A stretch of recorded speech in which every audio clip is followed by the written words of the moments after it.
Hi. Sorry, I think I Maybe muted. cybersecurity issues. It's maybe. It's maybe.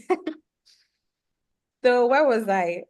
I think I was, yeah, I was talking about if you're a small business, yes, how to take advantage, right?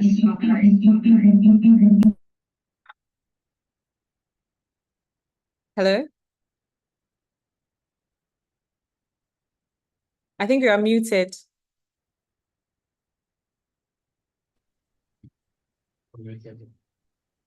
We were talking about cybersecurity and perhaps the bots started fighting us. Yes, probably. So yeah, I was talking about the fact that yeah, if you're a small business, our platform also gives you the opportunity to use it for free, especially if you don't have access to training, right? If you don't have the money to, pay for an IT consultant to come into your organization to train your employees, you can use our platform, which is seamless and manages the whole human risk life cycle. So it helps to train your employees. It helps it gives them real world examples. So for instance, we have a phishing simulation where, we send something that is real. It looks real, right? But it's a phishing, simulation. So when you click on it, we know whether or not you are a huge, threat to your company's security or not. So yeah, so things like that. If you're a small business, these are some of the ways that some of the things that you can do. So take advantage of free softwares and apps that you can use to train your employees, and then be more conscious, and then train your employees to also be more conscious of how they, view the internet, how they click on stuff. They should be a bit more conscious about stuff like that. Yeah. Great. That's like something every organization should do actually, because digital hygiene has to be enshrined into organizational culture. Excuse me. Now, my cybersecurity mouth is not allowing me to pronounce the words anymore. But sometimes it becomes an afterthought, right? Yeah, it So, does. so is this some new project that you guys recently launched? Yes, so we launched it this month, actually, at the start of the month. That's when we launched Oh, it. Yeah. So so yeah. it's an all-in-one human risk lifecycle platform. So it helps employees have a holistic view of their human, like how their employees engage. It helps also to assess their threat levels. So for Right. instance, this employee is more likely to click on malicious links, or if this Yeah. other employee is, in a better position to be a safeguard, for the organization. It gives the whole holistic view of that. So you're adoring it on our platform. That's impressive. Yes, Now, yes. the question some of my colleagues will ask is, what data do you collect? So actually, we just take data on, your employees' usage of our platform, for instance. So our Okay. platform has two environments. We have the Right. admin, right? So if you are the admin or your IT person is the admin, and then we have the employee side of things, right? So on the admin side, you get to see how your staff are performing. So if they are clicking on malicious links, if they are not, if they are taking Okay. the trainings well, like if they are taking the awareness trainings, like I said, we have a series of trainings that are targeted towards specific, cybersecurity topics that train employees. So for instance, if an employee fails, let's say a phishing attack, we have a training that you can send to them specifically. So most of the other platforms that are out there is just like they have like 600 topics, and then all 600 topics are available to all staff. So what Mm. happens is that staff are like, okay, let me just take 10, but maybe those 10 are not necessarily the areas of weakness for them. Yeah. So what our platform does is that it targets employees with specific training that is, targeted towards them. So maybe the employee feels a phishing simulation, you send them a training that is targeted towards that. They take the training, and we realize that with the usual training that is on the market mostly is a video, right? You watch the video, you read some stuff, and then you maybe write an exam, a quiz, and then it gives you your passing percentage, and then you move on. What we do is that we gamify the whole process. So you watch like maybe a 1-minute video it's like an introduction into the course, and then we have a chatbot on the platform that is called Anansi. And then what Anansi does is that Anansi is like an interactive chatbot. So if you don't answer certain questions, you don't move on in the training. Okay.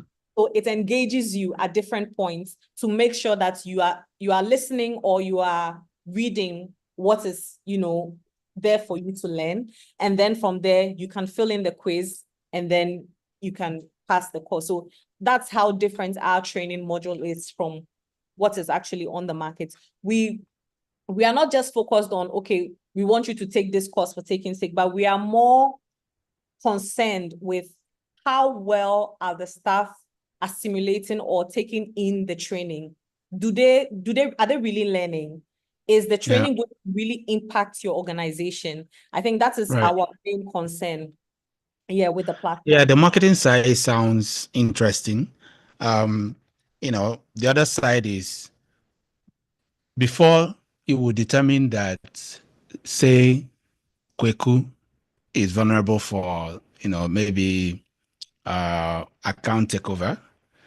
Now, it must have followed Kweku's, cursor and interaction on online, maybe external websites outside of the system, correct? Okay, so how we give this kind of holistic assessment of an employee is provide the phishing trainings. So that is one, which is a phishing simulation. We use the training, how well they're taking the training. We use if during the phishing simulation they submitted their passwords. So it's a phishing simulation, right? But it's still real world. So there's an opportunity for you to submit, whether it's a credit card information. We don't take the information though, but we note that it was submitted, right? So we don't keep your passwords or anything, but we note that you actually put it down. You submitted. Okay, so that assessment determines vulnerability. Yes. For example, let's say that in the assessment of, say, you've designed a typical assessment to gauge for susceptibility to account takeover. And some of the things that can lead to account takeover is clicking on wrong links, malware and things like that. And not necessarily the actual interaction with links that I click on, websites that I visit, emails that I respond to. That's not how it works. Sorry? Yeah, so I'm trying to understand. No, it's okay.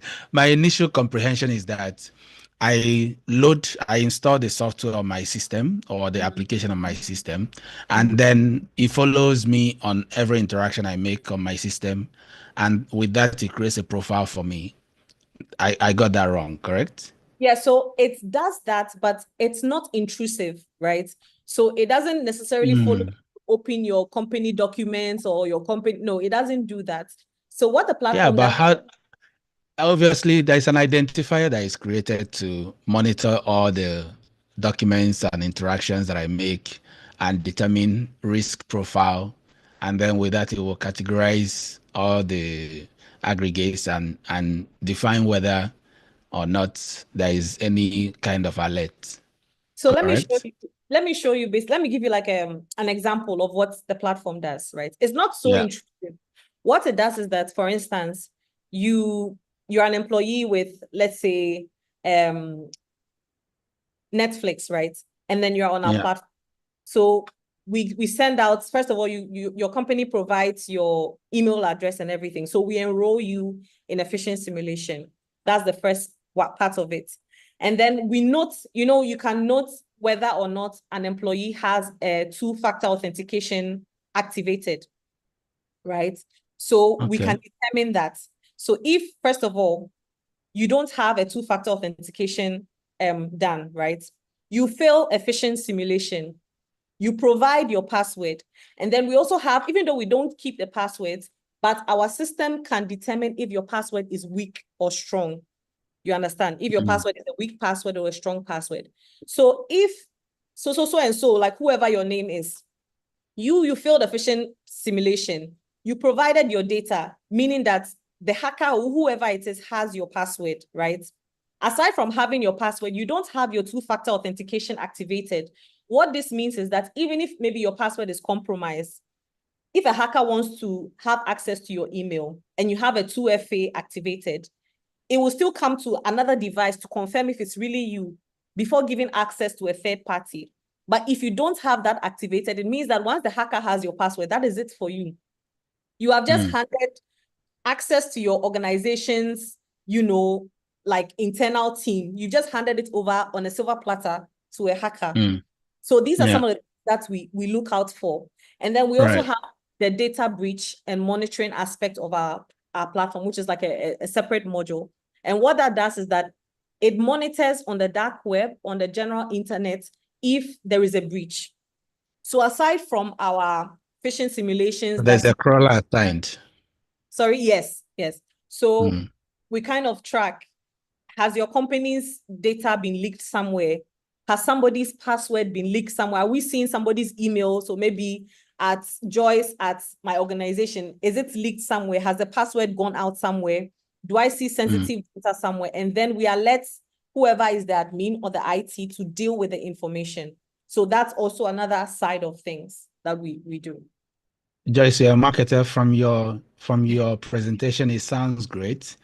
But from the risk side of things, from the back end, I'm looking at also the frameworks that you guys rely on and also the storage systems that you use, because that could impact the level of protection that you also give, because you can be a backdoor for the same kind of risk you're trying to protect for companies, don't you think? Oh, we get that a lot, but that's one of the reasons why we don't keep company information. So aside from, let's say, your organizations, like, or your staff's email addresses that we keep in our system, right, which we use for the simulations, or aside from, let's say, the phishing, like the threat levels of your staff, aside from that, we don't keep any other information. Even for the data breach, right, we don't necessarily keep information or go into your systems, right? What we do is that you give us sort of like, we input your, whether it's your website, right, onto our platform, and then you have to confirm on your side that it's actually yours and everything. And then that's it. We just look on the website externally. We don't look internally, right? We look externally to see if there is anything related to your organization that is out there.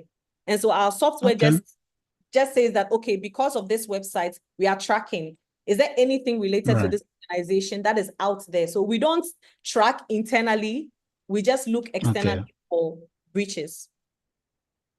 Okay. Well, I would have to think about it.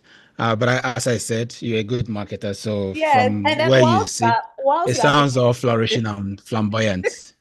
It's a really good platform. So what we do is that if you don't believe us, right, we give you a free trial. Just try the platform for free, right, for about 2 weeks, and then you test it out, and then you get back to us if it's really doing the job that it's supposed to do. Well, I would think about it. But I think it's a necessary system. Is important because obviously 70% of customers or individuals that were surveyed by a risk profiler says they have been susceptible to all these kinds of, vulnerabilities that you were describing. So I think cyber attack is a huge concern for every business, big and small. Even banks are being hacked. In America, I remember, one of the big banks were hacked, and I think if the number you gave in your earlier commentary was accurate, then African startups and SMEs should take note. Yeah, they really need to, because it's sort of like an area that is not taken seriously because Africa is always the underdog, right?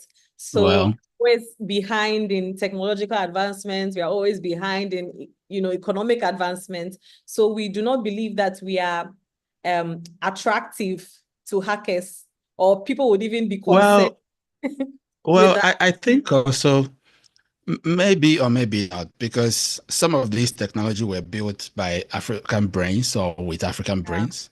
And so not necessarily. It's about incentive for such engagement. Say, for example, would you rather hack an SME with a turnover of, say, $10,000, or would you rather hack a Bank of Silicon Valley with, $100 million But this every this week? this question, right, is very interesting because it's two things. Um, you can hack the bank with 100 million, right? But it might be a bit difficult because banks like that will have security protocols in place, right? So But before they you, have employees. they have employees, right? But they might also have a platform. Humans, They might also have a platform that are training their employees, right? So maybe let's say you can hack them, but your percentage of success might be a bit low because you are but they've not. been hacked, actually. This is an actual case study. Yes. SVB Bank was hacked, as you can remember. Yeah. And so I suppose the reason why the number is huge over there is probably because they feel like, oh, well, this is not that globally competitive market that they can waste all their time and risk going Yeah. to jail and hack. But yeah, things are changing, as you said. Let me ask you another question outside of employee security and things like that. What else are you working on? It seems like I saw you in one other platform. You were doing advertisement for a program at I think is it Moving Peak? Yes, yes, yes. So it's the Okay. same, it's the same. Oh, it's the same. You are doing It's your marketing. cybersecurity. Oh, it's not necessarily marketing per se, but I will be speaking on cybersecurity at the tech Okay. event because the event, Tech in Ghana, the event is actually Tech in Ghana. Tech in Ghana is one of the biggest um tech events in Ghana. So I felt like Okay. all tech companies are meeting together to have a discussion. Why not, come in there and let them know that, hey, guys, you are doing amazing work. Kudos to you. But Mm, in the back of your mind, that as you're doing this amazing work, you also need to prioritize your people because most right. people are concerned with like the listed above things I mentioned earlier on, the perimeter defense, the data, encryption defense, and all of those things. But they don't prioritize their people. But the thing is, Right. if your person is or your employee is compromised, everything that you have done, all the money you've spent, goes down the drain in terms of your cybersecurity. Okay. Are you a co-founder in the company? Yes, I'm a co-founder. Uh-huh. Okay. That explains the incentive. Okay, That explains wonderful. a lot, eh? Yeah, it does. It does. It does. Okay. Joyce, thank you so much for this new innovation that you're bringing to the market. I hope that people see value in it as well. And yeah, keep me as option B in the list of early adopters. I will, So I will, I I will will. think about it. Thank you so much. Thank you so much for having me, and for inviting me onto this amazing platform. And yeah, I'm honored to be here. Wonderful. You're welcome. Any final thoughts for our audience? So is it like a general thought or basically all about what we just spoke about? Yeah, general thoughts. You've been a student entrepreneur, you are working in the corporate, so thoughts that might be useful to different kinds of audiences. Yeah. So I would preferably speak to the students because I know that you are doing amazing work in, helping them transition into the work market and all of that. So I would just say that, if you are a student hoping to enter into the work market, just have a curious spirit, right? Be curious, be proactive, try to explore as much as possible, give yourself the chance to fail because that is also part of the whole learning experience. If you're afraid of failure, then you might not be the right fit for, you know, moving into the whole work environment and all of that. So just, you know, believe in yourself. Do not be afraid of failing, and yeah, take a chance on yourself. Yeah. Great. You know, I have Mr. Alan here, so I'm gonna transition to him, and Okay. Okay. I hope you watch our conversation online. I will. I will. All If right, he's listening Joyce. to me, Cheers. hi. Bye. Bye bye.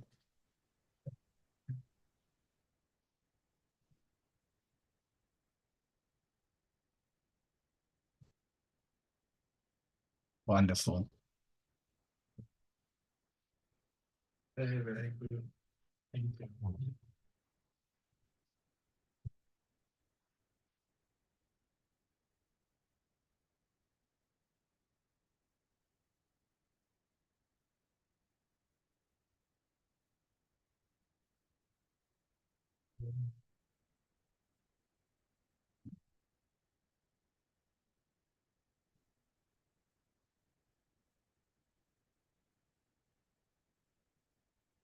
Good afternoon, sir. Finally, Very proud today. uh, Good students. Learn a lot. Right. Thank you. Thank you, sir.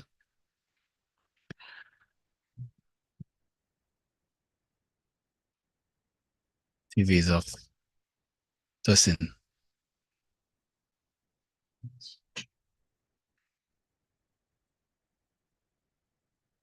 you not eating.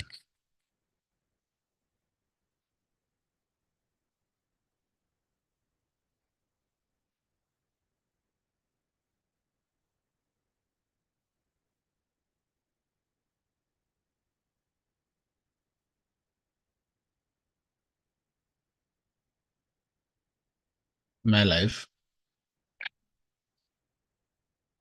Speaker on.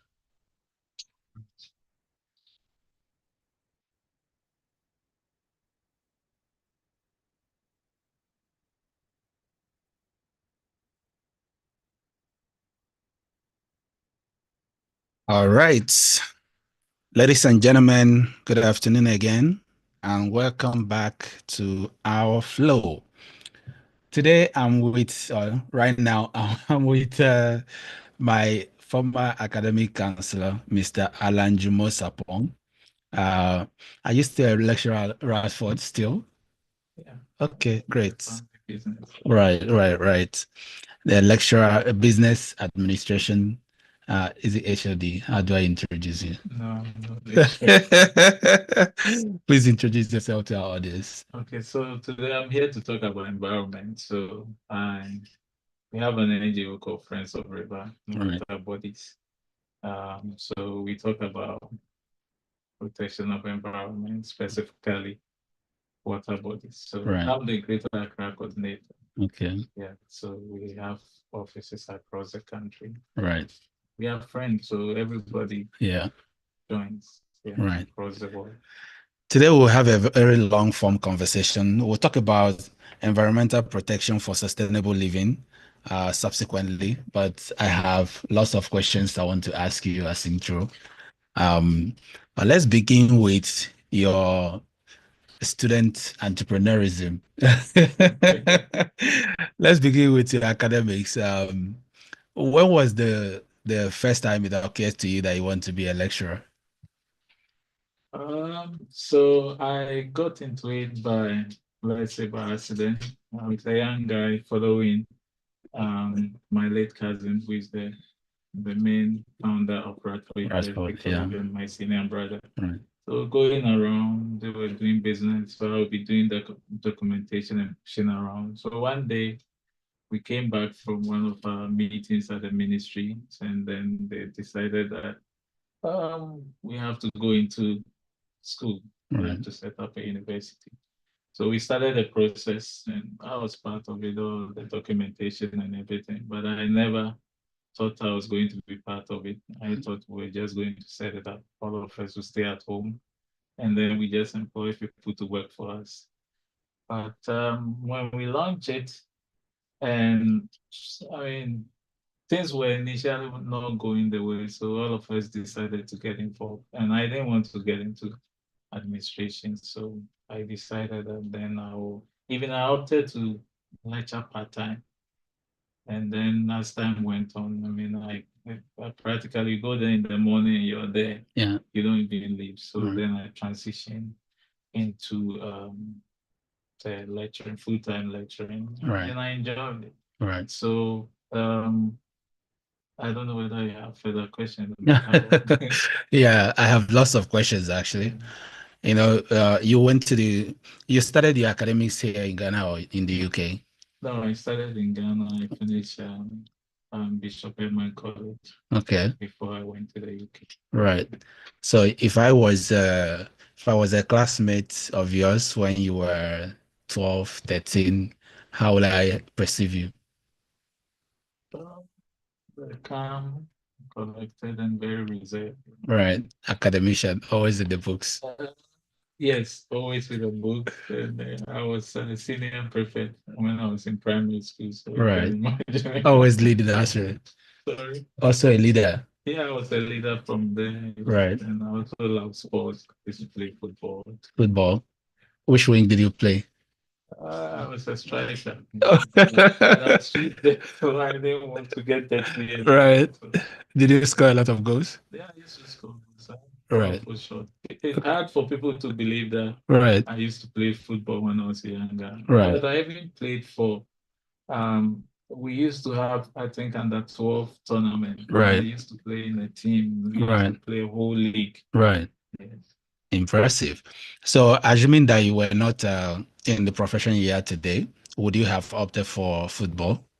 Yeah, I was happy about that. I also played volleyball as well. Oh, yeah? Yeah. When we were young, apparently my family also was linked to one of the big football team in Asante region then. Okay. Kumapem Stars. So we have Kumasi Asante Kotoko Yeah. in Kumapem Stars. So Right. one of my people was the chairman for Kumapem Kumapem Stars. Stars. So most of the players used to live in our home, and then just family home also closer to ours. So I saw a lot of good players. Right. Some of them even end up playing in the national team. So I mean, football within the area Yeah. was the main thing. Right.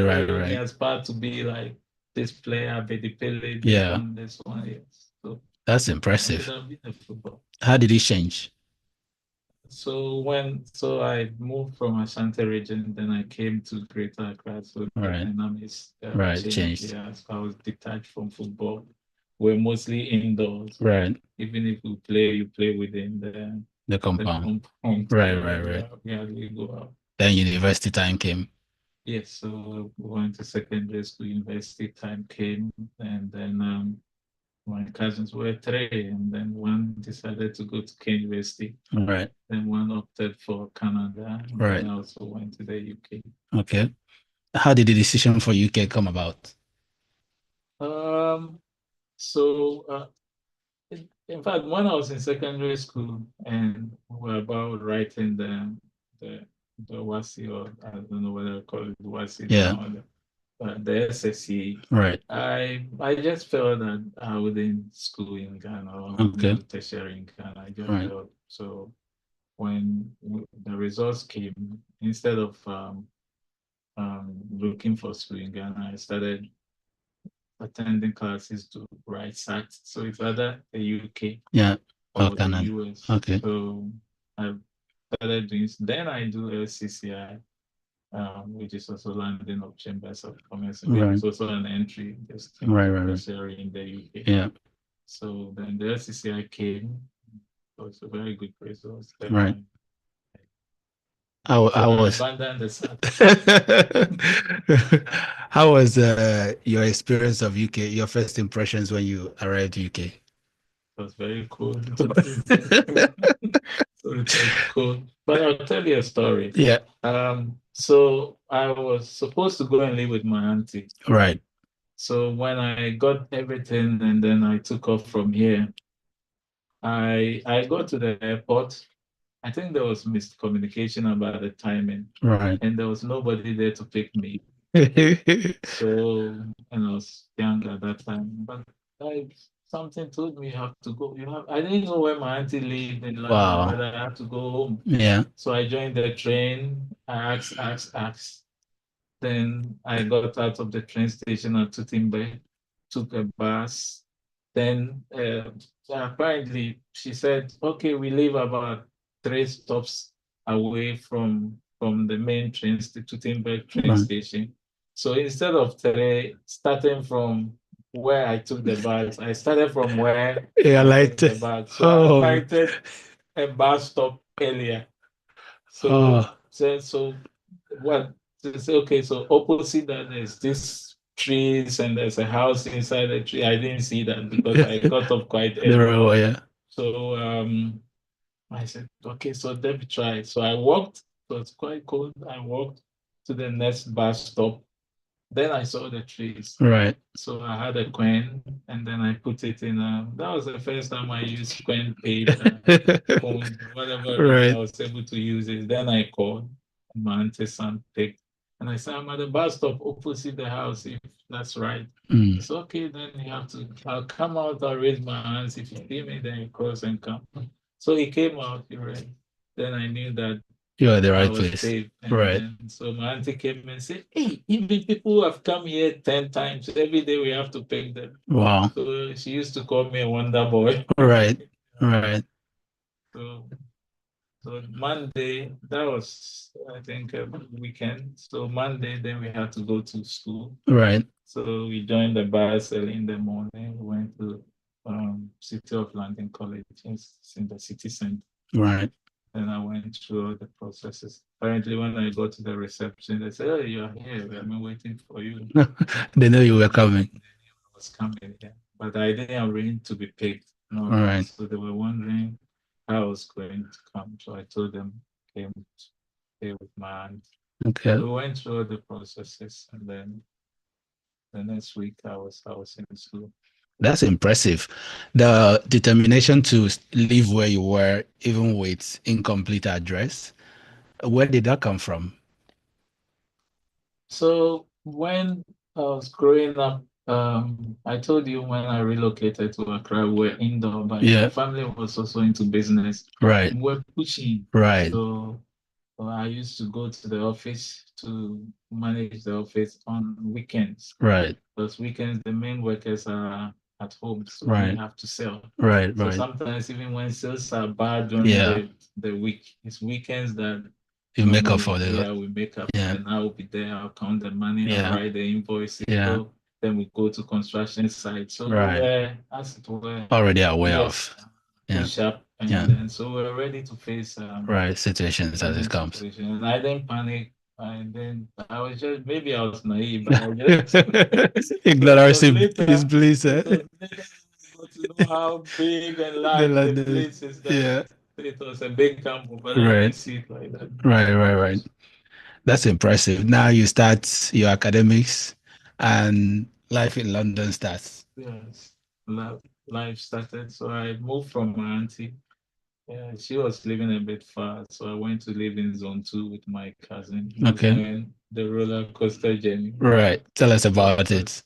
So then he got me a part-time job, which was very helpful. So he said, you can do this so that you can earn some money. So nobody have to send you money and all that. So I agreed.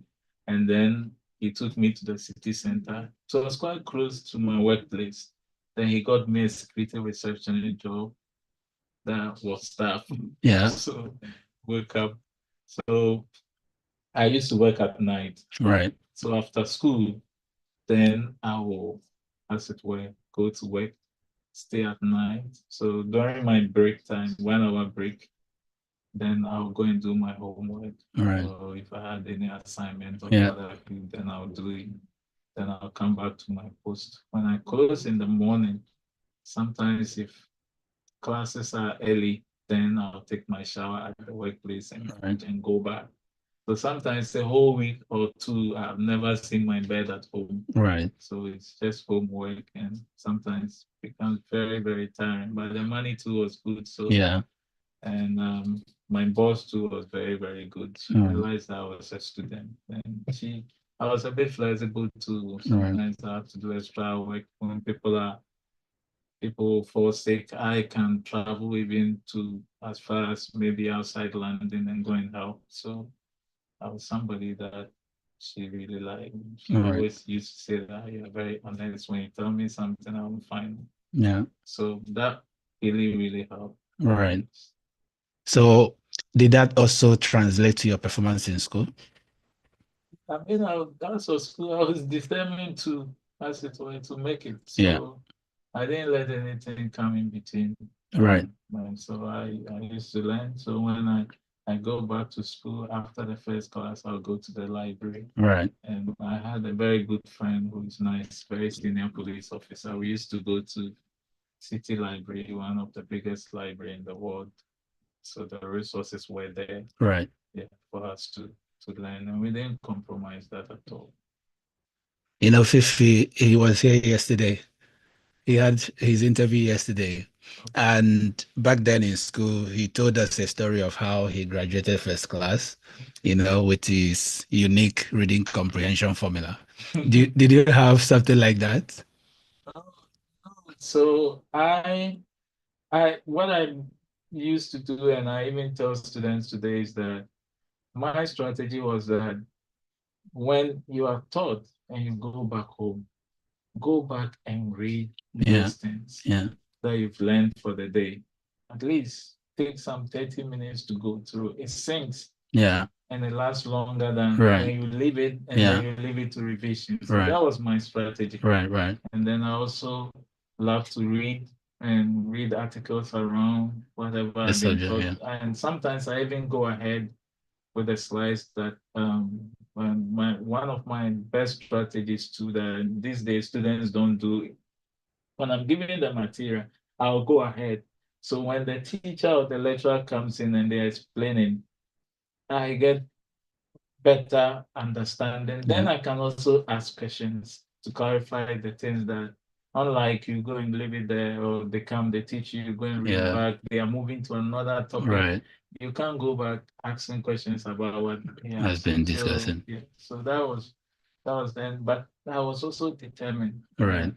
And my auntie and the family in the UK too, they were very supportive and they had faith in me. Right. My auntie would say, if anybody will become a minister, it's you. Brilliant. So I was struggling sometimes with some of it, but she was always like, she had faith in me, so that also pushed me. Right. So it's something that parents must learn. Yeah. And when you encourage and you speak positively, and positive things into it, encourages. Absolutely. So I was able to take challenges that I wrote some professional courses that were very, very difficult, but I was able to as it were, get it. Yeah. So how did you manage the pressure? You were working, you had all these humongous expectations of you will become a minister. That alone is a pressure on its own. And then you have your own personal aspirations and you have academics.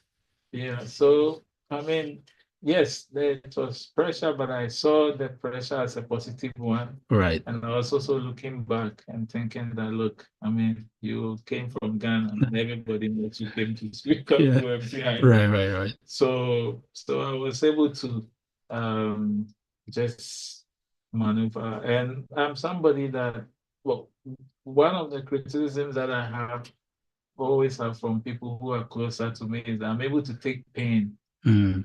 So like we are working together and something really hurting us. Where did that come really from? affect me that much. And people think that, hey, my friend, where did it come from? I don't know, but naturally, everybody has their strength and their weakness. But I just tend to focus on the next step or how to get out of the challenge rather than letting the challenge break me. Would you say you're closer to your mom than your dad? When I was very young, my dad died early, but so I was closer to my dad when I was quite young. I remember My mother used to say I was the lawyer of my father. Mhm. Everything I would defend my I didn't really understand their issues, but I was always on the side of my father. Right. But when my father was gone, then it was left with my mother. So Could it I grew be up with where my you mother. learned from that one? Sorry. Could it be where you learned to internalize your thoughts and your feelings? Yeah, maybe. So, when Asante recently celebrated the Sagrenti War, and then I heard that there was one chief in Asante region who is Jomo, was my name. Um, that's where my father comes from, Asante Mampo, and he was a warrior, he was a brave man, he was able to resist and stood off the attacking forces for days or months or weeks. Then probably I understand inherited it from those genes. that it's coming from. Yeah. So we are a bit resilient. Yeah. Impressive. Now you finish school and you have your grades, choices. Yeah. Why did you return? So I finished school. In fact, I wanted to return. Yeah, I remember you told that story always. Really, I love to be in Ghana. I love Ghana, but I don't really want to travel anywhere. I want to stay here. And I also always used to tell my friends that, I mean, the richest Nigerians made their money and live in Nigeria. Yeah. The richest Ghanaians made their money and live in Ghana. So if I can make an impact, I believe it will be here. Right. And from here to the world. Right. So for example, when I came back, I've had the opportunity to mentor and train a lot of young people. Yeah. We have been engaged in this environmental thing from 2009 till now. Done advocacy on local, international media. Yeah. If somebody has learned from what I've said over the years, he had helped this country. Absolutely. Yeah. I believe that if you have something to offer, Yeah. you have to come back home Yeah. and get it done. So, were you back before the school was established at Boundary Road then? Yes, I came back Okay. before. So when I came back, I was with the two nanas, and that's when I said earlier on Yeah, we yeah. used to do business. Right. I love that business part. We lot of time Right. supplying things to the ministry. Right. That was like very good business people. Right. Know where to go out. So I learned a lot from them. Right. Then also writing business letters, They also, for whatever reason, trusted that I was capable of doing. Sometimes they asked me to put a big document together. Earlier times I was panicking. But they just say, okay, you do it, and then they walk away. They had the faith that I could do it. Right. Where I couldn't, then I fall on people. I mean, I learned from others. Sometimes I wake up very early in the morning, then I'll go to a friend who is a procurement person, then we look through, and after we did one or two templates, then I was good to go. Impressive. And then the university starts. What was your first impression when the school started? Yeah, I know you said you were thinking you'll be in the background, but now you are thrust into the action. Was it like, this is not what I wanted? Or, okay, let's do it? Yeah, I mean, in fact, before the school, we're thinking about another business, which I was really interested in. Okay. So when the school idea became quite prominent, I was not really happy. But I mean, I'm winning with this big guy. Is it because of the money that will be coming in, or the money that was coming in the other there was going to be quicker? Right. The school up to now, we haven't made money. They are School is school. to bring in more money. Right. So I saw that, and even that business, in fact, we're going into financial service. So I even did it alone in a small scale for a while. Okay. Then the financial issues in 2016 really difficult to stop. Okay. So when it started at Boundary Road, was it always the idea that you will come over here? The Lagos Avenue? Yes. So the Lagos Avenue was a land that was purchased in 1976. Wow. So this was his house. And this now even we've taken his house down and add another tower. Right. So that was it. So even before we got the boundary road, Right. yes, the plans were there. We had done all the drawings and Right. everything, done the land use and everything was done. Wow. So, but we needed to start and get some kind of cash flow before we could raise the facility to build it. I love the boundary road. Yeah, where we started. Yeah. When we moved over here, we had to readjust. Yeah. But we were happy when we moved there because the boundary road was it wasn't representative of. And we really had challenges Yeah. from the landlord. Yeah. So, it was also small. Yes. So small is not fit for purpose. Yeah. And this Nana used to call this place the promised land. That's a good one. That's a very good one. But you see, it was a prophecy because a promised land, he was Moses. He never he never went. It's true. Wow. It was religious. Somehow, but the Nana Jumo is more, he's even a pastor. Right. Wow. That's impressive. Okay, so how did you get introduced to Friends of Water Bodies? So Friends of, again, it was Nana Jumo who started it in the 80s. So when I came back, one day he had to go and do an interview. That was 2009. He had to go. And then when I came back, I used to help him with the background, but I was never at the forefront of the advocacy. So one day he had to go and do an interview at Unique FM, GTV. Right. And then so I went to him in the morning and he said he couldn't go because he had to go for another meeting and they were calling him to confirm. Then he mentioned my name that my brother can come and do it. Right. I was like, what? I mean, I've never done these things, so what are we going to do? Then he said, well, I've told them, so they'll call you. Right. So I was there, and then the lady called me and asked me what time I'll get there and all that. So I got there, and then she gave me the synopsis. I looked through, then it was a panel discussion, and then I saw that time the director for Ghana Water Resource Commission was there, and one of the directors of Ghana Water Company. So it was a very big panel. Yeah, and a very good Queen's English speaking presenter, old man, and very professional. Right. We had a great interview then. Then he said another one again the next week. So we repeated it. And from that time, I came to because legal aid. Yeah.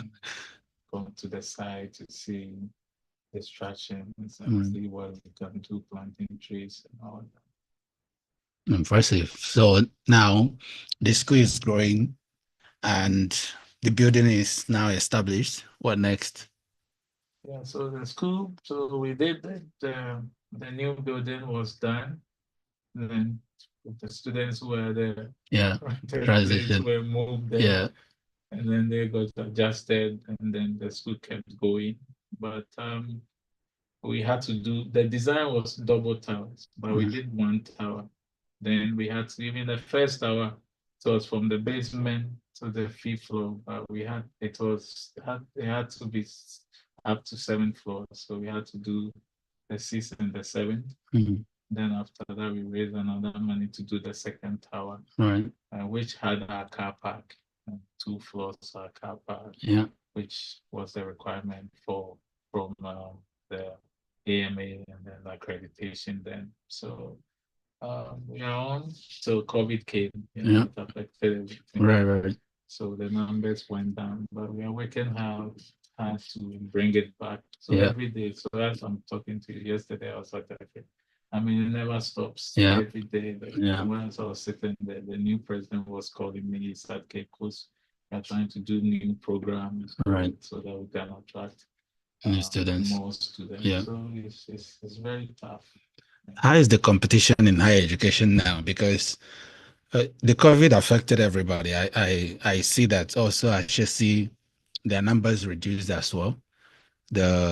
It's like they were doing some huge project then, but some of them were halted, and people are now readjusting to the new system. Getting to. Do you feel like the competition in higher education now has become stiffer than it was before? Yeah, it's too difficult, and there are more private institutions coming around. Yeah. And then also the public one, Right. they are just mushrooming everywhere. They have satellite campuses, long distance education, name it. So they are competing with us, even to the level that some of us are even surprised. But we have been promised that the accreditation will try and do something, because competition must be fair. Yeah. So, Yeah. but the competition is, I believe we have too many, especially the private institutions. Right. So, and we are mostly doing the same programs. Right. It's only Radford that is a bit unique. With the fashion department and the creative design. Yeah, the fashion, we were the first to introduce fashion design in Ghana. And then first to introduce physician assistantship in Ghana. Right. Yeah, but now, I mean, even our mentoring institution have also jumped on. Speaking of which, is the affiliation, I mean, is it going to be, is there a plan to make it a full university? Yes, in fact, we have no option. That is where we are going on. Yeah. Because the new policy that was brought in 2020 says that we should all charter. So I think last month we had accreditation. So we have started the process. Right. And they gave us the numbers of those who have qualified to the next stage, and thankfully we were part of it. Yeah. So we are working gradually. It means a lot more investment, more hands, more PhD holders, more professors. But we are working. So we have a new president who's younger and he's fantastic. That would be the competitive advantage. Yeah. That would be really nice, because when it's a university, then you can be rubbing shoulders with HSC and the competition will be a bit fair. Yeah. So let's go back to the fashion show, the first fashion show. How did how was I know that it was a collaboration. I mean, it was a sponsorship from EcoBank. How did it originate? Because, back then in Ghana, I don't know any university that did a fashion show.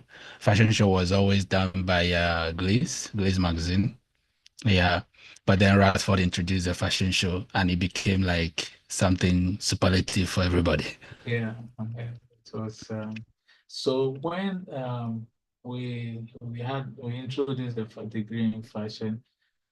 You may know him. One of our family friends is an American loving singer. Okay. He used to come around. He had a pony. Right. I used to see him. Yeah, I used to see him. So he is a creative person, and so he brought the idea of us organizing a fashion show. And you remember the HOD then? Yeah. Miss Yvonne. Yes, Miss Yvonne also had experience. Yeah. So the two of them proposed to us. And what we needed to do was to get the resources for them to do it. So the school put up something, then we got EcoBank, then Vodafone, then Google also. Right. And then later on, we added Silver Star and so on and so forth. So it's a good show. And now, as I speak, a lot of universities are also doing the fashion show. Yeah. Big places. Right. Yeah, that's the thing about being the first. When you're the first, the target is on your back. So why did Miss Yvonne leave eventually? So Miss Yvonne, she left to go and do her PhD. Okay. Right. I mean, we wish she's back. The new president told me that. Okay. He had a conversation with her to bring her back. Yeah, so she should. Maybe one day. Yeah. But I understand she's with GSEW. Not anymore. Okay. Come back. Okay. Right. We felt bad. We in the business department felt bad. And particularly me, I was always in the fashion studio because business department, we don't get anything. We didn't get anything. And the fashion show was the spotlight of every year. So I decided to make Miss Yvonne my mentor, and I was always hanging around there. And I learned a lot, afterwards. As you know, I got this opportunity to manage the fashion program rather, last year. And it was some of the things I picked from her. Yeah, and she was part of the mentors as well. Yeah. She's a fantastic person. She's my friend. Right. I really love her drive, and she's selfless. Right. To young people. Yeah, she is. She is. And even our former students, some of them, I mean, she has really add value to them. Yeah. Yeah. I mean, higher levels. Right. And I was even talking to our new president that even if she's not coming to work with us, we have to still link back the department to and see what the value she can add. Even as a consultant. Yeah. She can be a consultant, and she will bring a lot of value. Sure. So let's Hollywood movie stars. Yeah, absolutely. I would love to keep you more because I have a lot more questions that I want to ask you. I don't know how much time you have, but okay, great. So now the future is, as you have explained, well defined. You are becoming a full-fledged university. Does that mean you add things like master's degree? So, like HSC is doing some master's degree in collaboration with Arizona State University in some mechatronics. Is it mechatronics engineering? Are those part of the plans? Yeah, absolutely. I mean, there's on paper we've had signed MOU with the Paris School of Business, which we are looking to do a master's degree in finance and economics and what have you.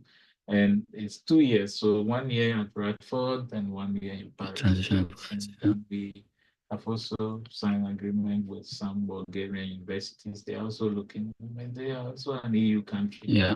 And they have, especially when it comes to PA, nursing, and those help. Yeah. We're also looking to be the first to introduce masters in PA. We are working towards it with a university in Germany. So right. It's part of my gray hair. It's tough, to get it done. Right. We want to scale up. Yeah. We want to open up. Yeah. So that would be great. The thing is in the hands of younger people now, yeah. So we have to be able to make. Absolutely. So there's another Radford in Canada. Yes. Is there any link? No, there's no link. People keep asking. Yeah. But there's no link. But it was just coincident that one right. was because Nana Radio is Nana Rai. So the Rai, the R, and then if you remember Alicia. So the A is Alicia, and then the D is Jumo. Then we added the Ford to it. Right. That is Radford. Then we later realized that there's another university. There's another university. Yeah. What about a partnership? So partnership with them? No, we don't. So when you guys were there, we had partnership with Fraser University. Yeah, I remember. Yes, where people can even do a semester. So but the amount money involved in going to do was quite. So that is why we are looking at different options, partnerships. Yeah. And it keeps coming. In fact, one of my former professors contacted us as well. They are looking at options. Right. And then like Professor Massingham is a big name in the world. Right. If he wants to do something with us, then we are happy. Right. So we are looking at a lot of options. So let me give you ideas, which is where I think my school is not doing good. One is your alumni. There is no continuity. Yeah. There's no plan because HSC has a system where alumni is even integrated as a continuum of, the academic programming in such a way that they can come back, reinvest, like donations, skills, mentorship, providing opportunity for employment. So those kinds of things, if well structured, it makes it, even you have more success stories, documented success stories highlighting the student. There are so many Radford alumni, some of which I know, that are doing very, very well. And some are making a lot of money. They can invest in the school, depending on the system that, makes it easy. Organizing an event. Even I was talking with Albert. I'm sure you remember Albert. Yeah. I was talking with him on LinkedIn and I was like, let's organize something, for the students. But he's not in the country. Yeah. So if we have some things like that, alumni reunion, gala event, business summit, invite the alum, then students will see an incentive to know, oh yeah, Radford. I agree with you. Something that we have, in fact, where we have had a challenge is that it has not been on the formal administrative system. We have always tasked the SRC to do that. Right. So last week we had a meeting, and then for graphic design, one of their very good, you may know him, Sir Jeff. Right. He has taken upon himself to organize that from the graphic side for us. Okay. So we want to do department by department. Right. Then we put everything together. Right. In fact, even the recent SRC, we tasked them to do that. They collected a whole lot of numbers, but I don't know how far they went. So, but it's a good idea, something that we all do to help us. Even the testimonies. It's a big selling point. Any other. So I perfectly believe in that. But I believe going forward, we will structure it for and see how. It will be just from management. SRC, some people will not pick the call. If I go to anywhere and I'm talking about this, but I mention your name, I make people check you out. I mentioned the names of others. You just spoke to Joyce, Yvonne, and those people. So you people are success stories. Absolutely. Because the name is permanent. That's what makes the difference. Absolutely, so yes. I perfectly agree with you. Right. Yeah, we have to do that. In fact, they SRC promised us that they were going to do a dinner and invite everybody, but probably they also have their own issues. So we will take it up. Now we are trying to restructure, redo things. New workers are coming in. So when we settle a bit, maybe from January, we have to do something and invite. Right. That would be wonderful. Because I mean, we need it as much as as much as you need it, because when we go out there, when you are asked where did you go to school, it's still Radford. I haven't come for my transcript. I'll be doing something soon, and I'll be coming for my transcript. Just look for me when you. Yes, please. I will. So it's. I mean, we have one. Before I came here, I wrote a letter of recommendation for one of our Nigerian former students who's going to do his master's. I have written letters to support people's application for jobs across the world. Right. So, I mean, the relationship is. It's continuing. Calls to verify people's certificate. Right. When they apply for jobs across the world. So, the relationship must be deepened so that it can. It has to be. Because this whole idea of students sending a message and say, "Sir, do you remember me?" Of course I do. I do. But if you have something like this, even if you are not able to come, and we even have a virtual interaction. You won't be asking. Some too are very hard. They are looking for somebody. Oh, sir, I've forgotten the name of this lecturer who was I want. So.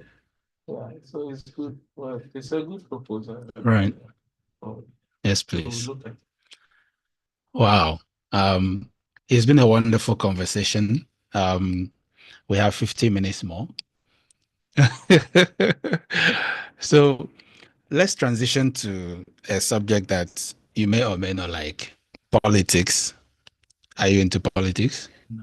You don't like politics? those people. But I mean, I lecture, so Yeah. I even have lectured politicians before. Right. So whatever reason they will bring it. Yeah. We'll talk about cost of living, Right. Right. and politics in Nigeria in general. Yeah. To understand it. Absolutely. Yeah.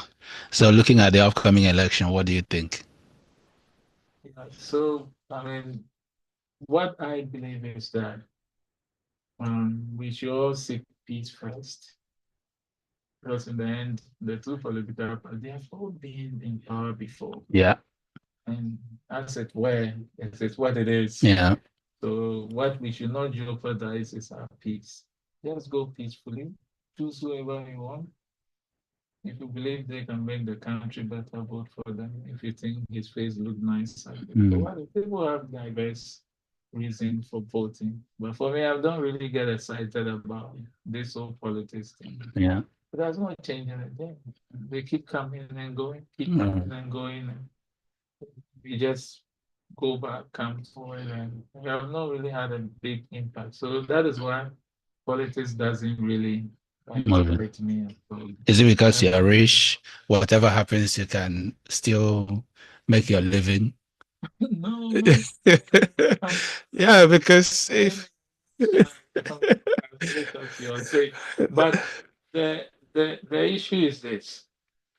The in Ghana we have the two main parties. Right.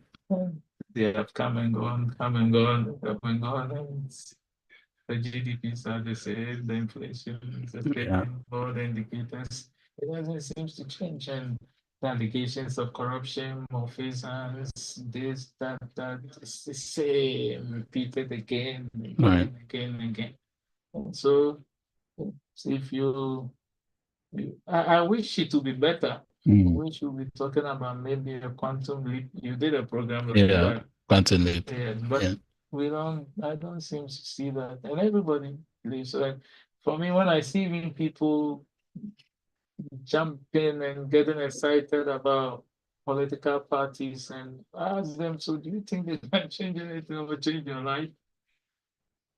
You haven't been involved in politics at all? No, not at all. Wow. Right. But the closest I came was that was in 2008. Some friends of mine were working on a political campaign, and I was also a consultant for the branding. So that was close that I came sharing ideas on how to brand a political party and a presidential. So it was purely on branding. Yeah. So because I was going to ask you a business question on that. Yeah. Who do you think has the best brand? I mean, so they have all evolved. All right. If you look at the outdoor, right, yeah, it's well done. right. I mean, their colors and everything is well done. If you look at their multimedia push, they try and sell their messages. Everybody is out there, both online, offline. Who has the best message? In fact, I have not really listened to the message. Well, I mean, some years back, somebody said better Ghana agenda, somebody said positive change. Yeah. And all that. But even though there's opposition competing and incumbent government, I've not even heard any message of change. So if you are not able to push change into people's minds, then you level the ground. It's as if you're in power and you are competing. Yes. That is what I think is lacking from. I told one of their senior people last week that I mean, if people are looking for change, then change must be key in your message. Otherwise, you just give these people and when people are empowered, they have a lot of advantage. Yeah. I mean, their officials are using state resources. They use state vehicles. Yeah. They probably be using petrol. Running around. And passports and when they are. So that is what. But when it comes to the message that they are giving to the people, I don't know what the people are hearing that they are excited. But What I have, the little that I've followed on social media, maybe funny videos and all that, it looks as if people seems to be excited about the free education policy of this current government, especially the market women. Yeah, because it's a strain on them. It's a strain on them, and so those people, they will have a reason, and I believe that when they vote along that line, That's it's a sensible reason to vote Yeah. than maybe another reason. Right. So if you realize that the others are also saying that when we come, we'll make it better and improve it. So it means that the re-education policy is something that will make a difference. So if you are able to give hope, whether you continue it and do it better, or you introduce it so they should trust you with it, think that it's, but apart from that, the other things we heard it before. Yeah. I mean, food prices are high, electricity prices, fuel prices, but they come and it's the same. So I don't like politics that is based on things that fluctuates. Yeah. Currencies, fuel prices, and all that. Just one bomb from Tel Aviv to Riyadh or wherever you call it. Change the dynamics. Yeah. And our economies are also very fragile. So. Yeah. Do you think Nana Kwame has any chance at all now or in the future? Nana Kwame Bediako. Yeah. Okay, I've not really followed him much. So what I know about him is his flamboyant dressing, beautiful cars. Well, he's coming for presidency. Yeah, and I also heard his famous he'll take the sea to my hometown, which but it will be very difficult for anybody to break the traditional two-party system. Power, yes, of Ghana. I mean, every country is strictly two-party. Once they have the hold, I mean, practically before we say go, MPP have about 45%, DC have about 45%. Yeah. So it's only the voting voters that they are looking for with their messages. Right. Happens, Republicans, they have their Yeah. When they are talking about how many states you take Yeah. for the electoral college, some they don't even mention it. Yeah. Now they have about 7 states that are playing. Right. The rest are secure. Are you aligned to? I think so. UK more than US. In fact, I follow US politics, international politics than anywhere in the world. So, yeah. So now we are in an interesting situation. Who would you have voted for if you have yeah? For Trump, that I would say. I believe in the Republicans' ideology. Right. They are right now, yes. They are. I mean, the whole world is getting. I mean, this whole crazy things. Yeah. We have to put a stop. Absolutely. There won't be any future for Yeah, that makes sense. Jesus. Yeah. You can't say Merry Christmas. Yeah. Somebody. Yeah. You can't preach against gayism, lesbianism, and all that. I mean, the person who created the world says he doesn't like it. It's in the Bible. So a preacher might be able to, if you choose to like it, that's your option. But you can't say a preacher cannot preach against it. Then you go to jail because of that. It's not, they always preach democracy, but that's not democracy. People must have freedom of worship. Yeah. And whatever their religion oppose, they right to leave it to them. Yeah. Yeah.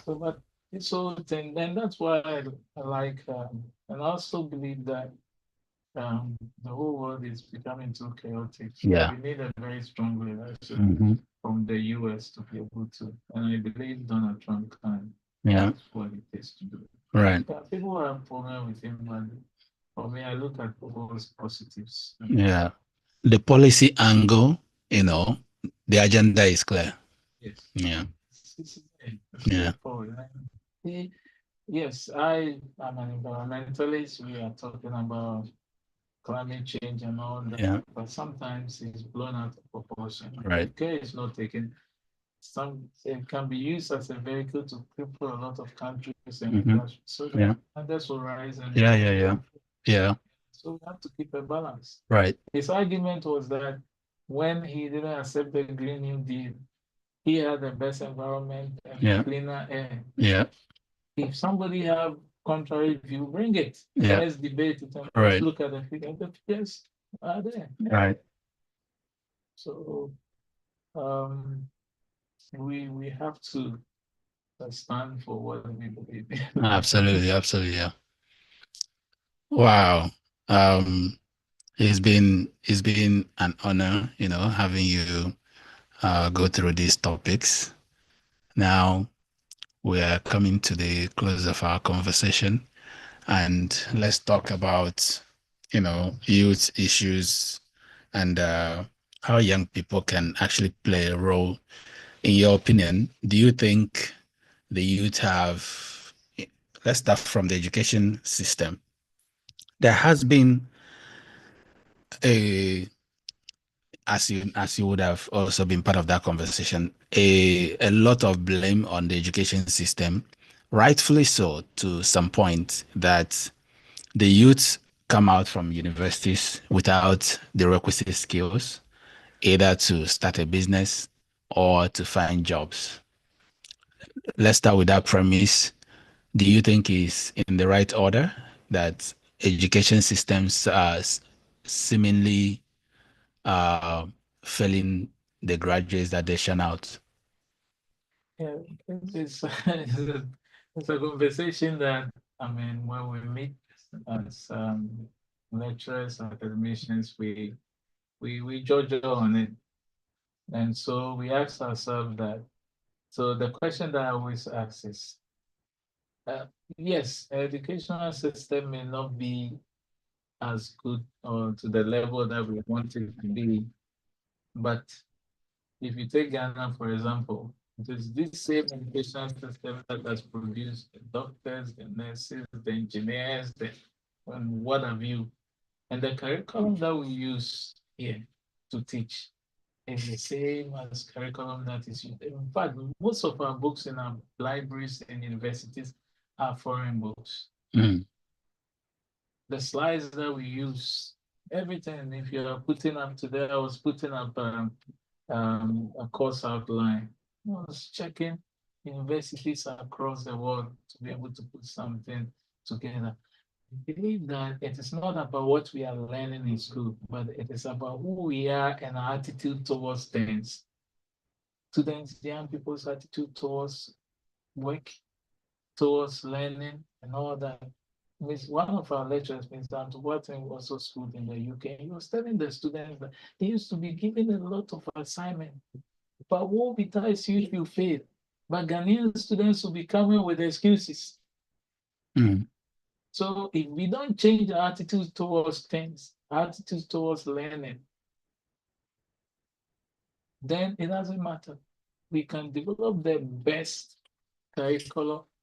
We can go and even bring professors from across the world and bring them here. We'll still produce the same results. Mm. Attitude is everything. So to me, it's attitude from the learners. And then also the attitude of the trainers, the lecturers. They are also as Ghanaians and Africans as the students. Right. So some of them are also very lousy. They have good materials, but they are not able to deliver. Right. And then also the behavior of, let's say, the supervisory institution. For example, Redford. Yesterday, I was very surprised to see that over the years, gradually, our fashion department used to do entrepreneurship in every semester from level 100 to 400. Yesterday, I was told that they've come to review it again and again and again, and now they are even only doing one. Somebody who is learning a skill to sew. I mean, if the person doesn't get entrepreneurial knowledge to be able to translate that skill into a business, and they graduate, who is going to employ them? Mm. Somebody with a degree in fashion. But the how do you call it, regulatory body brings people to come and do review and assessment and keep changing our programs and our costs. But Radford, we proud ourselves that we are a school that Nobody walk out of the walls of Radford and don't know that you can also have an option All right. rather than join a CV to go and look for a job. But it's being taken away. So now the premise still holds that there is a mismatch between academia and industry. So yes, so that is what the general perception is. For example, I went for an academic we went for quality control workshop at KUST. So we started a workshop and started our discussions from comment on Ghana Web about what people were saying our education is doing and not doing. And this question that you have asked was part of it, that people think that there's a mismatch between what industry requires and what is it that we are producing. But I mean, there are a lot of things, but I believe that in terms of course design and everything, yes, it's what industry requires. But the people we are taking, the guy goes there, he's an engineer, but he's a lazy engineer. Mm-hmm. Yeah, he's a corrupt engineer. He right. goes and the road must be this thickness, and then they say reduce it so that we can then take some of the money out. And so our problems is our attitude. You can come, I'll give you our curriculum for our programs, and you can check it with any university in the world. There are Ghanaians who have been schooled outside. When they come, the standard is worse. So the whole thing is about attitude. Because if it's a mismatch, then nobody will be trained in a medical school and go and sit in the consulting room and be able to do a surgery. I don't completely disagree with you because I went to the same institution, but I also think that one of the attitude of learners are important, is a vital factor in consideration of their readiness for industry. But then here lies the case that in my case, I had spent over 7 years actively in the industry before my degree. But also I have other people, let's say Albert, for example. Albert has had an easy transition into his work now. I think he went to do MBA and afterwards he started working. So if it is completely on academia, that means nobody that graduated would have been able to do any other thing. And so, yes, that's where the argument holds a lot of weight. But so the other side of it is still that the onus still lies with the education system to ensure that these policies are implemented in checkmating for quality control and also implementing the lecturer's oversight in delivering the content that has been designed. Because, you know, the students' success rate in the market is also another track record for the school, which determines, what we're saying now, the bragging rights. So if you have a 10% success rate, obviously the market doesn't really look at the student, it looks at the school, the institution. So my question and thinking will be, what is the issue that universities can address, to increase that success rate from 10% to at least 50%? Because if you have 50%, then it's not school's fault. Yeah. So it's a very good, I was coming to that, the second part of my case is that, I mean, in England, they say that everybody can have a degree. Degree is just, so after degree, if you learn HR is not your profession. Yeah. It just gave you an academic exposure. So if you end up working in maybe, so for example, Ima did marketing, Right. but he's working at an account office. Yeah. So he can do basic. Once he so the problem that I think we've had is that, for example, even if you are looking for an attachment for students from industry, it's very difficult. So the training process is not completed until somebody have had Practical a experience. practical experience and they have been trained. That is where they get profession out of whatever Yeah. they've learned. Yes. So once that is disconnected, then it's not going to work. So you can't sit in classroom and become a doctor. Yeah. You can't sit in classroom and become a nurse. You will not be trusted. They are always in the hospital working. But when it comes to the humanities and other programs, we struggle to even get attachment for our students. And we think that when they leave the classroom, when the degree is general knowledge, everybody can do a degree. Yeah. You can read and write, do little analysis and research. Yeah. Then when you go to the practical, most of the industries and companies that are complaining, just recently we did an interview and I told the president that when they come, appoint people to mentor them. Let's train them. Let not just them come and then they just go and they will do a lousy thing. Yeah, so mentorship training and all those, they're also key. And that is where the disconnect is. Yeah. So I talked to industry owners and I said, you don't want to take these people to, as it were, an attachment. And you think that they can just walk away from it. In the classroom, we just teach them we give them academic foundation. Right. And that's it. But as to whether they will be able to do the practical thing, even how to, you can finish a degree and you won't even know how to become a receptionist. Right. When Absolutely. you go, a receptionist will say, sit here, this is what we do, this is how you pick a phone, hold it like this, talk to people when you're talking, look at their eyes, take note and all that. Practically, if you do it over time, then you will develop the capacity to be able to become. So if you finish a degree in finance, you're not a finance person. Yeah. Which begs the question, what is education today? Because the deep problem we have is that there has been a polarization in the industry. Expectations have shifted, skills have shifted, but education has still remained the same. So in our present terms, there has to be a redefinition of education. Like you did mention, in the UK, as you said, everybody can have a degree.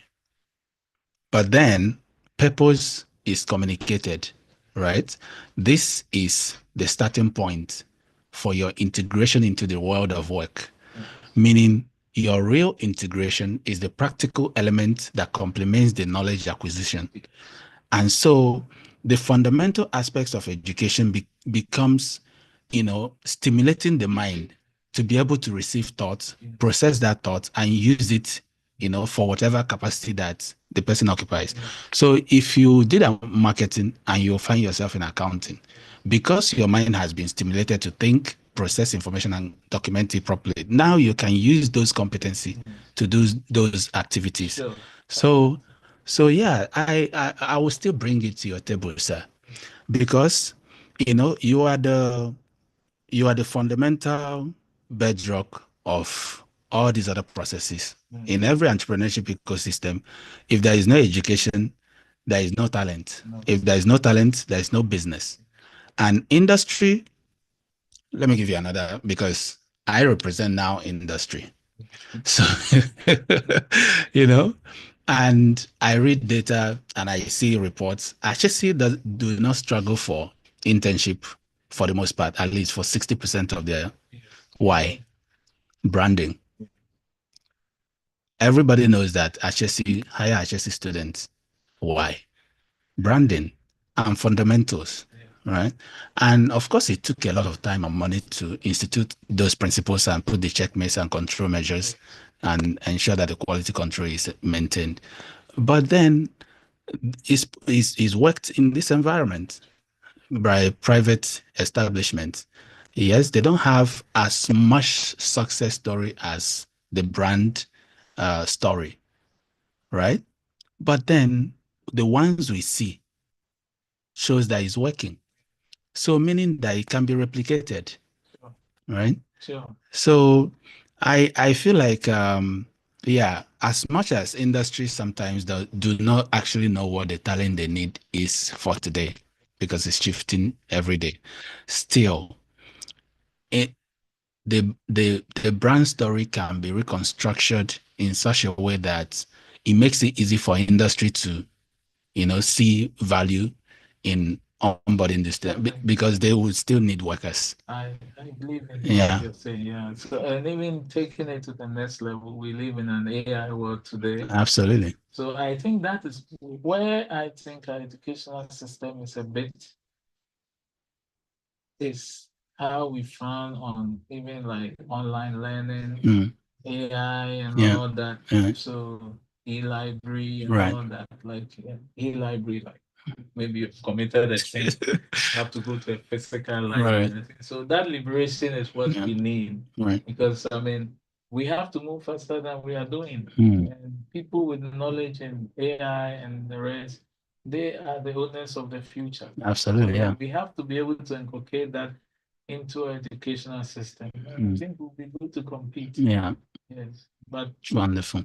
what you said is good. I love Pasesha. But when we remodeling our website, I went to look at their website. Yes, I love what they are doing. Yeah. I know some of their facilitators. Right. So everybody must work towards that. I remember some years back, our students went to do, I think Joyce was part of the people who did presentation, and one senior person from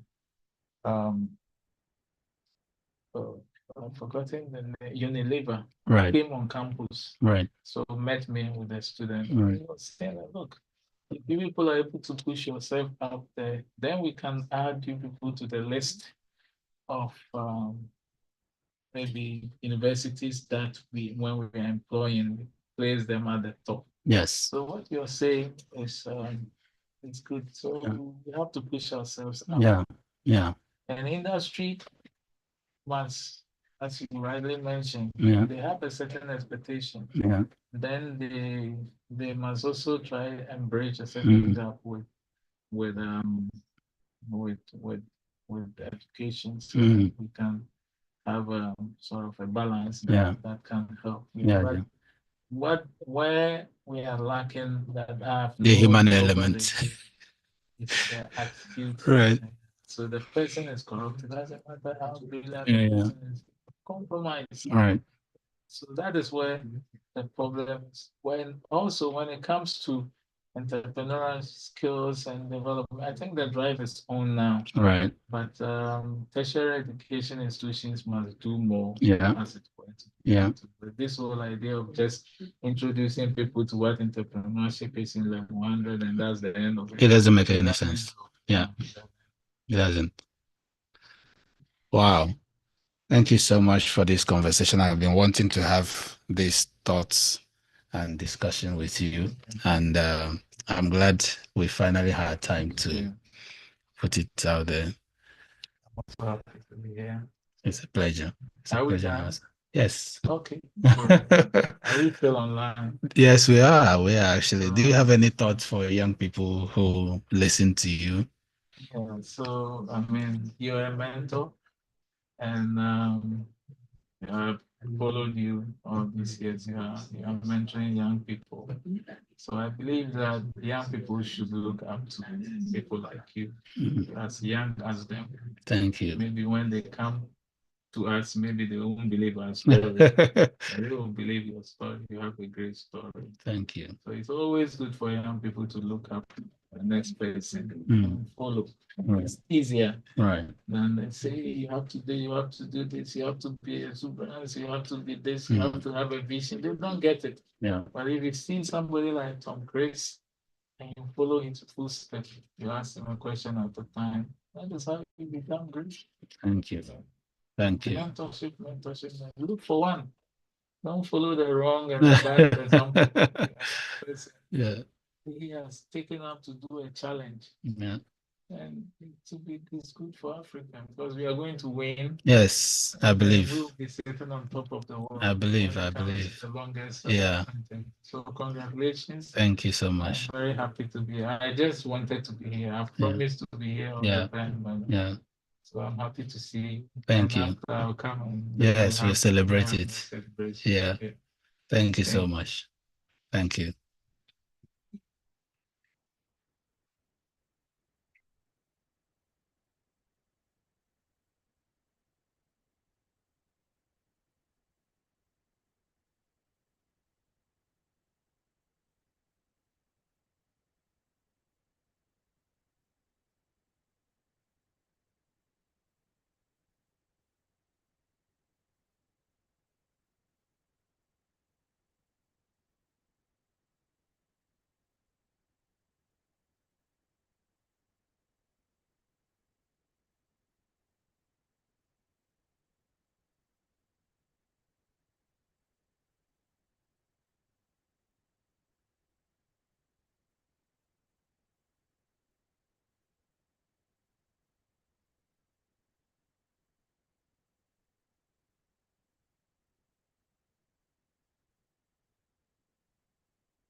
Our epic ASEAN events bring the brightest thought leaders around the world in the same room with young people to spark meaningful conversations. Our Ready for Work Digital Career Accelerator makes use of artificial intelligence and machine learning to equip job seekers with skills, create easy career pipelines for them, and help recruiters make data-driven decisions. SFAN also provides businesses and individuals with on-demand services that help them actualize their dreams and thrive. Our target market is worth over $130 billion, and this number could receive at least 60% upside in the next 5 years. SFAN is rightly positioned to capture more than 20% of this market. We are the education company for the young and ambitious thinker.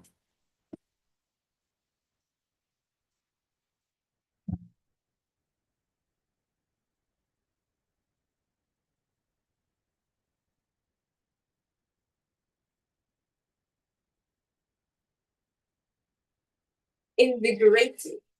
That's how I would sum up my Ready for Work Career Accelerator program. Through the coaching sessions, curriculum, and deliverables, I gained confidence in my ability to provide strategic direction on companies' products and services from a user experience point of view. I highly recommend Ready for Work Career Accelerator program to young professionals looking for results-oriented career guidance. Thank you.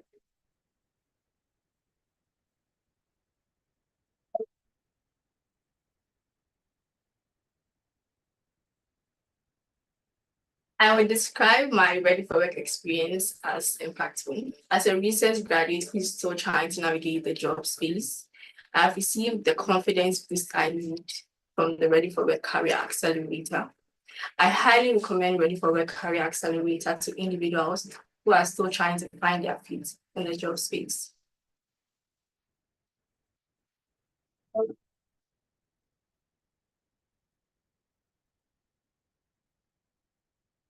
Ready for Work has been a great experience, very insightful. I've learned a lot of things I actually didn't know initially that I thought I knew.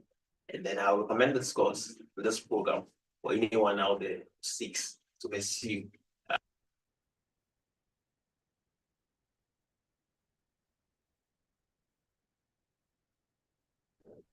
Hello. Hello. Hi. Hi. How are you today? I am so good. How are you? I am thinking about Waiting you. for you. Yeah, same here. I've been waiting for you. Yeah, that was that'll maybe enter into our discussion today. Yeah, I missed the original time, and for that I apologize. No problem. No problem. Are we being recorded now? Are we being recorded now? Yes. Okay. Yeah. Okay. Lift off. We have lift off. And how's the Okay. volume? My voice good? Voice good. Yeah. Wonderful. Wonderful. So thank you so very much for joining me in this mission. Would you mind to introduce yourself to our guests?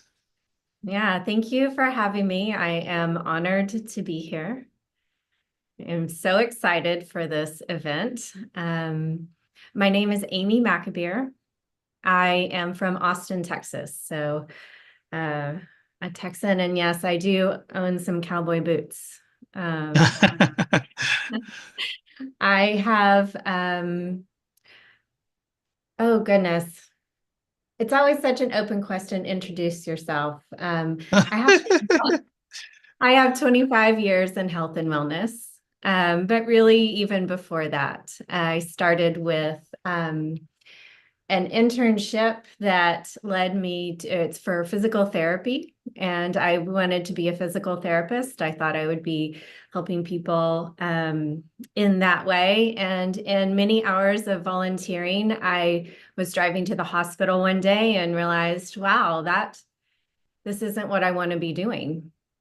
And at the time I was in college and I'd taken many hours toward this goal. And, so it was a little bit of a crisis, suddenly I thought I knew where I was going and I didn't. But that in that pivotal moment, what was happening is I was making a decision to move toward prevention. So health prevention versus repair. And that led me to completing my master's in health education. And I worked in corporate health and wellness and injury prevention for 10 years with a very large company. And our focus was to provide services for employees that could help them stay healthy in their bodies and prevent injuries. It was some of the sites were industrial and had, significant risk. And in that role, it was very innovative at the time. This was around 2003. We established a nurse care hotline. And at that time, which is very different than now, they said, oh, no, you cannot do that. That is, can't provide medical advice over the phone. You can't do that. But the leader that I was working with, said, I think we can. And what that did is we did establish nurse hotlines. They were able to take calls from employees and provide them triage first aid care over the phone. And that program was so important for that part of the business that we then rolled it out all over the world. So I was, Wow. Yeah. And along the way, I had children. So I have 3 children. I'm a mother of 3. And Impressive. yeah, thank you. Yeah, they are my lights. And hardest job I've ever had. And most rewarding. So Right. there came a time where every time I would travel for work, I would feel sick. And I started running random fevers, and the doctors I saw, so, you know, tested me for some really scary stuff. And in that they said, well, no, you're actually fine. But, you know, I didn't feel fine. And I chose to focus on my children and focus on my passion, which was deepening my awareness for the whole self, the holistic part of it.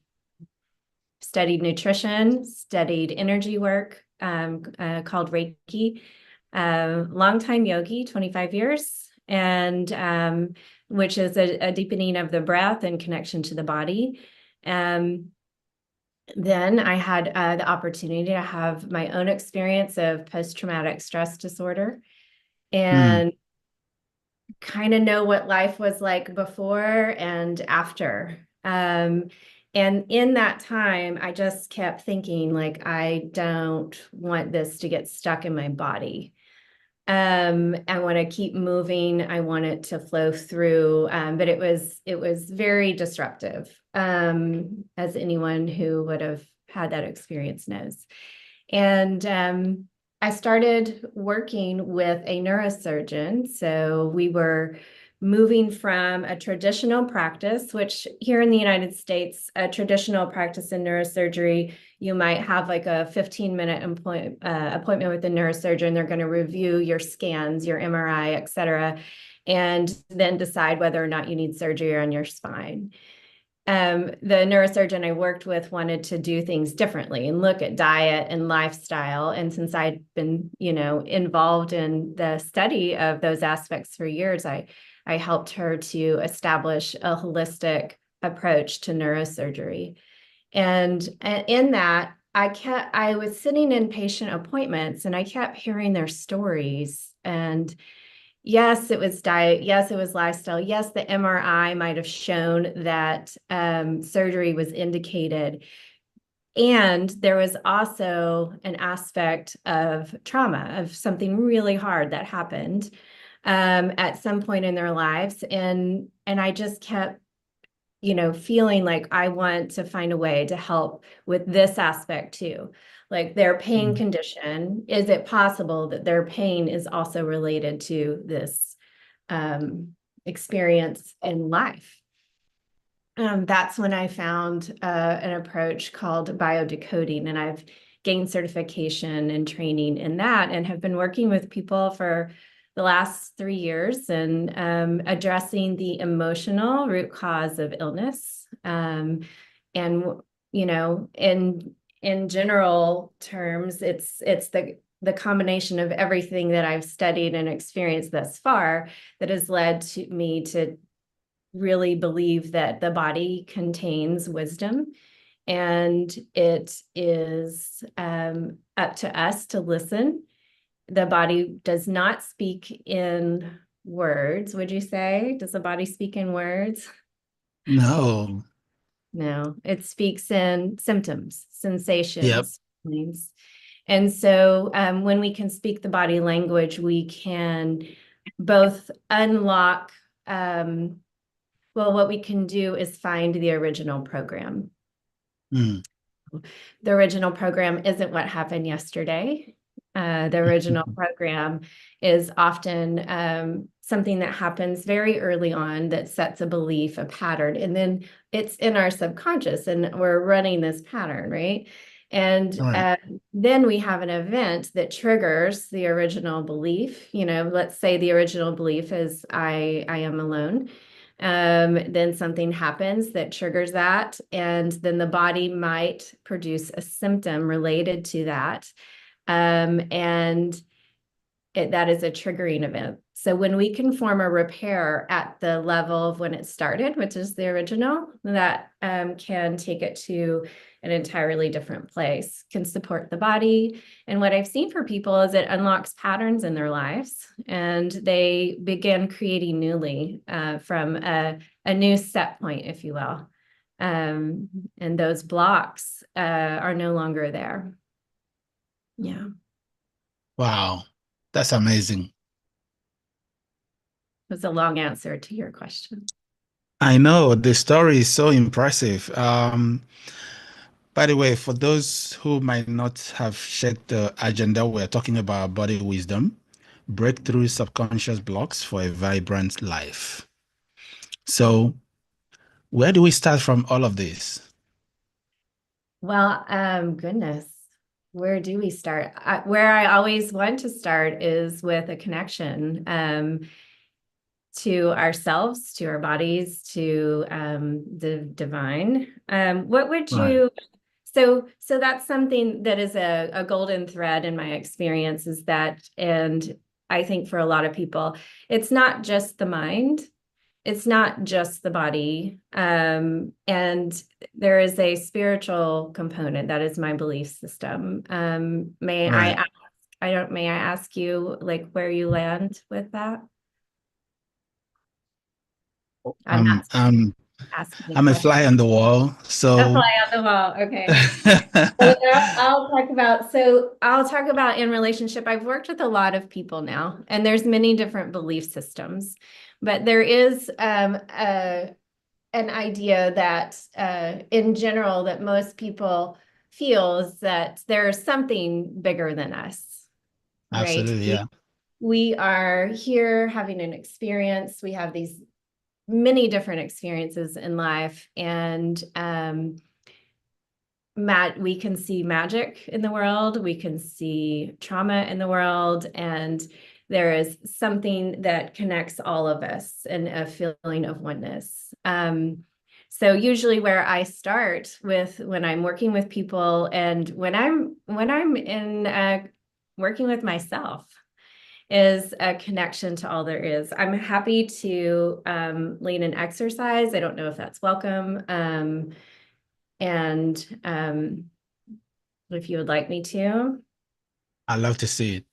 Okay. So now I am aware how I'm aware that you might be tired. So I just want to remind you like to stay awake, and you might just around a little bit if you need to. Yes, please. Yeah. So we sometimes sometimes shaking things out. But just to a comfortable seat. And I invite anyone that's listening, anyone that's on the call, anyone that wants to, guys.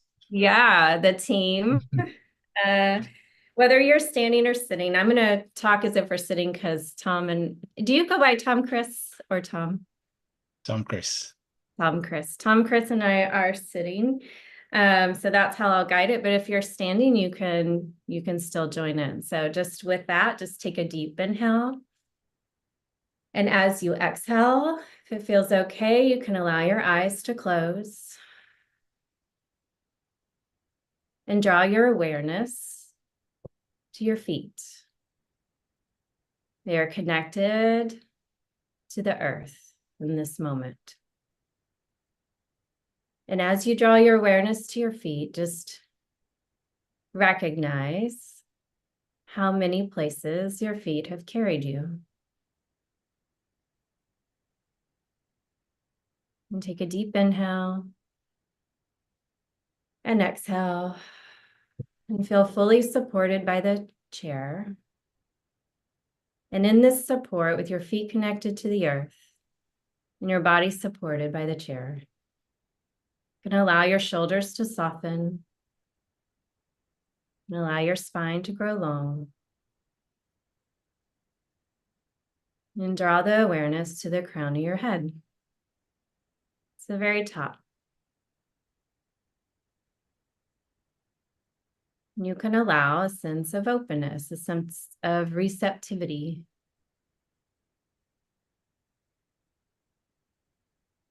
You can imagine that with your feet connected to the earth, you can bring the energy of that grounded, safe,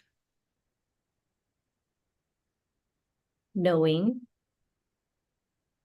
up through your legs, your knees, your hips, and into your belly.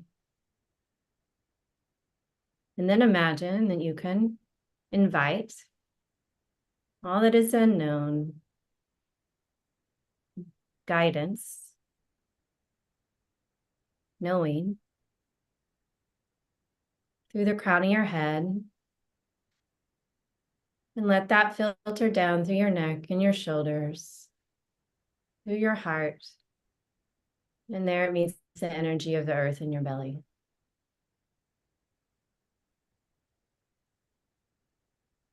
And in this moment, there is pure alignment. And I will ask you to allow a sense of reception. Just receive.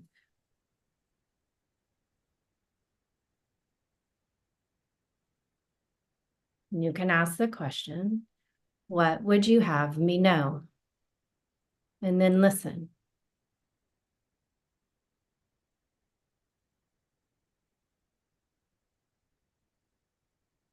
And take a deep inhale and exhale. You can sigh it out. And then allow an intention to form. It's a short word or phrase. Don't think it, just receive it.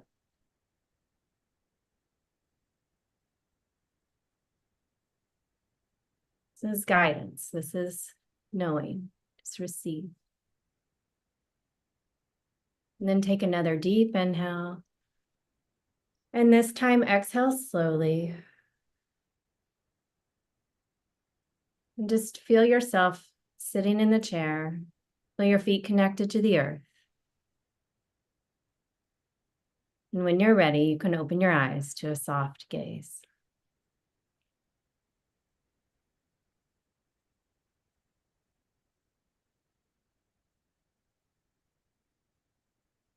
Oh, wow. That was so good. Yeah. Did you receive a message? I think I did. Yeah. Do you want to share? I'm a winner. Ah, yes, you are. How about when I prompted for an intention, does any words or phrase come in, or was that the primary? That was what I felt. Yeah. Mine was just, how can I be a support? How can I be a light? So it was setting the intention that this conversation, be a light for others, that you and I together, that we raise the vibration of the world, and that I support you in achieving this goal. And you are a winner. Yeah. Thank you. Yes. Wow, that was so refreshing. Yeah. Well, and so just notice the before and after. A lot of times we are thinking. And if I were to have a conversation with you, well, we are having a conversation, but if I were to be working with you in the realm of what I do individual sessions, we would have an entirely different conversation after tapping in and tuning in and coming into alignment together than we would have before. So you said, how do we start? That is how I start. That is what I brought into a medical practice. That is what I'm now bringing into the world in a bigger way. And it's what I want to offer for everyone, is to, have that sense, that feeling, start your day there, start your sessions there, start your conversations from that space, which I would say is connected to body, mind, and spirit. Right. Yeah.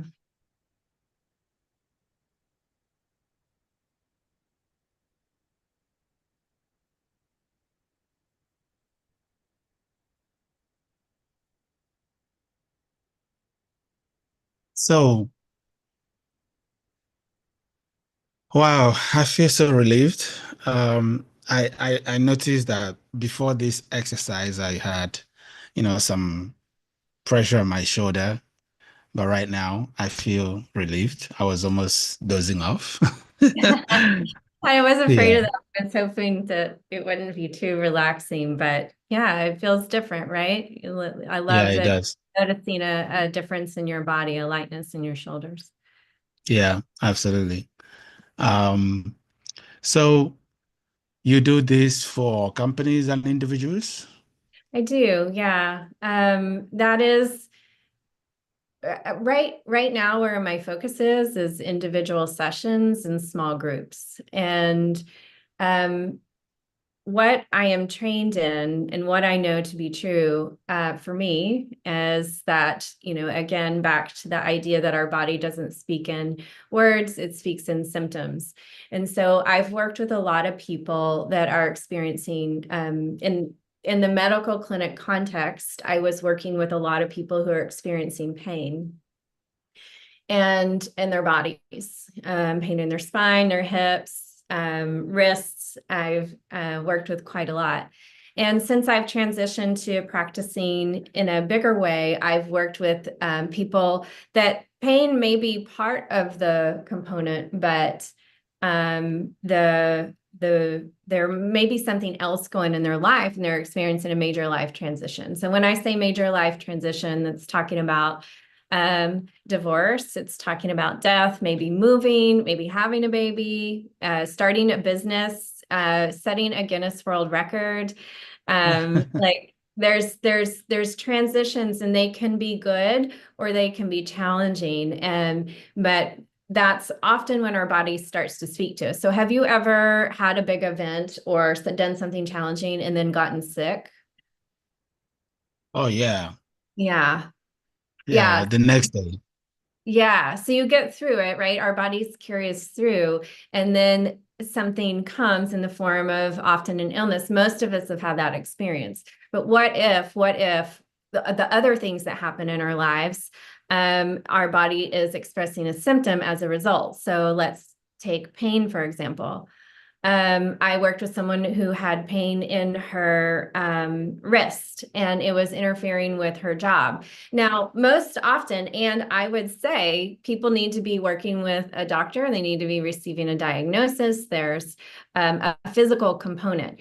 And what about the emotional component? What is going on here, really? And she had been wearing a brace. She had been doing all the things, and it wasn't resolving.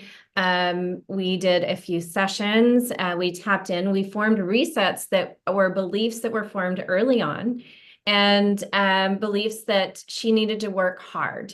She needed to work hard and keep going. And that was the way she was going to be successful. While we know that to be true, her body was telling a different story. It's like, I need a little break. And so by deeply listening to her body, we did and forming a reset on that part of her, that old belief, then the pain has since gone away. So Wow. it's a combination. It's both and, in my opinion. Like, we need to look at the physical, but also what about the emotional, the spiritual? Combine all those, and we can help people achieve. I think this work is best demonstrated by examples, so I can keep sharing them if you like.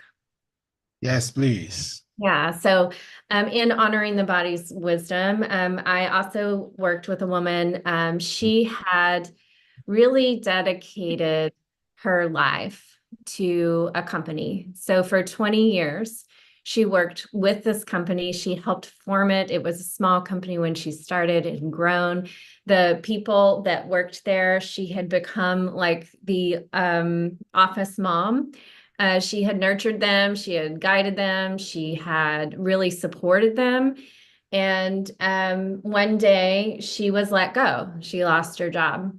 And since then, she had not been able to do the things that in the way that she was used to. And so what we started actually with was she was like, I just keep walking by the computer and I cannot even open it. I have all these goals and dreams. There's things that I want to do. There's ideas I've had for years, and I want to take action on them, but I just can't even open the computer.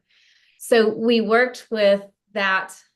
That's a major life transition, right? So, and her body was speaking to her, and we tapped into where that was in her body, that feeling of stall, that feeling of being stuck. And she had some profound moments early on in her life that had never been fully resolved. And through our work together, she has not only open the computer, she started her own company. Yeah, one day it was a really good day for us both. I think she sent me a logo that she had created. And that was by and she continues to evolve in her life. There was pain in her knee that has resolved. There's, so when we reset this early belief, things around us change, and we're starting to both behave differently, which attracts a different kind of, I'll just say energy, and it's becoming magnetic for the things you want and making new decisions and moving forward in a new way. Yeah. That's exciting. It is exciting. So, yeah, Tony Robbins was famous in his quote that success is 80% mindset and only 20% strategy. Do you believe in that? I do. When you say mindset, or when he's indicating mindset, that includes not just the thinking. Yeah. Right? But something bigger, something more. It's like that. It's both. Have you ever seen a diagram of the conscious and the subconscious, a drawing? No. It's like you can picture an iceberg, and the iceberg is huge, right? And you only see the tip of the iceberg, but underneath the water, there's this massive form. Well, the subconscious is like that. So have the conscious, I'm going to do this thing, and the subconscious, like what is really driving the bus. And so if by mindset we mean both of those things, I would agree with that. I suppose that's what he meant. Right. The strategy is important, right? Like strategy of absolutely being on time for the interview. The strategy of having a team in place that can support you, right? That's important. Yeah. It's the mindset, it's the belief that I am a winner. I am a winner, and I can do this, and whatever subconscious ideas that exist that have supported you in achieving this goal. That is like success. Yeah. Thank you so much for the first introduction to this session. But how did you get into this in terms of this new dimension that where you're now focusing on individuals? Was there a turning point where you're like, well, I feel it works better on individuals than groups? And that's a good question. There's a two-part answer to that. How did I get in this in general? I've kind of given a story that it's like the whole thing has led to this point. There was a moment when I first found this way, like that confirmed my knowing. And there was a man that had a bulging disc. So our spine is made of discs. Bones and discs. And then in the middle, there's a spinal cord, which is a bundle of nerves. And there was a bulging disc. So the disc was pressing on the spine. So it was a very physical, obvious issue. He didn't want surgery. And there was someone said, well, can I have this conversation with him? And in this conversation, he formed new beliefs. I didn't know what was happening in that moment. I was like, I was watching. And then we went to test the pain response. The neurosurgeon went to test the pain response. And I was watching his face. And as she did the test, I saw his face. It was dumbfounded because the pain had already decreased. So nothing physical, right? Nothing physical had happened to him. there was what looked like a conversation. So in this moment, I knew I wanted to go in this direction. And started working with people in this way. It was in a small clinic, and with a very specific clientele. And there was the second moment to answer your question was, you know, if we think back to my original decision, I want to work in prevention, not repair it after something terrible has happened. As I worked here, I was like, this is way bigger. This is so big. Everybody needs to know about this. Like, if we can address these things early, then, you know, maybe we're going to live longer, healthier lives with a better quality of life. So as I have transitioned to working outside of that medical clinic, that is my goal for people, is to use the body to listen to its wisdom, to follow the symptoms and resolve things early and often. I can give another example. Yes, please. Yeah, I worked with a young man. He was 11. It was when I was trying to decide if this is something I really wanted to study. And it's like I needed confirmation. I still, even with all my knowing, I wanted more confirmation. And he had a cyst on his wrist, the ganglion cyst. And yeah, it was here. And in looking at this body of work, there's different codes that are related to that. And so I sort of knew where I was going with the conversation. We had a conversation. He developed a new belief. That cyst went away and has never come back.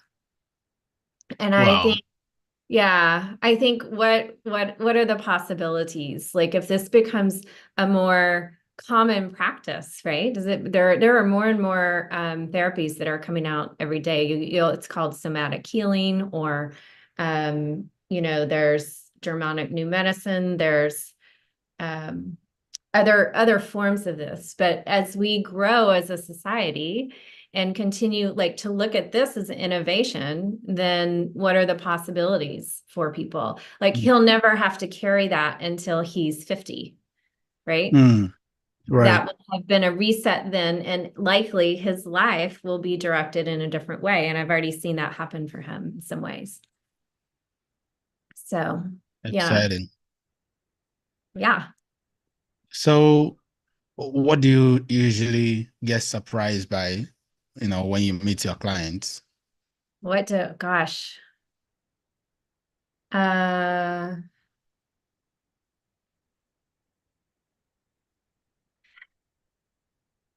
That is a good question. I've been surprised so many times, but you can maybe hear a softness in my voice. I am honored to work with people and the human condition. So the depth of I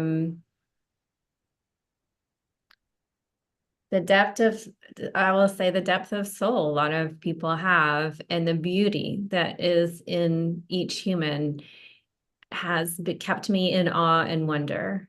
You know, I've had the opportunity to hear a lot of really tough stories, like in some ways the worst of the worst. And the human condition is one of survival. And I'm impressed and honored to be part of people's journey as they decide for themselves, like, this is, you know, I want to take a new path.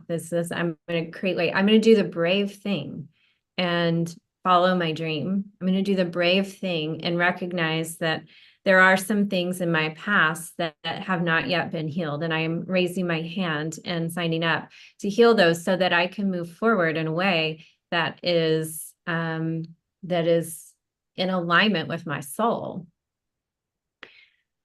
So that is what inspires me. What has surprised me is just even, you know, when that cyst went away, I'm like, what? Is that possible? Like they wanted to do surgery. They wanted to do surgery on that. They wanted to, that was the solution. And of course, we're used to listening to what the doctor recommends. But with this deep honor and respect of the body and listening to its wisdom, it's possible that yes, we might need medical attention, and I highly recommend that. I go to the doctor myself, but also if is it possible to also address the emotional root cause of things and have that be part of the resolution? And when I see, one day a woman was in my office, she had pain in her hip. And I asked people to rate their pain at the beginning of the session. And it was level 6. That's on a scale of 0 to 10, 0 being, no pain, 10 being the worst pain you've ever experienced. She was at a 6. By the end of the session, I said, where would you rate your pain? And she said 0. And we were both like, wow, that's amazing. And I made her say it. I was like, say it again, say it again. And, then she re-entered life, right? Where the things are still happening. There's more content. And last I heard she was at a level 2, but I mean, still like that's she had already done so many things that were helpful and were helping. And we also saw this change for her. So like, I feel like my mind is blown all the time with the possibilities for people. I can't promise results, but, that is like when we address this emotional root cause, when we step into alignment with all that there is and and maintain a new frequency, then what is possible? Maybe there's more for us. Do you think people can use this kind of treatment to manifest their goals? I believe that they can. Okay. That is my belief, because I mean, have you ever had the experience of feeling like you want to achieve a goal, but then it just is elusive, and there's a pattern there to it? Yeah. Sorry. Have. What? Oh, did you want me to say that again? Yes, please.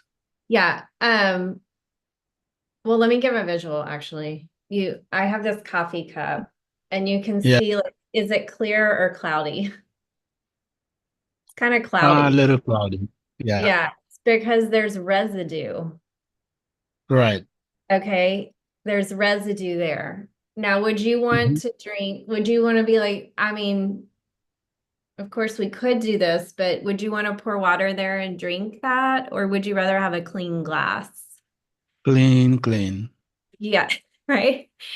So, okay. So, if you are trying to create with a dirty glass, right? Let's imagine all these little past beliefs or big past beliefs. These things are in our field, in our body, in the way we are behaving towards others, right?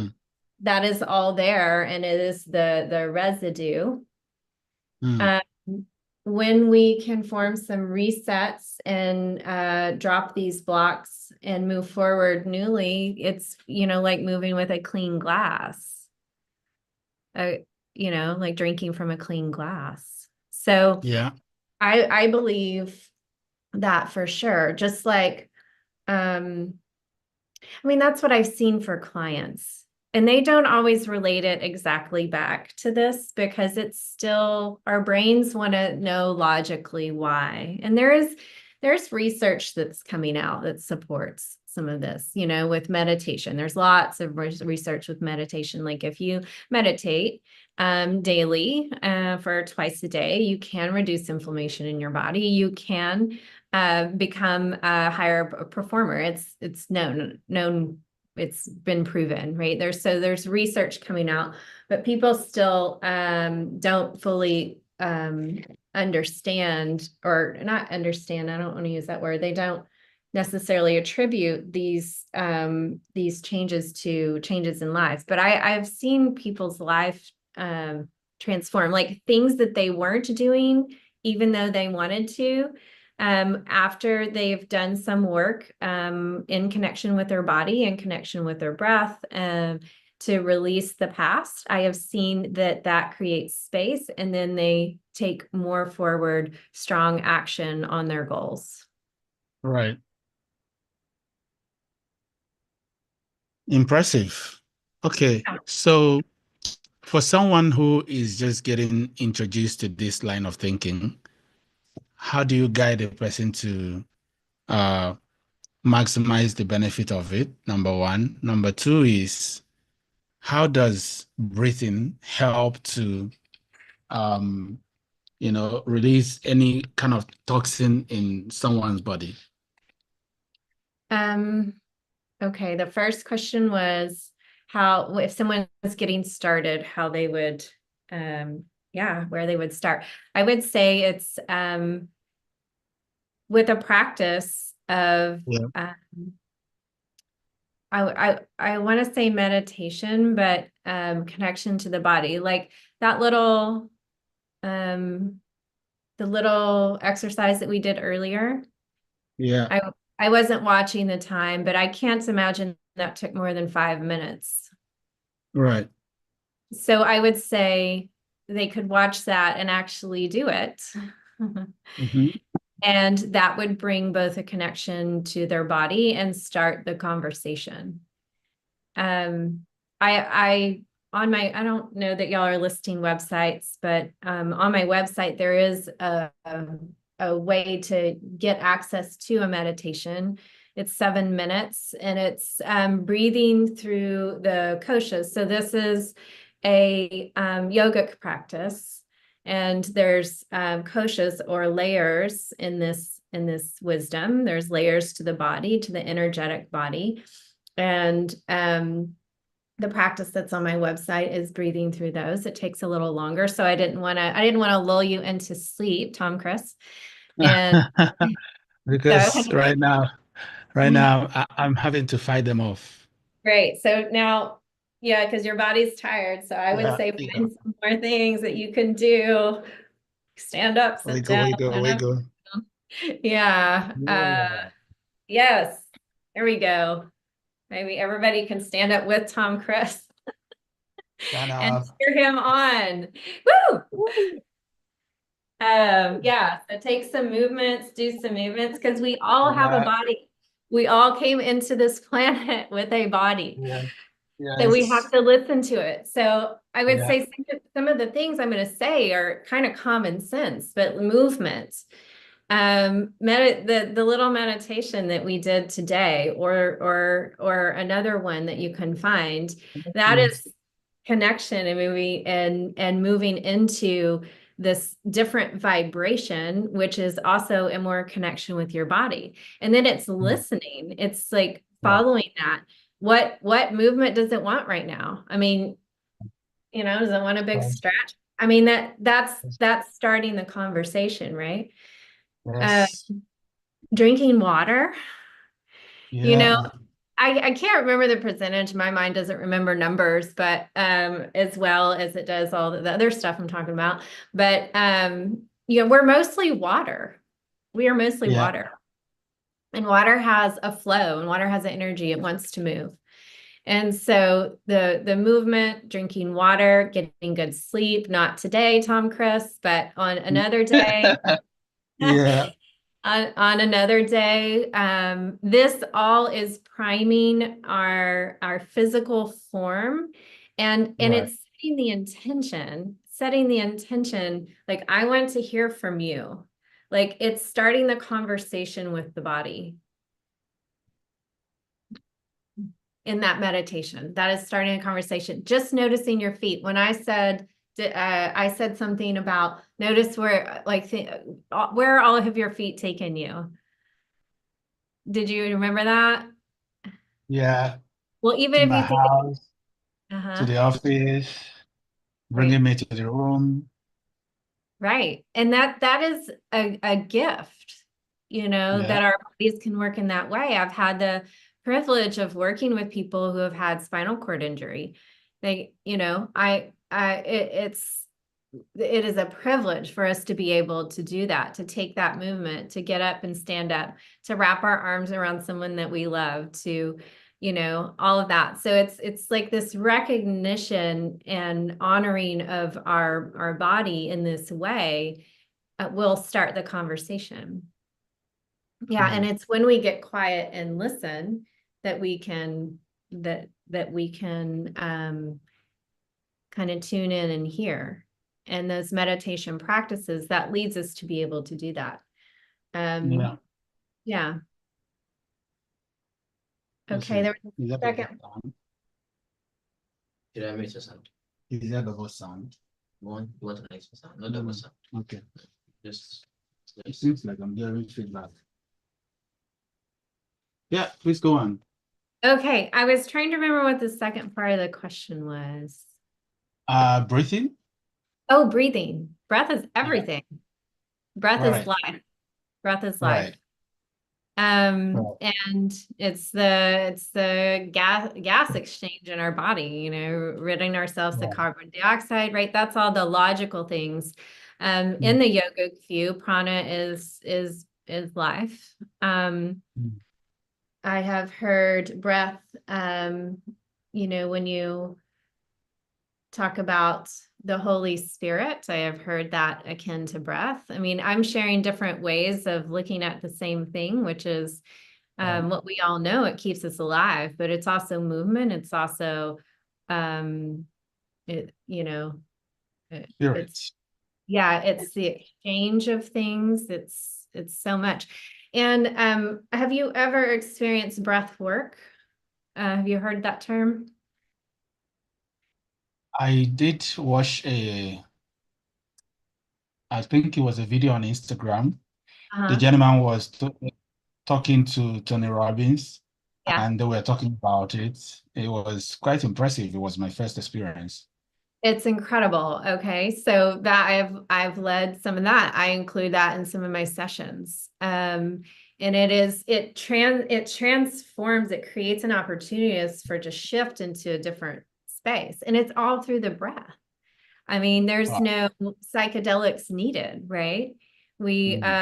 Like there's no substance. And I think that's what we can all challenge ourselves to, is to like deeply know our body, to have these experiences, to seek out movements, to try new things, to try new breaths style. I mean, that's one form of breath work, but in yoga practice, you know, breath is linked to movement. It's just part of everything.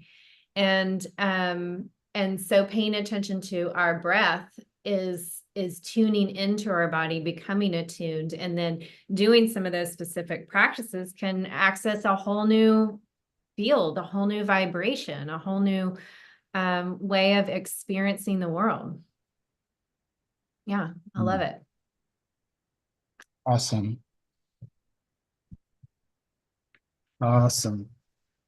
If someone, yesterday we were talking about mental health challenges with some of the speakers. If someone is having some of those blockades or anxiety or things like that, could they possibly use mindfulness to realign their energy? Yeah, 100%. You know, I am another thing that I didn't mention, I'm actually working toward a degree to become a licensed mental health counselor. Learning that discipline and that structure, in addition to the coaching work that I do, that I described. Biodecoding itself is considered a therapy in France. And then, you know, what I will say about that, and you'll hear other people who work in the trauma world say something similar, when there's a tiger chasing you, is that the time to sit and be still? No. Right. Because what does the body want to do? It's fight, flight, or freeze. It's flight, it's run. So in high extreme times of stress, I would say that's what we're talking about, is tuning into the body and listening to that and seeing, like, what do I need? You know, maybe it's, I need to walk. Maybe it's, I need to, you know, run. Maybe I need to go to yoga. Maybe I need to do whatever dance, whatever the movement is that fits. So, and then other times, maybe it is time to sit and be still and tap in and tune in. Yeah. So, and meditation to me is like a muscle. So, you know, a lot of times we work out to build muscle. We run and build endurance. Meditation is a practice, a daily practice that the more you do it, the better you get. And the better you get, the more focus you can have, the more, I would say, tapping into intuition.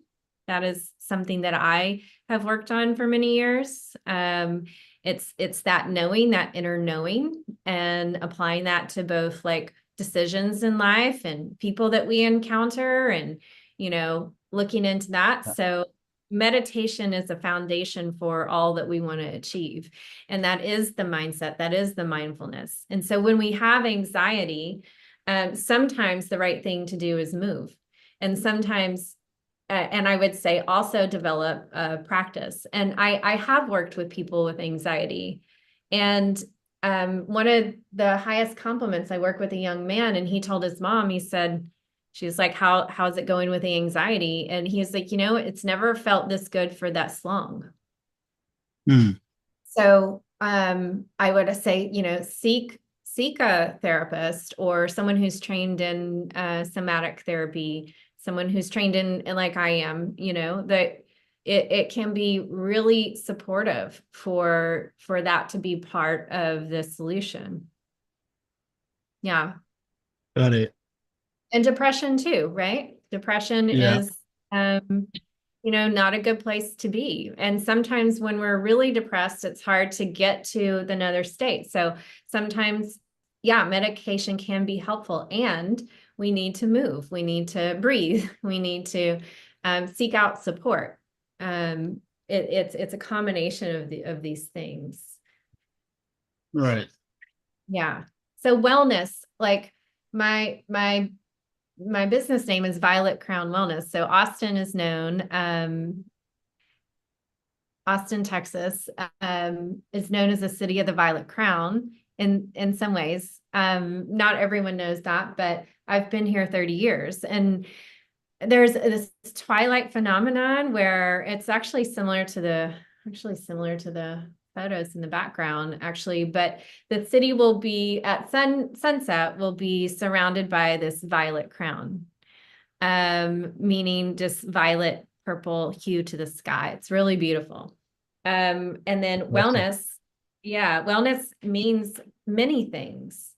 It's how we move, how we breathe, right? That's traditional. And then there's the mental wellness, which is what you asked about. And that's part of it. That is definitely, that's part of being well, is being connected to others, is being in a social support, having social support. It's, you know, that mindset that you're talking about, it's working through mindset. It's connecting spiritually in whatever way that is for you. It's a holistic approach. It's not one thing. Yeah. Okay. So for some of the clients that you've done this, you know, have you had anyone have any objection in terms of whether it worked for them or not? Like, are there people that maybe they are resistant to the energy? That should be the better question. Yeah, there is. And, you know, that's where, you know, for me, I meet people where they are, and some people aren't interested and they're not ready. So there's definitely that. Then there's other people who hear it about it and are like, oh my gosh, I've been looking for this, sign me up. And then I want to do work in this way. I want to include my body. I want to tap into its wisdom. And then there's people in the middle who are like, I don't know. I mean, and I was there too. I wanted to see, is this, I don't know. I feel like I know that this is how things are organized, but can this actually work? And I think it can. It's not the only way, but it is a way. And it's interesting that's why I like to share examples.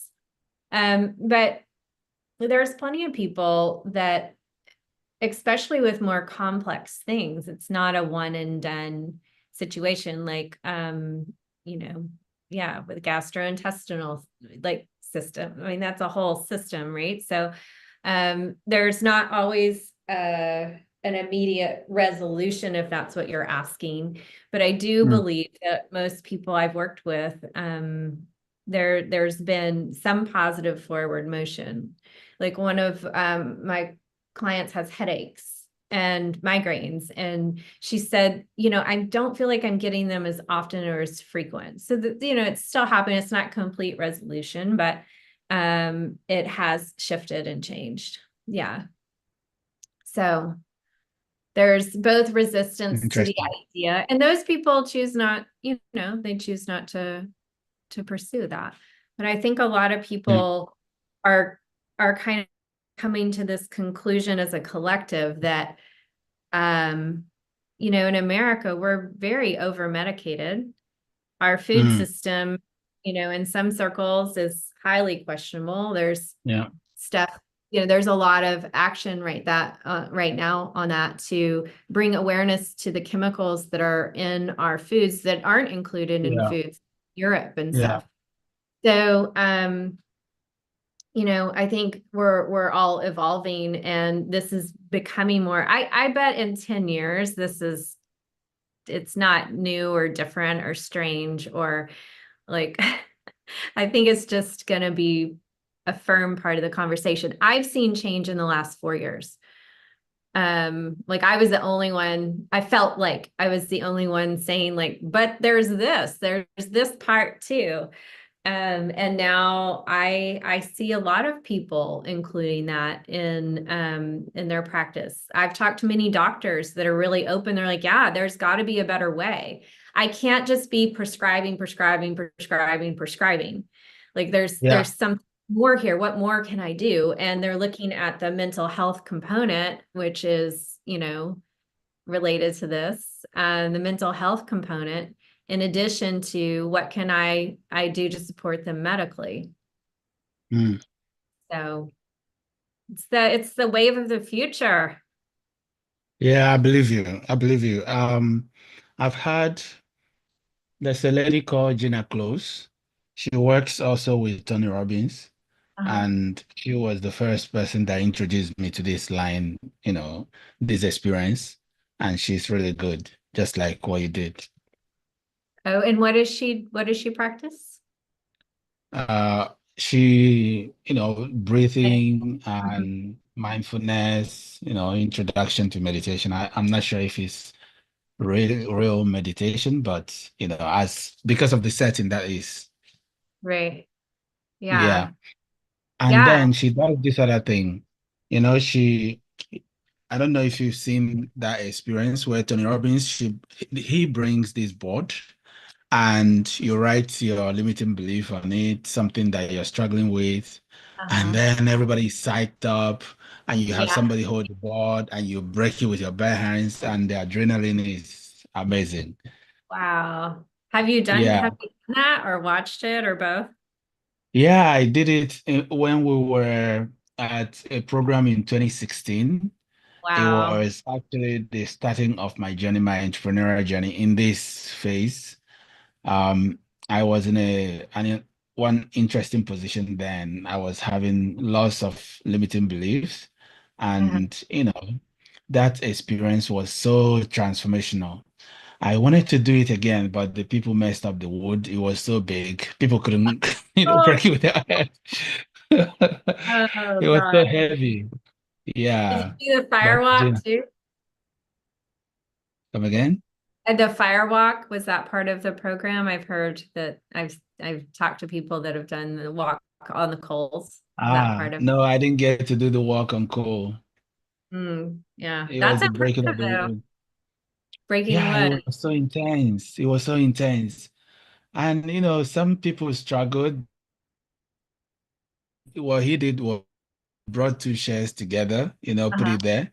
So one way or the other, you get you get to break it either with your leg or with your Yeah. hands, you Yeah. know. No, that's amazing. But it was so Well, exciting. he gets everybody into that higher state, right? Like higher state of Yeah, like, all right, this is yeah, full. He's a master at yeah, that. yeah. Yeah.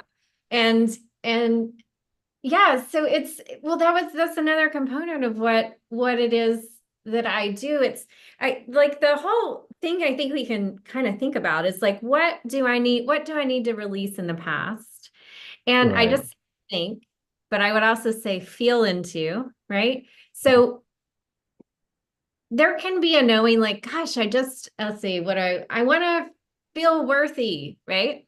Let's talk about worth. I want to feel worthy. But then there's also the subconscious, like you don't know where that got started. So that's why I love this subconscious work, which, again, this is what I do. I think the bigger message is like there's probably a lot of people that are also doing that through hypnosis or through other forms, but like how can we tap into the subconscious and really define the limiting belief? Do we even have the right one, right? Have we Yeah. thought it?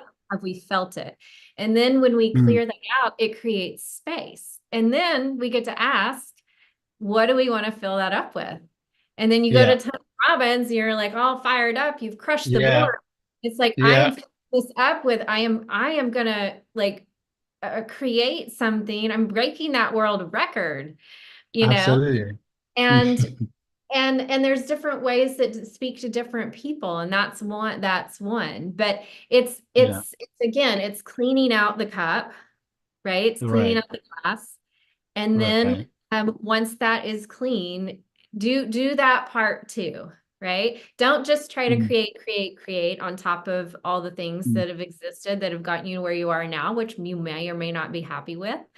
Clean it out, do something that helps you release the past, create the space, and then decide, get really clear on, I would say, how you want to feel.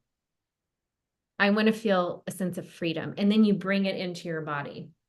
That's another Right. thing that can be really powerful with meditation is, have you heard of Right. Joe Dispenza? Who? Have you heard of Joe Dispenza? Dr. No.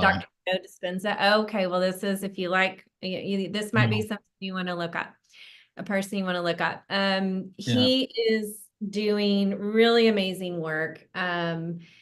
He guides people in week-long meditation events, and that is the intervention, I guess you could say. Oh yeah. I've seen him. I've Yeah, seen him. and okay, and he has measured people pre and post, and what they have seen is there is things are changing for people physically. Like so he's proving that meditation can help you change physically. This is like all in alignment. I went to his retreat last December, and I was like, he's proving my work.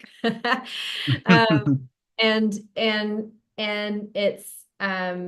it's bringing in the feeling that it's accessing I would say a different vibration. It's raising your vibration, and then bringing in your feeling, and your body can't help but match that.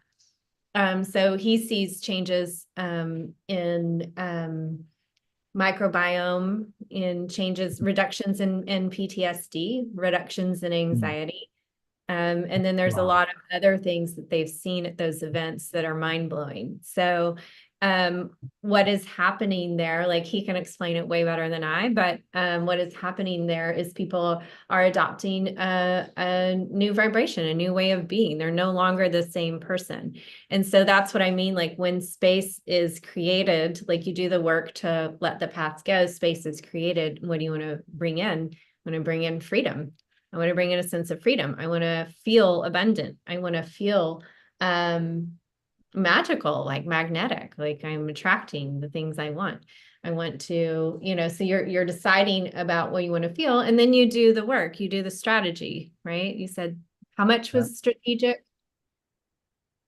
I don't remember quote. You quoted, so then you do the work, the to-do list and take action. 20% strategy. Thank you. Then you do the other 20%. Yeah. Yeah.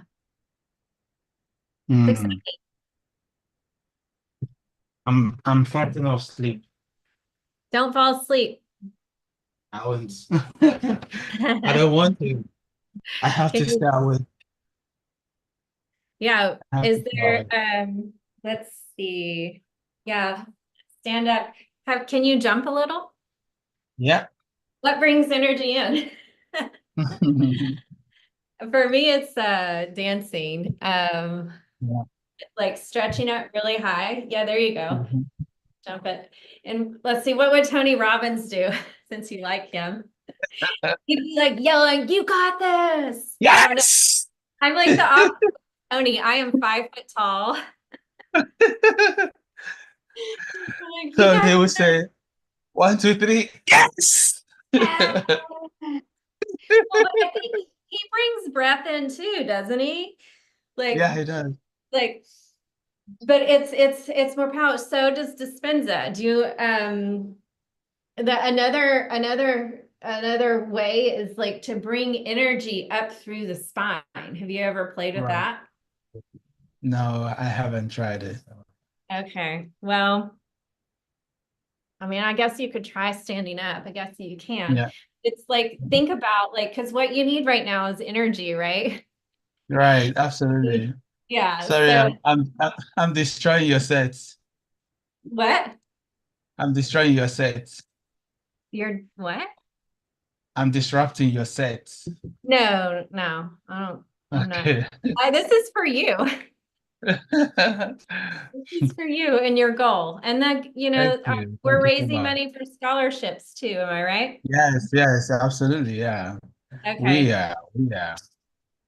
You want to tell me about that? I read about it, but would you be willing to Yeah, tell me? absolutely. So we have a project we call Ready for Work. It's a digital career acceleration program for entry-level job seekers and early career professionals. What it does, guys, can I talk, please? What it does is it helps young Africans who are starting their careers understand how they stack up against their competition so they can be of higher value when seeking gainful and meaningful work. Of course, by providing them resources to upskill and learn in-demand digital skills. So we've been doing that for 3 years, since 2021. We didn't do it last year because we were rebuilding the platform. So we are relaunching that platform, Okay. through this. We've been playing the ads and we are aiming to launch a cohort from just this one, ending of November. Okay. So we are mobilizing the scholarship to be able to provide young people those training programs. So yeah, that's what it is. That's incredible. And how many people will have been total or will be affected by or lives improved? How many lives Right. improved? Yeah, we're looking to mobilize scholarship for 100 young people aged 16 to 35. Okay. So 100 this year. And you said you've done this in the past as well? Yeah. Yep. Do you know We've how many? impacted 126. 126? Correct. Okay. And what was it like when they got the news? Were you there? Did you see them receive the news that they have a scholarship? Oh, the previous one. So those ones, some were paid for by some companies, some Okay. paid by themselves. Yeah. Okay. All Yeah. right. What inspires you to do this? That's a very good question. So I got my start working for my big sister in her retail business. I was selling and marketing fast-moving consumer goods retail. And, the business grew in authority and clients wanted us. I ended up actually quadrupling the weekly sales and added more brands under not the franchise, but the store. And incidentally, she realized that my skills could be used in larger capacity. So she said I should start a procurement company to supply her and other businesses, essential goods that they needed because the previous supplier was ripping her off. And so, yeah, I began supplying her company and others. And, I was in the process, I was reading business books. I read, Robert Kiyosaki. I don't. Okay, so he think and big rich dad, poor dad. Yes, I do. I do know that. Yeah, yeah.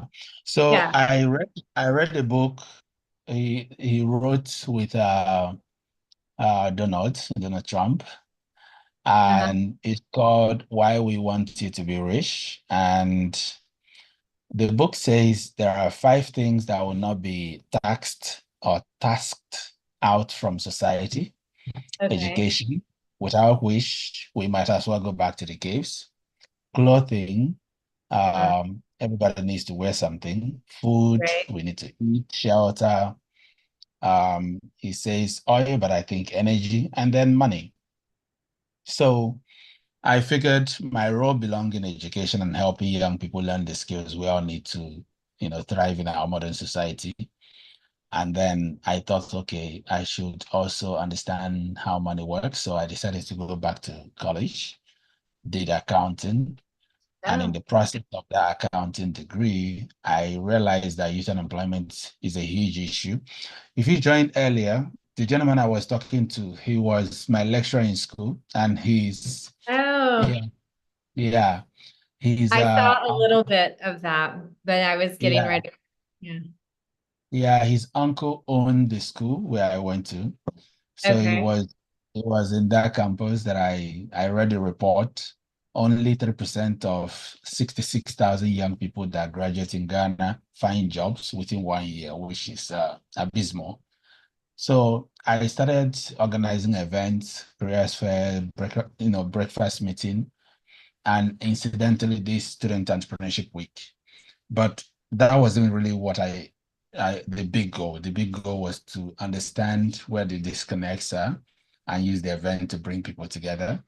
So we sieved everything we were hearing from the event and dissected it into the problem of mismatch of skills, access to jobs, lack of community support systems, lack of coaching and mentorship, and of course, insufficient jobs available.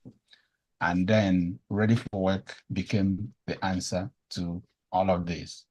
We launched the platform through a pre-seed investment that we raised in 2021, moved into the at Student Entrepreneurship Week 2021, we launched it. And we did piloting of the platform between 21, 22. Now in 23 last year, by the way, in 22, I got featured in New York Times Square, thanks to the program. Oh, wow. Yeah, by NASDAQ Entrepreneurship Center. And then in 23, we decided to rebuild the platform with the insights from the previous cohorts. And in 24, which is this year, and now bringing me to you. All right. Yep. It's incredible. Thank you. Thank you for sharing. I wanted to know more and I wanted to hear from you. So that was actually something that I was hoping to hear. Yeah. It's been like everything I wanted to do with my life is to build this platform, because we have 60% of university graduates entering the workforce without jobs. And a lot of these ones, as you see on the news, are languishing in the desert and in the high sea, trying to cross to your country. If we can create a system that will help them unlock their potential over here, they can, thrive in Africa and become part of the global workforce. So that's my mission for life. Everything I wanted to do everything I'm doing with my life is this platform. So yeah, that's my mandate. Wow.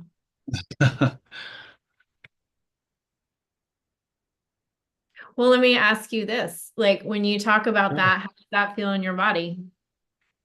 Oh, I feel inspired every time I talk about Ready for Work. I feel so inspired.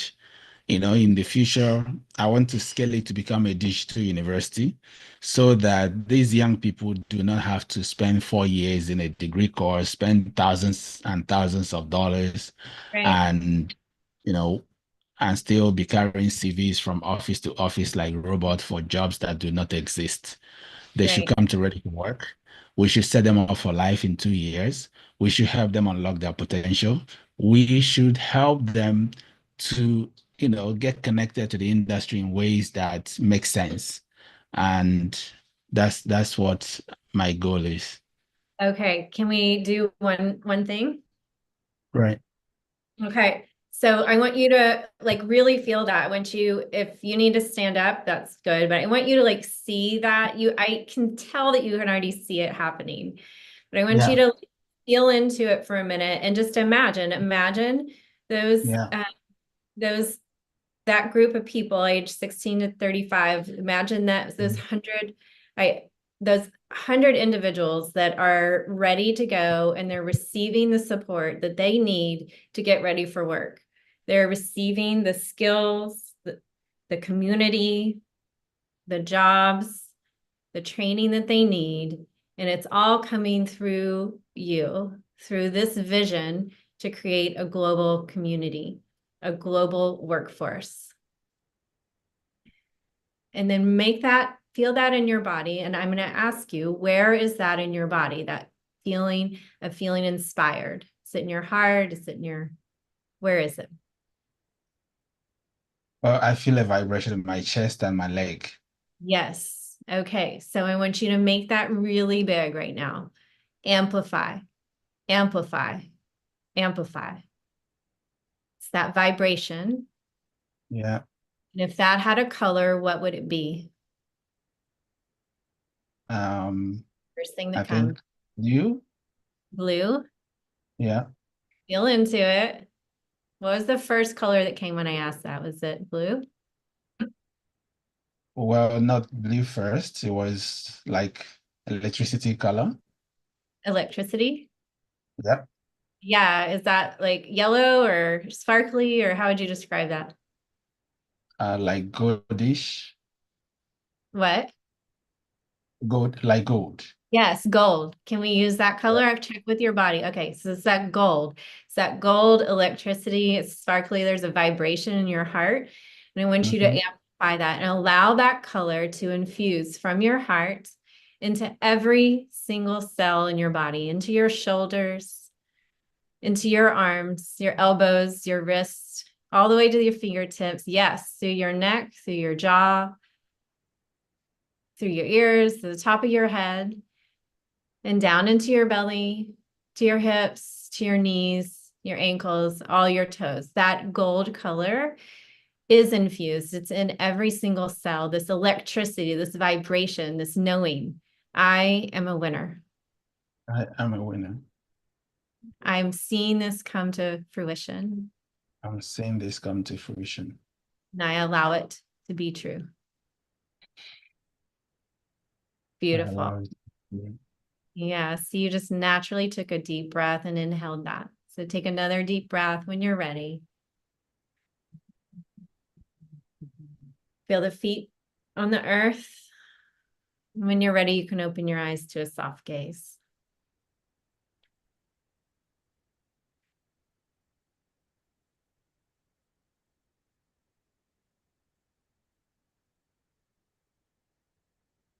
Wow, that was wonderful.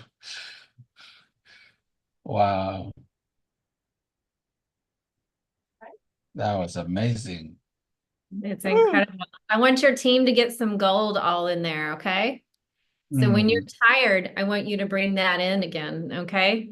Because that's your body sense. That's your body sense and your internal knowing, and the color is gold. And your body speaks not in words, it's colors, it's more right brain, symptoms, sensations. So you have that sensation, that vibration, that knowing I am a winner, and the gold, which is the color. So every time you see that, you remember that and repeat that in your body. You don't have to do anything more. Your body knows.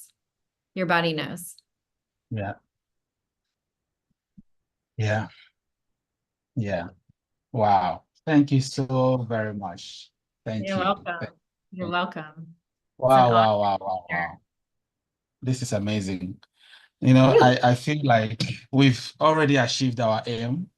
I feel like everything is fine. Everything is, is settled and sorted out. Wow. Thank you so Yeah, much. you're so welcome. I'm honored to be here. Wow. What a wonderful celebration. Yeah, yeah, that's what's possible. Thank you so much. You know, when I opened my eyes, the screen was so bright. It's like your face was glistering. It was amazing. Oh, thank you for sharing that with me. Wow. Okay. Well, okay. So we transitioned to Oscar. Yeah, But thank you so much. Thank you so very much from the heart of my heart. Thank you. you're welcome. You're welcome. Thank you for having me. I'm honored to be here. I'm just thrilled. I'm inspired by you. I'm inspired by Thank you, you. your vision, the community that's been created just from this event, and keep going. Bring in that gold. I would. I would. Thank you. Thank you so much. Bye. Bye for now.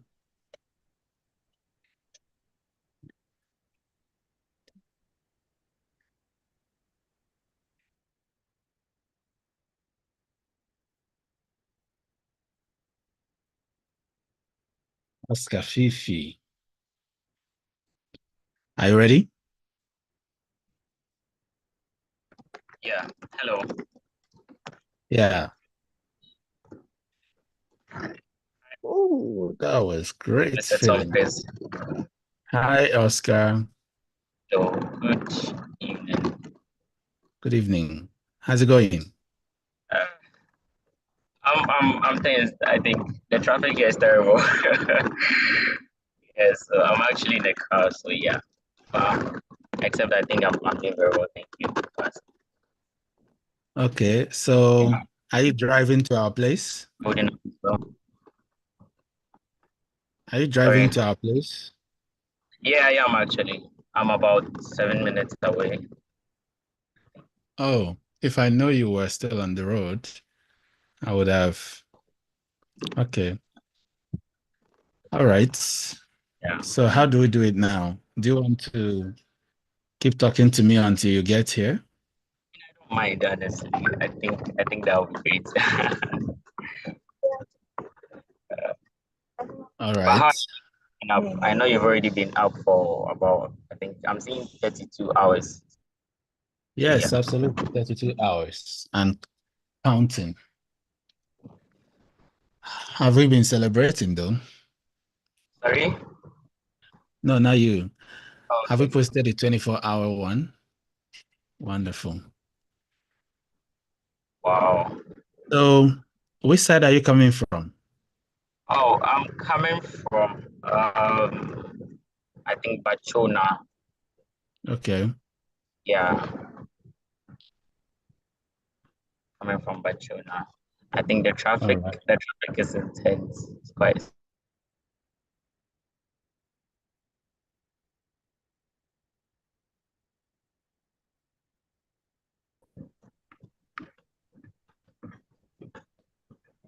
But a lot of people are rooting for you though, just so you Yes. know.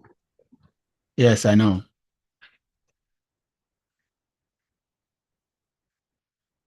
Amy has re-energized me. So Yeah, I yeah, am yeah, yeah, yeah, strong. yeah.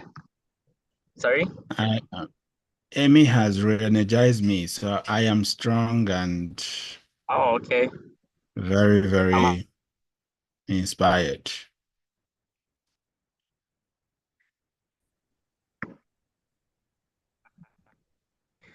that's a good thing. I think it's the second day you need all the strength you can get as possibly as you can. So yeah. I do. Yeah. I seriously can't imagine being up for several hours, honestly. Well, I mean, I never thought I could do it, but we're doing this. That's true. That's true. Yeah, congrats. My Thank team, my team and I wish you all the best. We are all games team, by the way. Okay. And we wish you all the best. Are we close?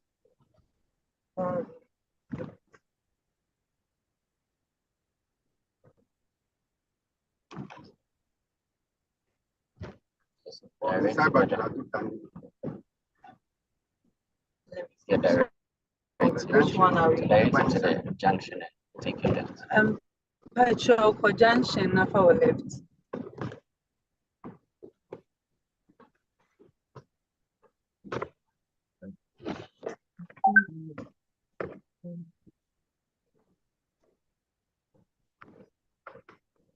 So, but this is my first time of hearing about SFAN, to be honest. And I think I looked you up and I was so inspired. I was like, wow, it's such an honor to be on this platform. Yeah, that's always the first time, right? Yeah, there is.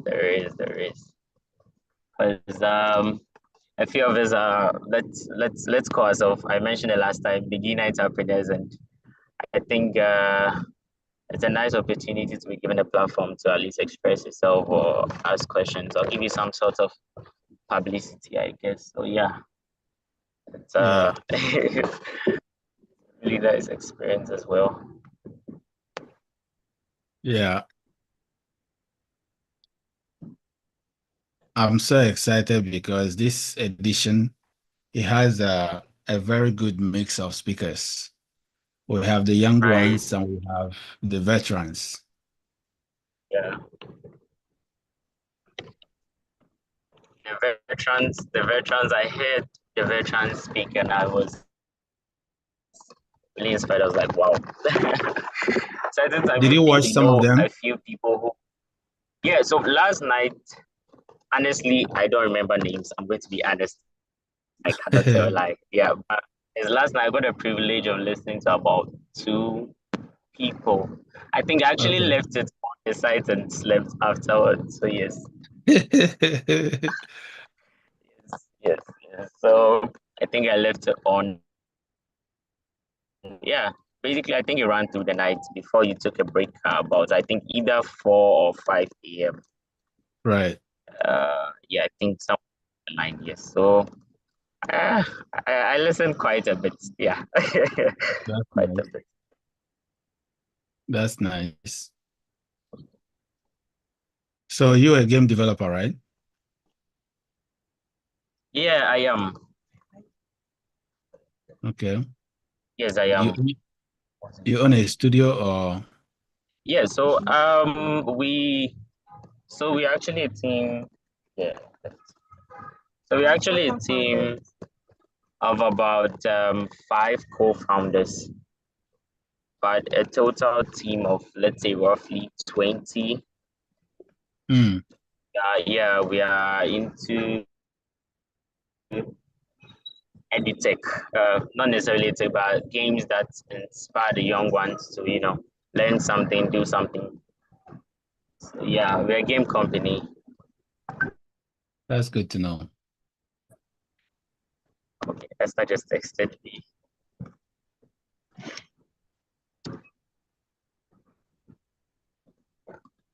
Have you had any game related people so far, or any people from the game industry as well? Yeah, we have someone from Kenya who is into games too.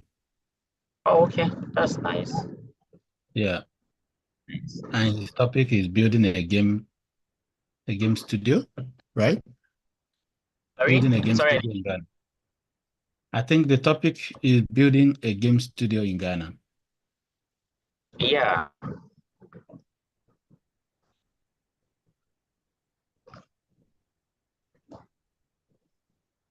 A game studio. You can change the application. Yeah, it seems to us they part the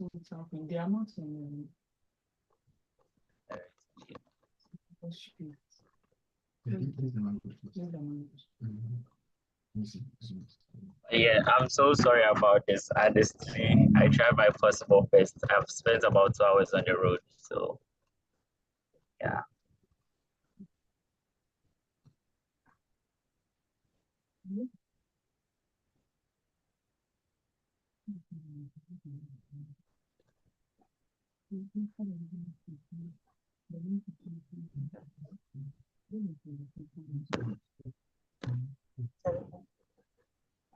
Yeah.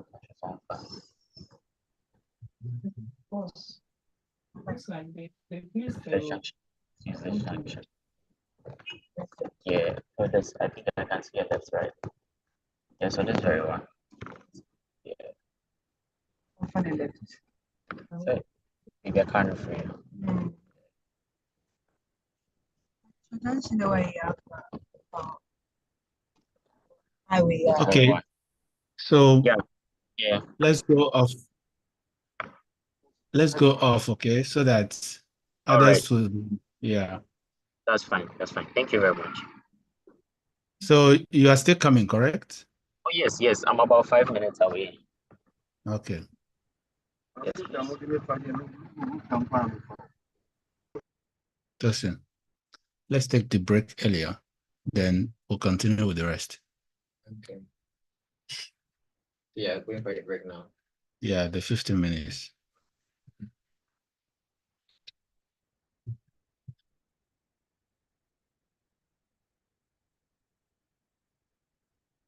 Which means when we are back, we start with Oscar, Nshedolisa, Nancy, Gloria, Chisom.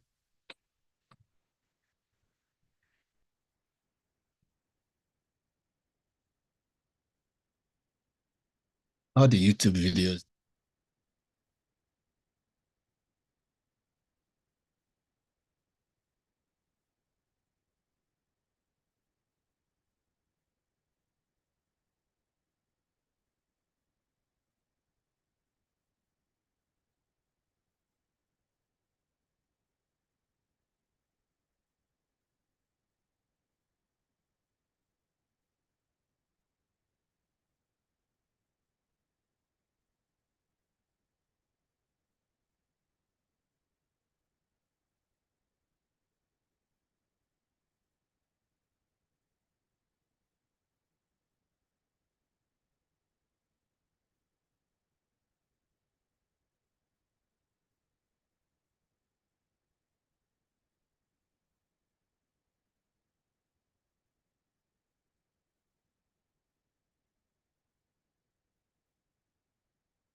insightful. I've learned a lot of things I actually didn't know initially that I thought I knew. And then I'll recommend this course, this program, for anyone out there who seeks to pursue a career in the digital marketing field. Good morning, good afternoon, good evening, wherever you might be on this beautiful planet. My name is Emewulu, and I'm excited because it's barely 7 days away from our exciting Global Student Entrepreneurship Week, which, as you know, is the Guinness World Record edition. I'm aiming to break the Guinness World Record for the longest interview marathon through this exciting Student Entrepreneurship Week, the 5th edition. For some of you that might not know what exactly this programming is all about, I established Student Entrepreneurship Week in 2018 to create a platform for budding entrepreneurs to explore their entrepreneurial impulses by learning from investors, entrepreneurs, and ecosystem leaders from around the world. The last edition brought together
Some friends of mine were Ready?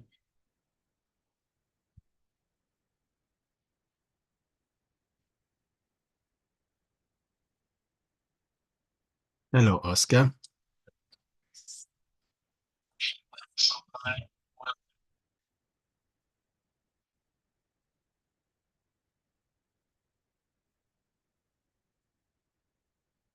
All right, so let's get into it.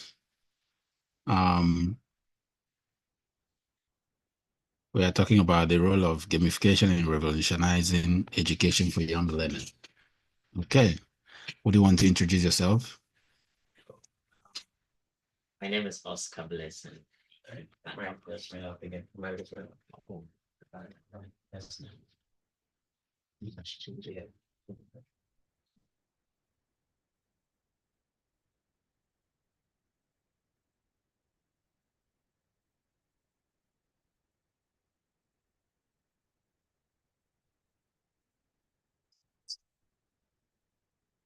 Yeah, so my name is Oscar Blessing Fifian Kama. Yeah, currently I'm a co-founder of Whole Game Studio. We do video games for learning, for teaching, for learning, for social change and impact. Yeah, that's what we do. Okay, Yeah. that's interesting. All right, so tell me about, there must have been a time when you were thinking about your career and you're wondering where you're going to channel your energy. Right. So how did the video game concept come about? Okay, so that started from friends, I guess. So our lead guy is called Onyx Tekiduku, and we started in KNUST. So we are all alumni of KNUST, and he was more into the gaming thing than I was. So I was more into let's say animations and film, graphic design. I was more into the arts. So let's just say he spotted my talents, and as friends, he called me into helping, let's bring our heads together and do something great. Initially, I was not too receptive, honestly speaking. But I think close to finishing school, we just I don't know, maybe something snapped in me, I guess, but I realized that it seems this had work potential, not just in not just what we'll be gaining from we getting ourselves out there, but the impact we can also get to others or get into the world. So yeah. That's where it started from. We started from school and friends, then we go one person and two and three, and yeah. Now we are a gaming studio. We're actually a startup company. So, Okay. Yeah. We joined the UNICEF Startup Lab this year. Okay. Yes, I think we have a demo day on Thursday, God willing. Okay. So yeah. I think yeah. Let's go back to the formative years of your career. Okay. If I was going to high school with you, Right. are you one of those that would jump fence to go home? Well, I was definitely not an angel, but I was not one of those boys. Okay. I'm sorry to disappoint you. Okay. Yeah. Did your graphic design start from high school? So I loved arts, but it was more like I did not know what I wanted to do. I just had a passion for arts for some reason. So I've been a bit what's the word? I don't know, but I was doing everything some. So from graphic design to painting to drawing to sketching to it got a time I was doing portrait drawings. Yes, so it's been a funny career. I've been back in school, but I think it narrowed down, although you're asking about high school, it narrowed down in the university. Okay. Yes, so from high school, it was more like traditional graphic design. They used to give us these assignments where we would get cardboard papers and manila cards. Then we draw these let's say clay soft soap paints according to the colors. So the paper fits the exact product we designed for, let's say a brand or a product or something. So yeah. That's where it started from, I guess. All right. Yeah. Was there somebody in your family that is into design? I'm the weirdo in the family. Okay. Interesting. Yeah, I'm the weirdo. Not even extended family member. Extended, let's see. No. Okay. Yes, funny enough. No, not at all. What did your dad do? My dad did a bit of, not did, let's say he's currently in an OMC. What is an OMC? Oil marketing company. Okay. But not it's I think they do with storage facilities or something. Okay. So What about your mom? Store the fuel and they distribute it. Okay. But my mom was into baking and catering. Baking and catering. Yes. Okay, so that's where the art came in. Are you sure? Yeah. Well. Because baking involves some crafts and design, coating the cake and things like that. Come to think of it. Yeah. Okay. So who would you say is your biggest inspiration among the two? My mom. Right. Yeah, thought as much. I thought as much. Do you resemble your mom or your dad? None. None I've of them. always been an independent. I see. Yeah. Okay. So what made you choose the art career? Honestly, I'm sure if you're a visual artist going in Ghana, I know very well that there are a few assumptions. The first thing is you're not smart. The second thing is you will not make it. Yes. So what made me choose? My mom encouraged me. Yes, my mom encouraged me. Honestly, I was discouraged like on the, I don't know, almost every step of the way from high school to university. Yeah, every step of the way. But yeah, my mom encouraged me, and a few good friends I made along the way as well, specifically church friends. So yeah, I got a lot of encouragement from my church friends as well. Right. They could tease me, but in a healthy way. So yeah. Yeah. Yeah, basically that was interesting. Yeah. Okay, so now you had painting, sculpting, you said? Yeah, sculpting, and then graphic design. Yeah. Why graphic design eventually? Okay. So I think the graphic design, I think there was something about design, honestly, because art gives a way for you to think, for you to not follow basic guidelines and rules. It's like let's say I'm seeing this clock. A graphic designer is seeing the principles. It's so symmetric. They are facing each other and things. Yeah. But an artist is seeing this as very boring because they'll prefer maybe as long as it can give the time, why not put more things into it? Maybe let's fix some hourglass in there.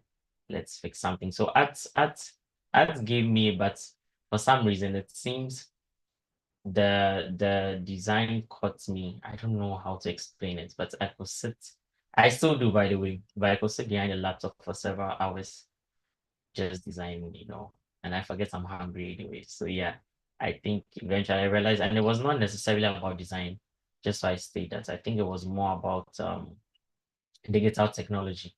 So yeah, so I'll sit behind the laptop, I'll design, I'll try to download new softwares I could explore. Yeah. Yeah, I'll try to learn a bit of animation. I'll use a graphics tablet to draw something, I guess. So yeah. Interesting. Yeah. So it was a bit of everything, but more, let's say, drawn towards the digital technological sector. Who was your first introduction to digital tech? Oof, I never really thought of that. I'm coming. Let's see. First intro. Honestly, I don't have anyone in mind. Okay. Yeah, I don't have anyone. Okay, I have this friend who I think during the COVID period, that's when I learned how to use Photoshop anyway. Okay. So yeah, during the COVID period. You were self-taught. Yeah, self-taught. Yeah, so that's how I started. Okay. Yeah, I think everybody was somewhere doing nothing. Yeah, so I was like, why not? And I realized he was doing a bit of graphic design. And I tell people maybe I want them to do a fly or something, and they'll keep flexing me, postponing, procrastinating. It was a little heartbreaking. Honestly, and I was like, I mean, I've gotten this time. There's no school. There's basically nothing happening. Why wouldn't I start something? So that's where I started from. I started with Photoshop. Yeah. And I still use Photoshop a lot, by the way. Yes, okay. But yeah, I think I've advanced a little bit. When did you guys meet together to start this one? All games. Mhm. Yeah, so we started all games in the university. Okay. So Onyx Which year started, was it? pardon? Which year? That was in 2024, somewhere 2018. Okay. Yeah, somewhere 2018. So it was more like a background something where the name was there. You signed up. We used to sign up for competitions.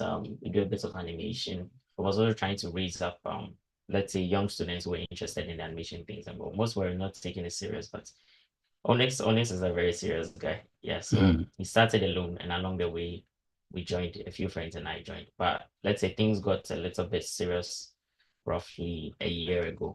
Yeah, we decided to brand the company, start something valuable, make an impact and make a profit as well.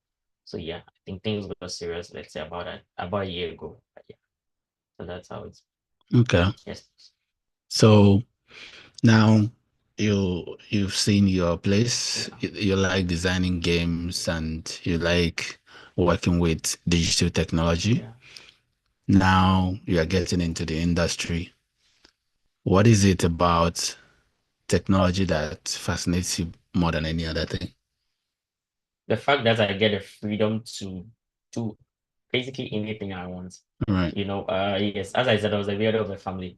Growing up, my mom will be watching Nigerian films and my brother, and it's like, I want to watch Harry Potter. And they're like, hey, you free up.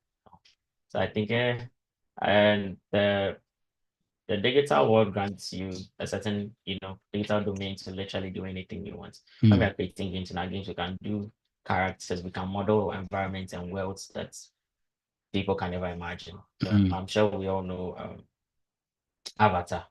And you can craft creatures that literally don't exist in this world, or even the other world. Terrestrial creatures we've not even interacted yet can be brought to life. So yes, I think the digital technology is massive. It's where some of us find freedom. Yeah. Yeah, I think we've although this world is quite interesting, but the digital world is also a next level or something. Okay, so now it seems like you're trapped in the other world. Oh yes, I am. Okay. It's quite unfortunate, but trust me, I'm quite active here as well. I'm not so lost in the digital domain. Is she the one that makes you active here? Yeah. I think she's part of the. Okay. Okay, Yes, that makes sense. yeah. Because there must be somebody that brings out this your smile. Oh really? Yeah. There must be someone. Well, now we see the person. Okay. There are a few people, I guess.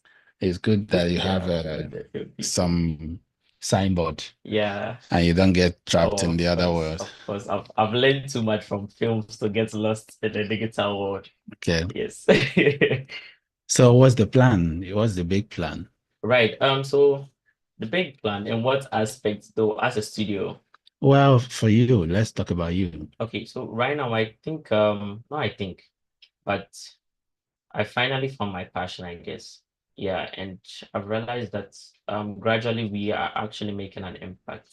Yeah, so gracefully, we recently won an award at the African Skills Week. Yeah, at Royal Palm Convention Center. Yes, and we came out first during the Pitch Fest.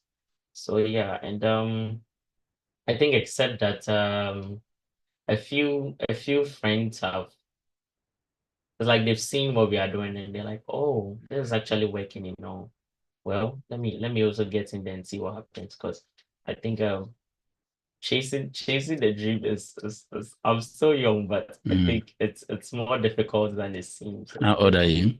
Sorry, I'm just 22. No, you're still a baby. Yes, I am. You have a long time Yeah, to. very long time. Yes. Yeah.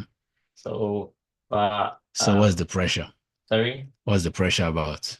The pressure. Is she the one? The pressure. No, the pressure is living up to everyone's expectations. Your mom. Yes, and trying your very best not to fail anyone. Okay. Especially when you don't know the risk in the game, Because let's give a practical example. So I'm offered a job here at SFA and Mhm. to maybe be a receptionist of some sort. Mm. And they, your dad is like, oh, you're going to get a sustainable, salary. And you're like, oh yes, I know that, but I love doing games, and I believe it has a potential to change the world someday. It sounds delusional to an extent, Yeah, it almost sounds as if you have been impractical. And I think yes, I've been at that point a couple of times as young as I am. So yeah, I think that is the pressure. It's Well, you still have time to yeah. make your mistakes by yourself, cry your own tears, and learn from it. That's true. Yeah. Even if you're 40, you still have time to cry your own tears. I mean, the most important thing is that you are moving in a direction that makes sense to you. Every other thing is rerouting. Okay. All right. So it seems you are a bit active in the community. Which engagements excite you the most? Which engagements? Yeah, about Ghana tech ecosystem. I think let's see, meeting new ideas. Yeah. It excites me. Yeah. Yeah, I think Are you the type that talks in meeting or the one that listens? I'm a bit of both. Okay. Yes, I'm actually a very shy boy. People don't believe me because I'm an extrovert, but me talking in a meeting is a way of me overcoming my fear of, so yes, I am the type who actually talks in meetings, but not because I am Everybody must say my idea or Exactly. this is what I think. This is what I think. Okay. Yes, I think I suggest what I think. Not everybody must hear it. Oh, not necessarily. What if it's not chosen? Do you feel bad? I mean, there's No, let me ask a better question. Okay. What if you're right and it's not chosen? Do you feel bad when you get home, or you find a way to call everybody until your idea is Right. I think a bit of both as well, because definitely there's a part where it breaks your heart when you suggest something you know has more potential. Unfortunately, since no one sees the vision. So yes, there's some parts of me that gets heartbroken. But I mean, we've it's not even about motivation, but we hear stories every day. I mean, my life itself is a motivation to myself. So tell me about it. I should tell you about it. What is there to tell? But I think I struggled a lot, especially financially. Okay. So yeah, so it's it's talking about 60% of Africans, so Yes. more than that. Sorry? You are talking about the day-to-day experience of yes. more than 60% of Africans. Right. So it's nothing special. Nah. Exactly my point. So if it's nothing special, but what percentage of the 60% get to make it? Or at least get to, I don't know, get their head around things or something, I don't know. We'll find out from UNESCO or UNICEF. Fair enough. Yeah. Fair enough. But yes, so I think I've lost track of the question again. Could you kindly give me a brief reminder? Well, the more exciting question I wanted to answer is, who is she to you more? In more plain words. Who is she to me? In more plain words. In more plain, what do you mean by play with? She's a friend, she's a teammate. She's a good friend. She's a friend, she's a teammate, she's a good friend. Yeah, Those are three adjectives. Those are three adjectives. Not really. Wait, but I think I like to describe things in more ways than just one. More words than just one. Yeah. Which other words that he described you with? Yes, you. There's only one person that's right. I'm so surprised. Oh, she's in wearing your ring. Please, I am very unmarried. So yeah. No, it's not. This one is found. Oh, you're found already. Oh, it's not married. This one is found. Oh, we know the interpretations. I think there's that as well, but we know the symbols as wherever the origin of the ring from. I'm definitely not sure it was from you anyway. It might not be from you, but it's for you. It's for me. It's for you. Is it? Yeah, of course, it's for you. Okay. This smile and that eye, they correlate. Okay. Yeah. So now you are exploring your impulses of creating something that makes you happy. Yeah. Even though it makes you hungry. Yeah, it does. And I think that's where many young people find the anxiety, the discontent between what they love to do and what they care to do. Right. How have you been able to manage it? Do your parents give you pocket money? So by the grace of God, for about a year now, I mean, of course, I will not sit on the seat and like they give me a bit of chop money, but let's on a constant level, I've been feeding myself. Okay. Like when it comes to I think it's also, so yes, it brings me back to Game Studios.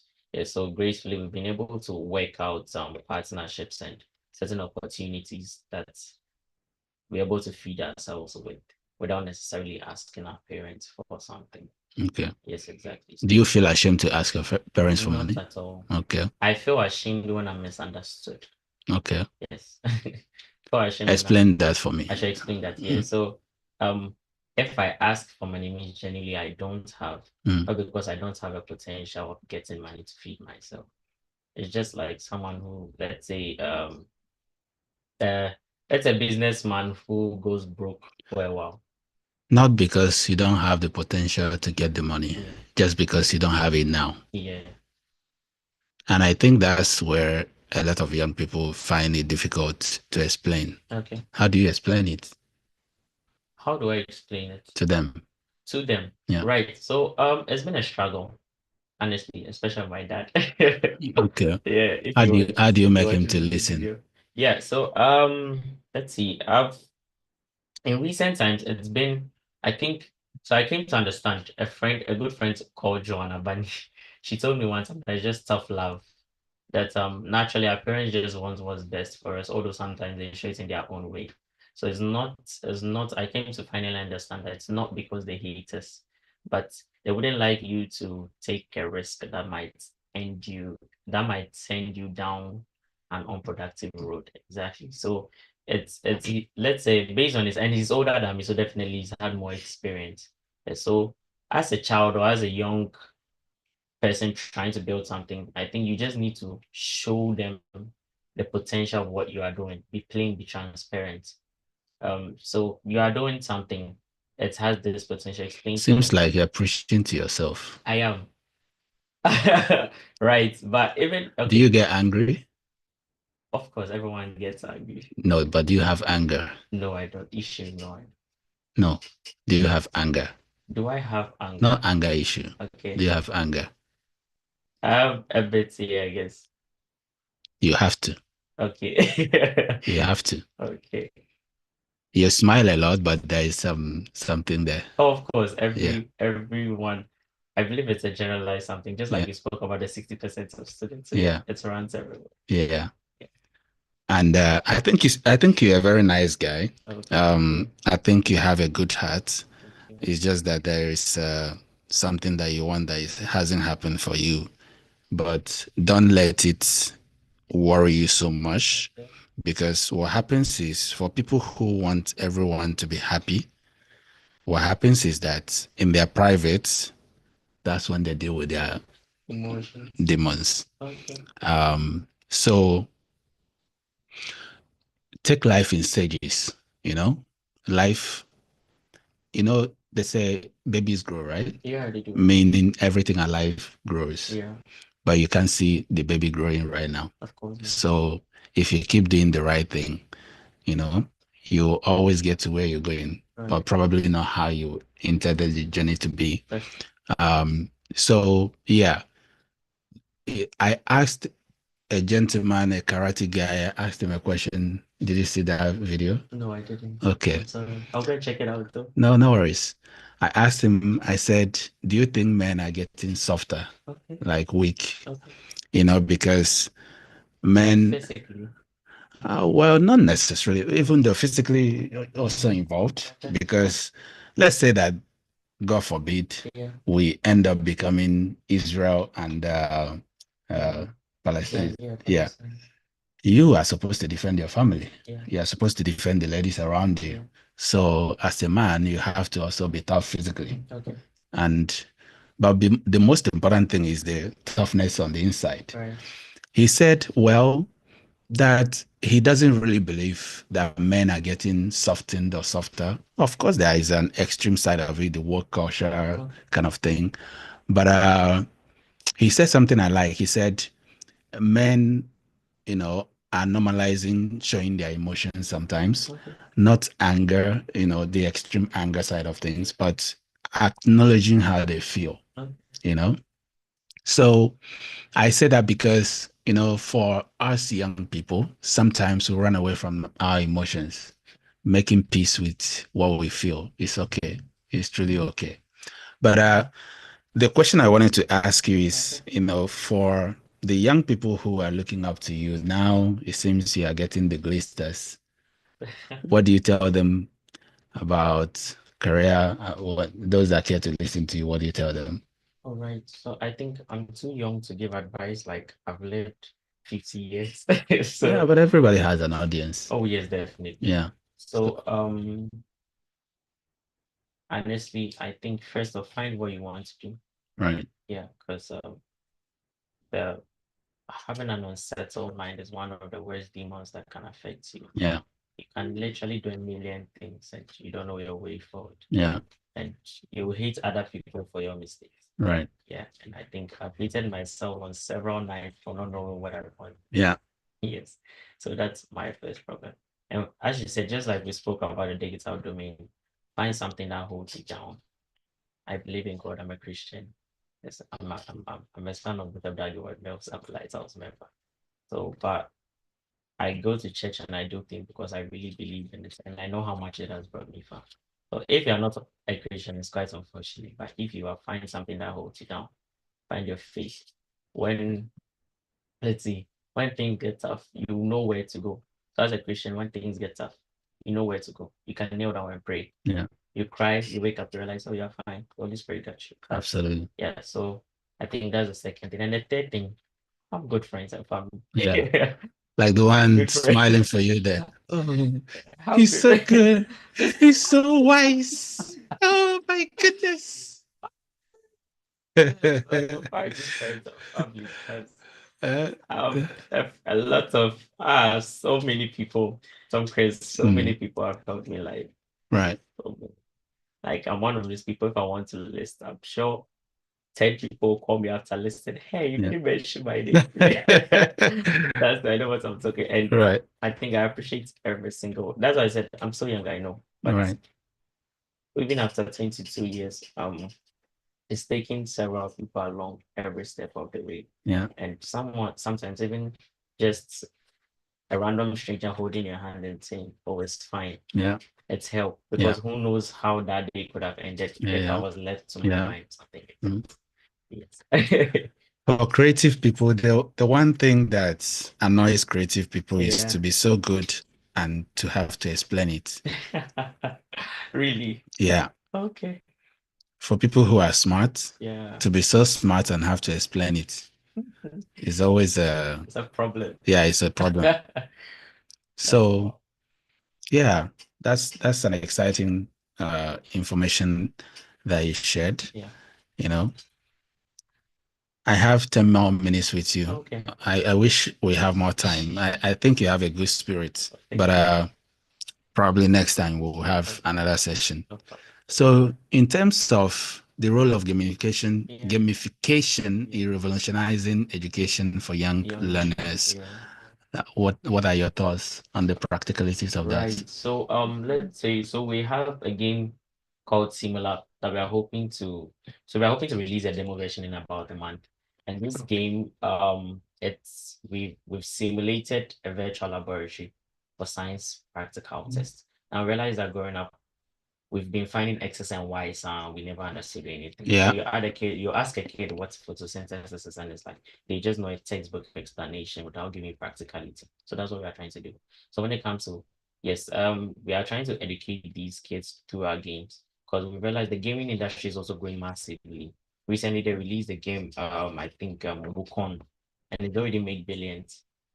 See, and the rate at where the edtech industry is also going. by 2027, we are talking about a value of, I don't know, maybe 600 billion or something. Yes. So that is what we are trying to do. Basically, we are trying to let these younger ones enjoy what they do and also learn something in addition. Because unfortunately, we got into an era where we cannot separate the kids from the technologies. Yes, so why not educate them through the technological games they play? So that's what we do right now. So we are working. We have also another action game for the action lovers as well. It's called Rise of Fati.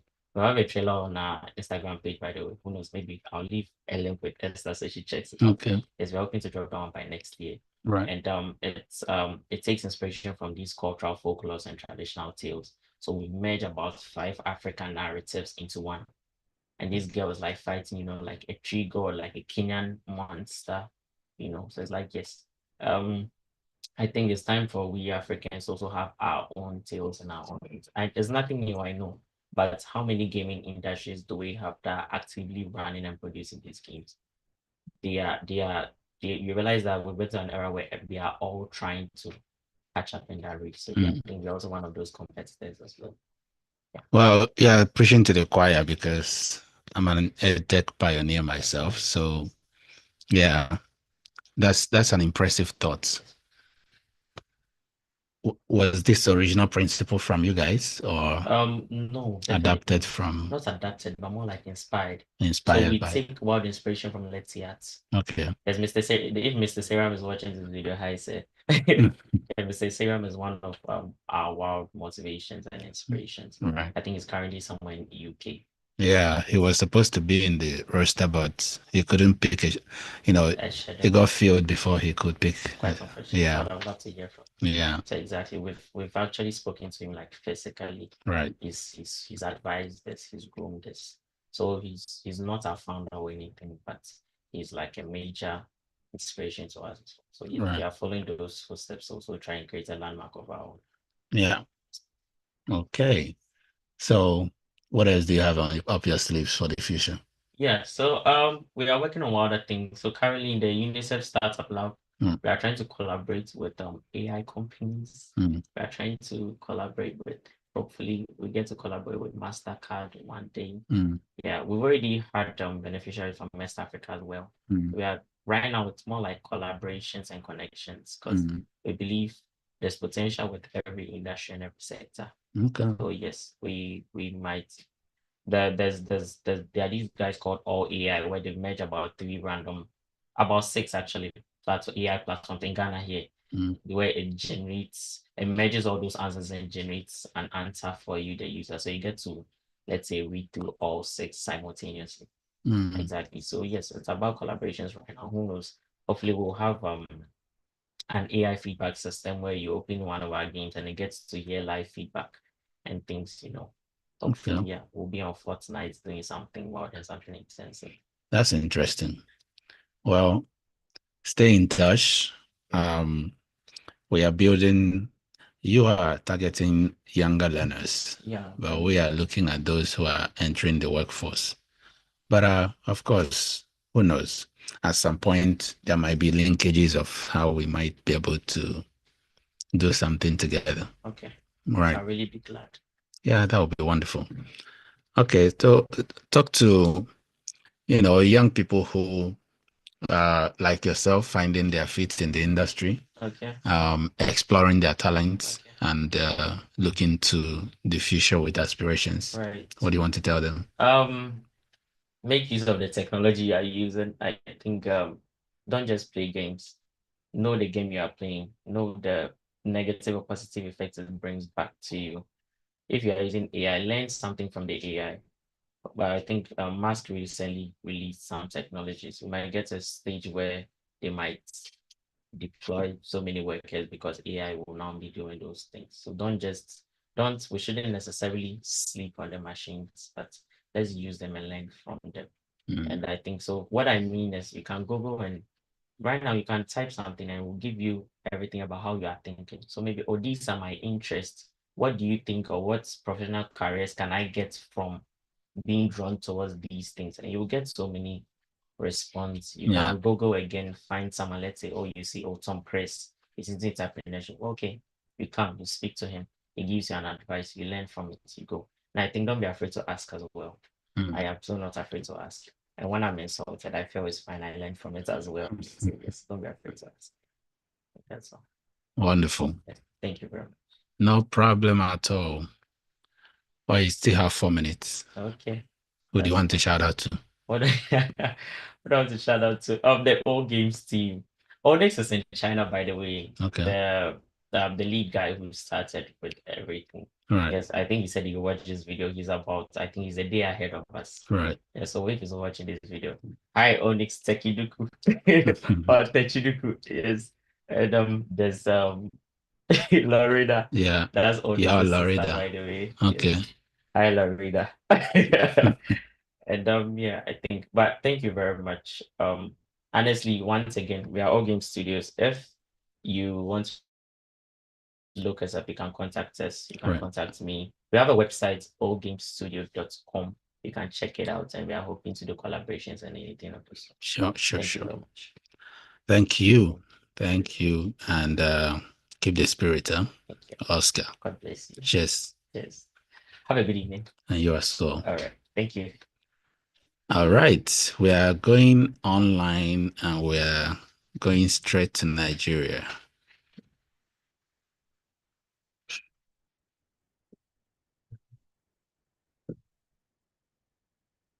Hello. Can you hear me? I can now. Wonderful. Wonderful. How are you doing? How are you holding up? Hi, Inshadolita. I'm wonderful. I'm better than I was in the morning.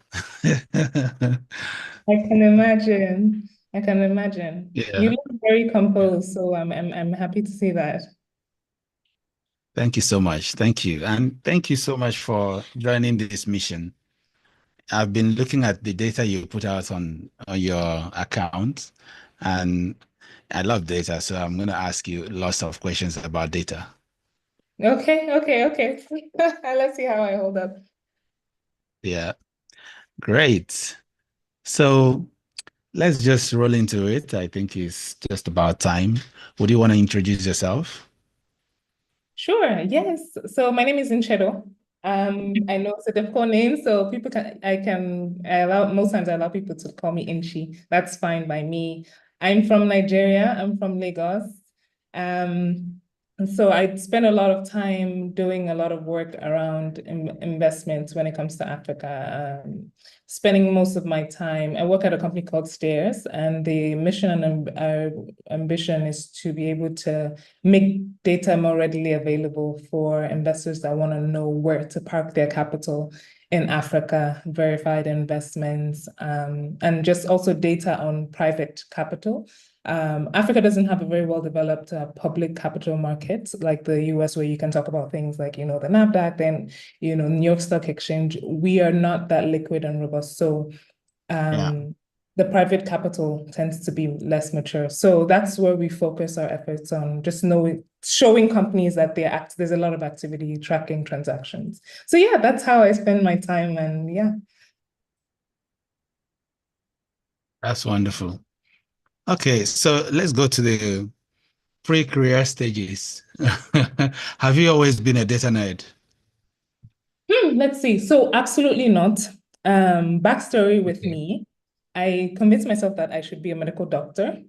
Now that I look, I think part of the motivation was looking around my family. I was always a rebel child, so I was always looking for an opportunity to be the first to do. And looking across my family, there was nobody who was a doctor, so I wanted to do medicine for that reason. So I did my undergrad in Boston University in medicine, pre-medicine. But I ended up not following through with that because I decided I wanted to work locally in Africa. And I wasn't ready. I didn't think the healthcare system was at that time really mature enough, for me to explore. So I said, you know what is that one thing that I felt like I wasn't given the privilege to learn about when in school, when doing medicine, and that was numbers. Because, medicine science, it was sort of focused on a lot of theory and all of that. So I was like, I want to go to that one thing that I feel like my 4 years of medical studies have robbed me of. And that was that was numbers. And so I started doing a lot of data analysis work, took a lot of courses, and I fell in love with numbers. I always joke around, I say, I have three loves: first God, my husband, and then Excel. And it's quite true. I think funny enough, I wish I was joking. As balanced as all things should be. So yeah, and so that's how I got into numbers. I did some work in InterSwitch, did a lot of work in the market strategy team, where the goal was to be able to use research, external research, sort of playing an internal consulting role to guide a lot of businesses with like external market research, understanding of competitor landscapes and all of that. And then I moved quickly because I moved into Steers to focus on doing a lot of reporting and intelligence around fintech, because it was the new sexy thing around that time. And so yeah, and so if you thread a line across being what I was doing at InterSwitch and now at Steers, all of it really is still around data. Data is how I strongly make my point, and it continues to be that way. So yeah. Yeah. What is it that people get wrong about data? You mean on the African continent? Or generally? Well, generally. Generally, I think that's a great question. Yeah. I think one thing that I saw very early on in my career was like a lot of the sources that we would look to. It's a lot of the sources that we would look to, especially locally. Especially if you take example of Nigeria, this one major source, for example, was the National Bureau of Statistics, right? Or the National Payment Switch that reports on payment data. And when you think about it, it's like that culture of reporting data and understanding that as like a middleman or a central national agency, your job is to share data because that's actually what sparks activity in the private markets. That culture was not there. So I remember a lot of nights just banging my head against my laptop because, I will go to like the Bureau of Statistics and I'll be looking for data to make a decision in 2022. And the last time data was published was like 2026. And the last time before that, 2009. And so there's a culture that sees data as an afterthought, really is what I've observed. And so I think that's one thing that a lot of agencies get wrong. Local agencies get wrong, not seeing data as something that's important to drive decisions. And then when they do, the second problem that I see is like when a lot of these agencies put out the data, it's not disaggregated. So breaking that big English down a little bit more, what that means essentially is like you get a lot of composite data, like, oh, total population is this.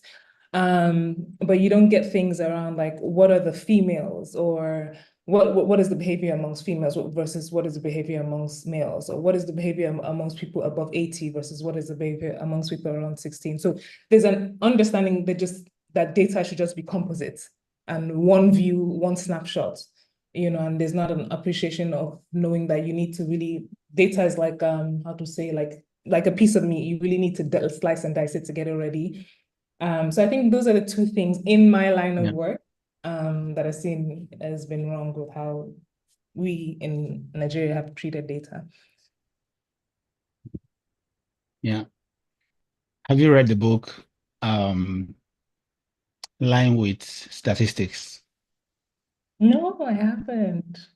Oh, your major It's an interesting. It's an interesting title. I haven't read it myself, but I saw somebody holding it online, and I was like, "Is it possible to lie with numbers?" Actually. Oh yeah, you can absolutely do that. So I think I'm thinking of a good example, a popular example.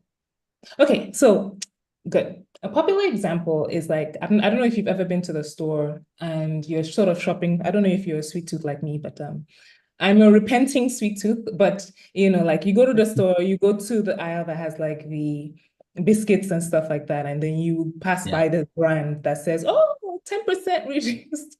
10% reduced sugar, right?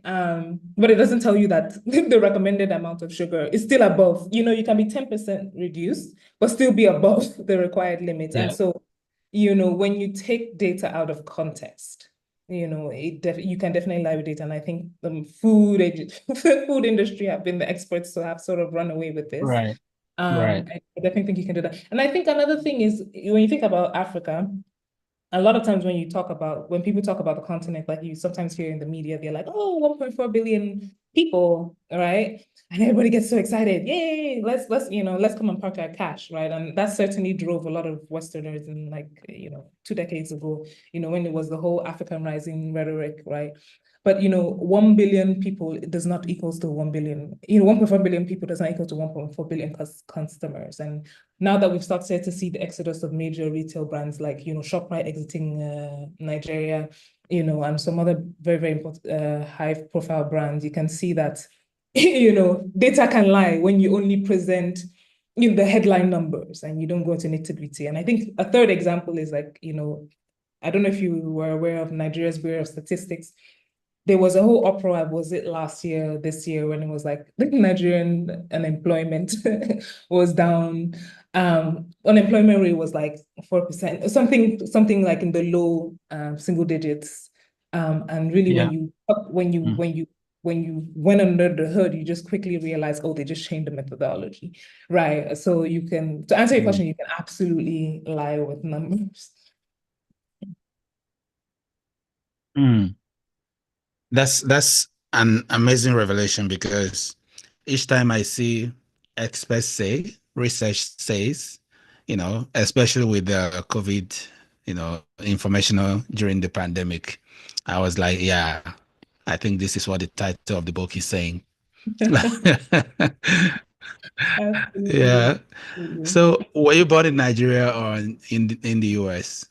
Yeah, so I was born, my whole family is here, is based in Nigeria. I left Nigeria for about 7 years after I had done from between 2010 to 20, am I getting this right? Yeah, to 2017. Yeah, 2010 to 2017. I went to school in the US, yeah. So my undergrad was in the US. Right. Okay. And you did your high school in Nigeria? Yes, I did my high school in Nigeria. Oh, who were you in high school? Who was I in high school? Great question. Who was I in high school? Well, I was the middle of the pack. I was the middle of the pack student, not aspiring really to be the best of the best. And not I'm fearing being the worst of the worst, so just comfortably sailing in the middle. I think that is a good assessment.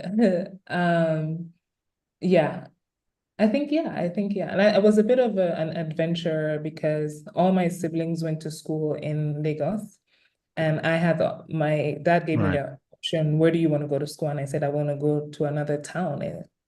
So I was the youngest one to be literally out of the house. So I had this explorer spirit. I wanted to see a different landscape. And I think it's sort of caught up to me even till today, where I love traveling. And so, yeah. That's impressive. Did traveling inform your career choice? The traveling informed my career choice. My formal career, no, I don't think it has informed my career choice much, actually. Okay. Not at all. Impressive. Yeah. It's just a love that you have. Yeah, a lot of the work I do want to do is in Africa. Right. Why? I've said, so here's okay. I think I have a very strong view that Africa's if you go back in history, that Africa's development got interrupted by external forces and powers who have their own agendas to enrich their pockets and all of that. And I don't say that, to be politically divisive in any way, but history shows that almost every country that I do this thing where it's every day I like to listen to a podcast about a different African country and what's going on in there, in current development, current history. And each one of them, most times you can trace the current troubles to like some colonial power doing something and deciding, oh, bye, I'm gone. So for me, I feel like I'm in a very, very privileged place because I got the education in the US, and a lot of my friends tell me that I'm crazy. Why the heck am I back on the African continent? What the heck am I doing here? But I'm like, why the heck will I be anywhere else? Because I have the opportunity to, see how the West did the West, did your own thing, but be able to come back and be able to apply that here. I just feel like it's more fulfilling. There's just so many more problems, so therefore so many more opportunities to find solutions. And I love the energy. I love the energy of entrepreneurs, like yourself, like doing stuff like this. There's a lot of like, we're gonna die doing this energy, and I love that. And it's unique and it's precious. And I don't think we as Africans like embrace and understand how valuable that is. But I love that energy. It keeps me going, keeps me motivated, keeps me on my toes. So yeah, I guess in a nutshell, That's impressive. So you went to the US, you got your degree, and you came back, and now you are passionate about data and Africa's low carbon development path. Yes. How did that come about? So I think this goes back to my roots as an adventurer, and maybe in a way I'm still traveling. And so I'm going to relate that back to sort of like, how did I go to US, come back, do fintech, and then data, and then low carbon development? Like where's my life going? So, but essentially, when I came back to Nigeria, one of the things one of the ways I chose what to go into was, what was that thing I hadn't learned in school? In my undergrad, I didn't have enough of a taste of, and it was numbers. And so that opened up a whole world to me, because I could use numbers to tell a story, or to understand an industry, or adapt an industry, or predict where it's going to go next, or why it's having certain problems. And I just felt data was such a powerful tool. And so I started doing work around data, specifically within the context of financial services, and payments was a big part of that. And that's why I ended up at InterSwitch. But then when I came out of InterSwitch and I then started working at Stairs, I had to discipline myself to realize, hey, fintech is not just payments. So I needed to broaden my view. Like, payments is a whole host of, multiple different, financial services. And that gave me, for the first time, a taste of what the entire financial sort of engineering machinery that allows us to do anything on the financial, to perform the regular everyday financial services.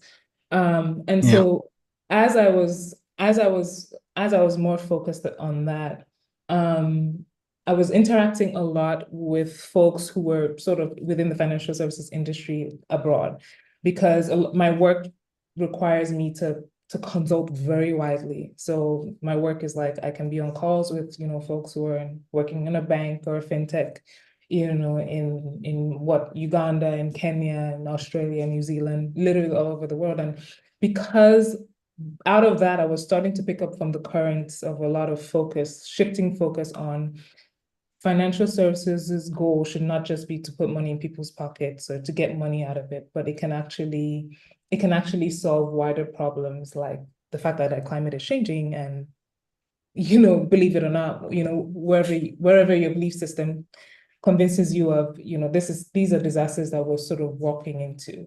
And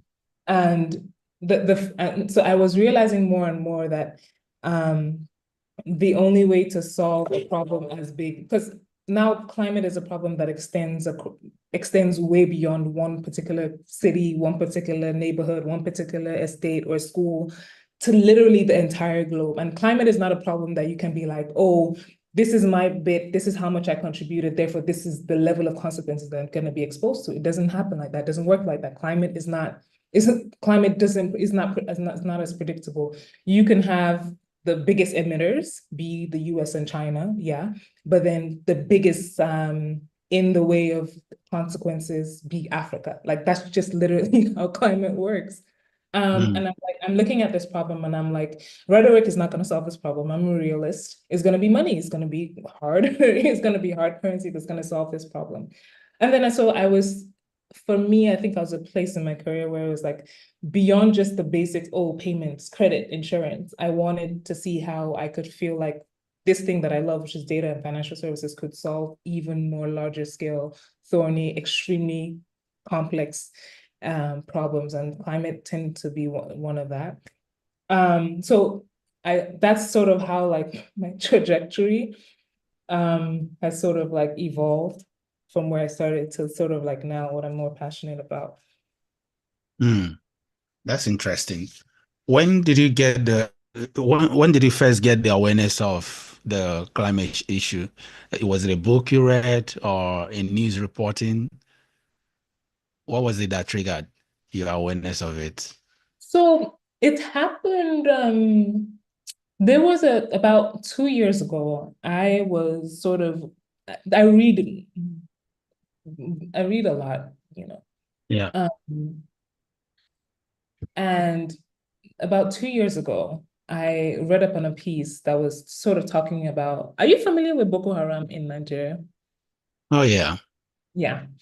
So this insurgents, there's this whole, you know, insurgency militant group, and I was sort of like reading about sort of like some of the factors that were contributing to, you know, all of that insurgency. And this was like 2 years ago, like this thing has started about 2009, so many years ago. So I'd seen a lot of write-ups about what are some of the factors contributing to Boko Haram. So I was reading this not really expecting to learn anything serious. I was just felt like this is going to be a repetition of everything that we've heard so far. But then interestingly, one of the angles that came out of that piece was, hey, you know, a lot of times when we think about that, the whole insurgency around the northern part of Nigeria, we think about it in the context of, oh, religion, because evidently a lot of these groups tend to be, Muslim. But one thing that that I never heard, one angle I never heard of was the fact that because of a lot of climate change in the Sahel region, right, it's causing extensive drought, right? And then when you think about that in the context of a lot of people being pastoralists, meaning that they literally need to move from place to place, town to town to get water for their livestock, all of that movement, right? All of that movement, moving from those drier areas, moving down more towards the south into farmlands, essentially some of that clashes sort of seeds into that conflict. And I'm like, wow.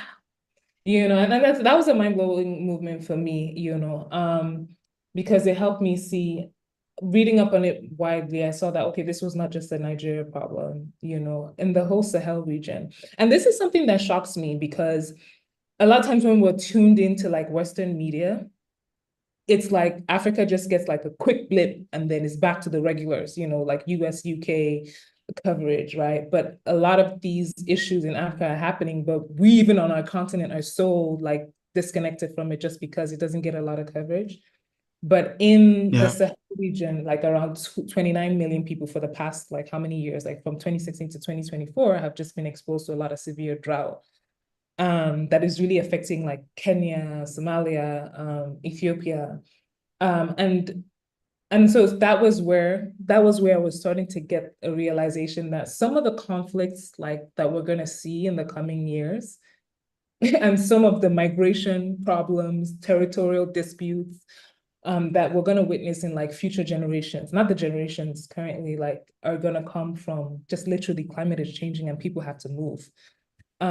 So yeah, that's where I started to develop a lot of understanding of how big this issue is, especially within the African context. That's amazing. Okay, so tell me more words. How can Africa develop the carbon path? Okay. First of all, I think it's going to start on multiple levels. And when I think about there is a denialism. Okay. You can't fix a problem you don't even believe is a problem, period. There's a denialism that is like rife. And it starts all the way at the top. The ministries and the governments at the top. What do I mean by denialism? The tone and the posturing that I hear a lot from ministers of finance And governments, although not all, there are some exceptions, but a lot of the posturing is, this is not our problem. The West did it, let them fix it, let them give us the money to do it. Okay. So what I see that as is literally as it's almost similar to saying your friend called you to tell you that your wife and children are at home and there are robbers about to get to your house and they're about 20 minutes away, and then you tell your friend, well, it's not my fault. I told my wife to lock the door. If they get robbed, that's their business. Like literally, that is literally what synonymous with that sort of like thinking. Why I say this is because at the end of the day, countries are going to take care of themselves. There's not going to be this like endless pot of money that's just going to come in on Africa's behalf just because, quote unquote, we don't have the resources to raise the money ourselves. So first of all, I think the denialism, we need to get out of that phase of denialism from it's the West problem to it is our problem. It is true that the biggest carbon emitters have been China and USA. They are responsible for almost over half of the carbon emissions and all of that. But thinking that's if we look to the past. If we look forward to the future, a lot of the carbon emissions and a lot of the countries are going to demand heavy energy is going to come from where? Going to come from a lot of emerging markets, right? Because when populations grow, what do? They need homes to live, they need food to eat, they need to move around, right? And they're gonna be a population that's constantly glued to their phones. And what does that mean? A lot of excess energy demand. Right. And then we're thinking about AI. Come on. So think about all of that energy demand that's going to be created by the fact, and think about the fact that Africa, one in 4 human beings on Earth in 2050 is going to be African, right? And so when you take all of that tied together, you realize that, okay, Africa is going to be, even though we've not been emitting a lot, we're in a position where we're going to be emitting way more than we currently are. And so the first step, I think, of the problem is just like governments have to get out of this headspace of, oh, it's not our problem, therefore not for us to solve. And then another layer of that has to be, another layer of that has to be then when governments have done that sense check, that look in the mirror moment, Africans also have to have that look in the mirror moment, and that can only come from even education. Like I think back to the days I was in school. I think back to even the curriculum of some of my young nieces and nephews that are in school. Ain't nobody talking about, low carbon, like what is that, or climate change? Like nobody's talking about that. It literally is a phenomenon that does not exist, right? And so this is something that we need to put into the consciousness of even youth. Because why youth? Because ultimately these are the guys who are going to be the ones to have the courage to be able to build solutions, that's going to solve these problems, or elect leaders who are going to devise solutions to these problems.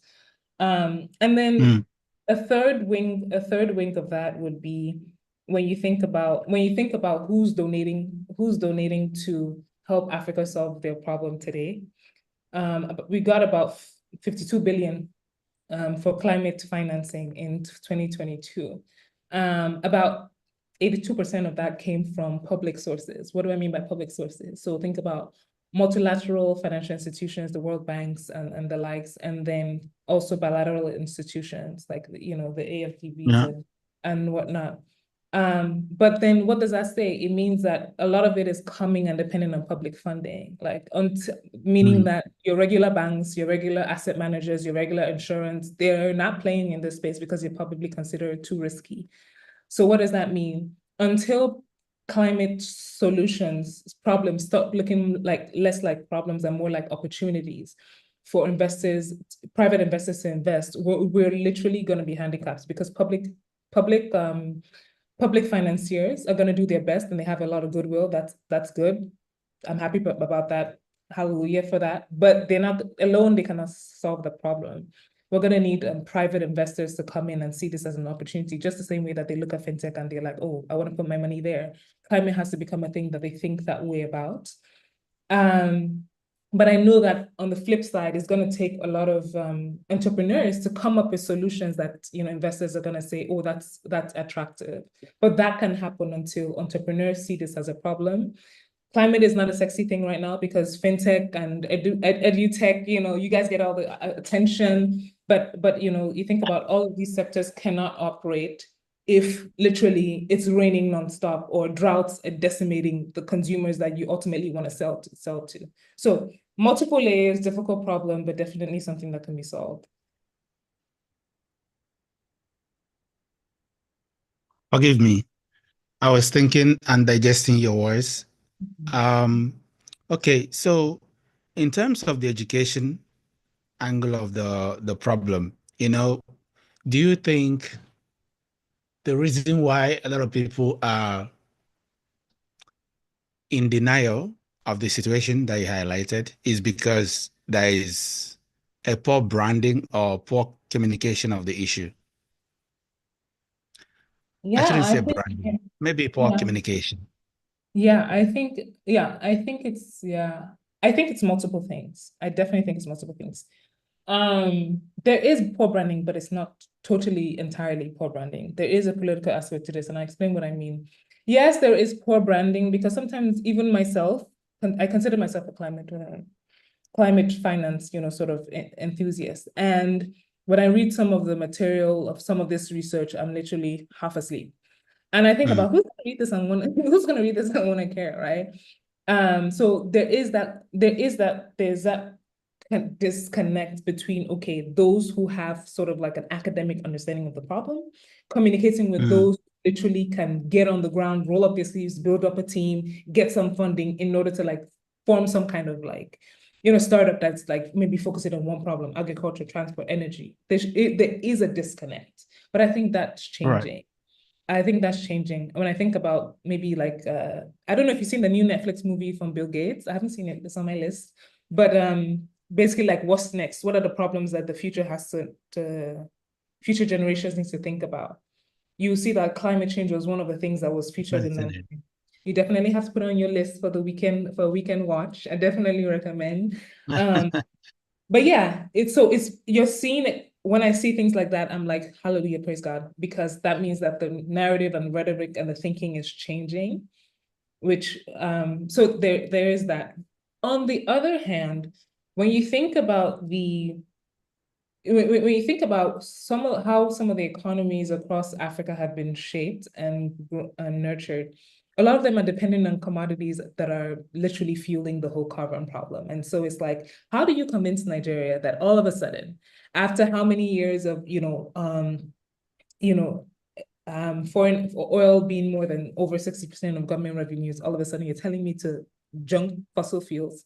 Tough luck trying to convince governments to do that. So I think that's also part of the problem. I think about countries like Senegal that recently stumbled on oil. How are you going to convince them that, hey, drop that oil, go do something else? Tough luck. You see what I'm saying? So there is a branding problem, yes. But think about how deeply and tightly interwoven a lot of African economies are on very heavy, high carbon emitting industries. And you're like, I can see why there's a struggle, to accept that all of a sudden you want to write the playbook. So those are some of the issues.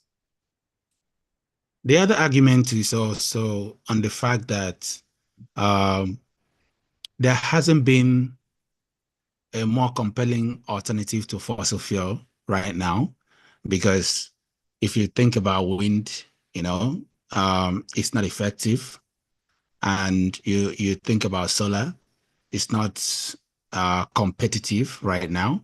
The cars cannot go a long mileage, and the price point is not that cheap for everybody. So do you think that folks who say there's some form of leverage in using climate change to create some market opportunity that might not necessarily reflect actual incident, do you think they have a point? So are you what you're asking, let me clarify what you're asking. Are you asking that people may be marketing that, oh, climate change solutions are bringing a lot of opportunities, but actually the reality may not be that?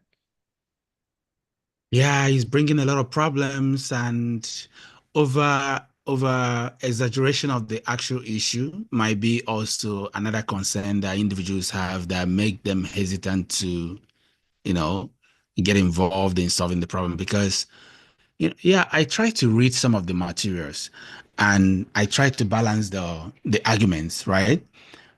Let's use oil, for example. Are there ways that oil can be exploited without damaging the environment? You and I know is yes. And can economies do without oil, objectively today? Can Nigeria deal without oil objectively today? Okay, so a number of things. I'll go back a number of layers. I'll start from your point about, I'll tackle a number of points that you made systematically. I'll go back to your point about whether or not, some of these solutions, especially what speaks specifically talking about energy. So we're talking about energy. Some of these climate smart energy solutions are mature enough, commercially viable enough. And the answer is actually yes. And it actually, so you are right in that some of these technologies are just not there yet. Like think about hydrogen, like promising, but not there. Yeah. Yet, I'll put a big yet there because I trust my technology people. They'll do something sometime. Maybe imagine, yeah. So, and then there's the wind, which I've not seen enough. I haven't really seen a lot of traction with wind. I don't know, perhaps it has to do with the topography. But then with solar actually has reached cost parity, meaning that when you compare the cost of solar now, at least in Nigeria, this case, cost of solar now with burning diesel generator or cost of solar with, like even the grid, because Nigeria has crazy inflation, the cost of utilities went way up, cost of diesel went way up, cost of petrol went way up. So it's a bad year for fuel, energy generally in Nigeria. And so cost parity of solar has really gone. And if you look at the graph from a decade ago, from like the silicon, the silicon element of like the solar panels, you see that the graph is literally like a downwards ski slope. Literally, that's what it looks like over 10 years ago. And a lot of that is because of a lot of the industrial engineering that's coming out of China. A lot of that has really crashed the cost of solar, and when you think about it, even in Nigeria, right? Like for even our house, even if it's in our house, I don't even know what it feels like to turn on a gen.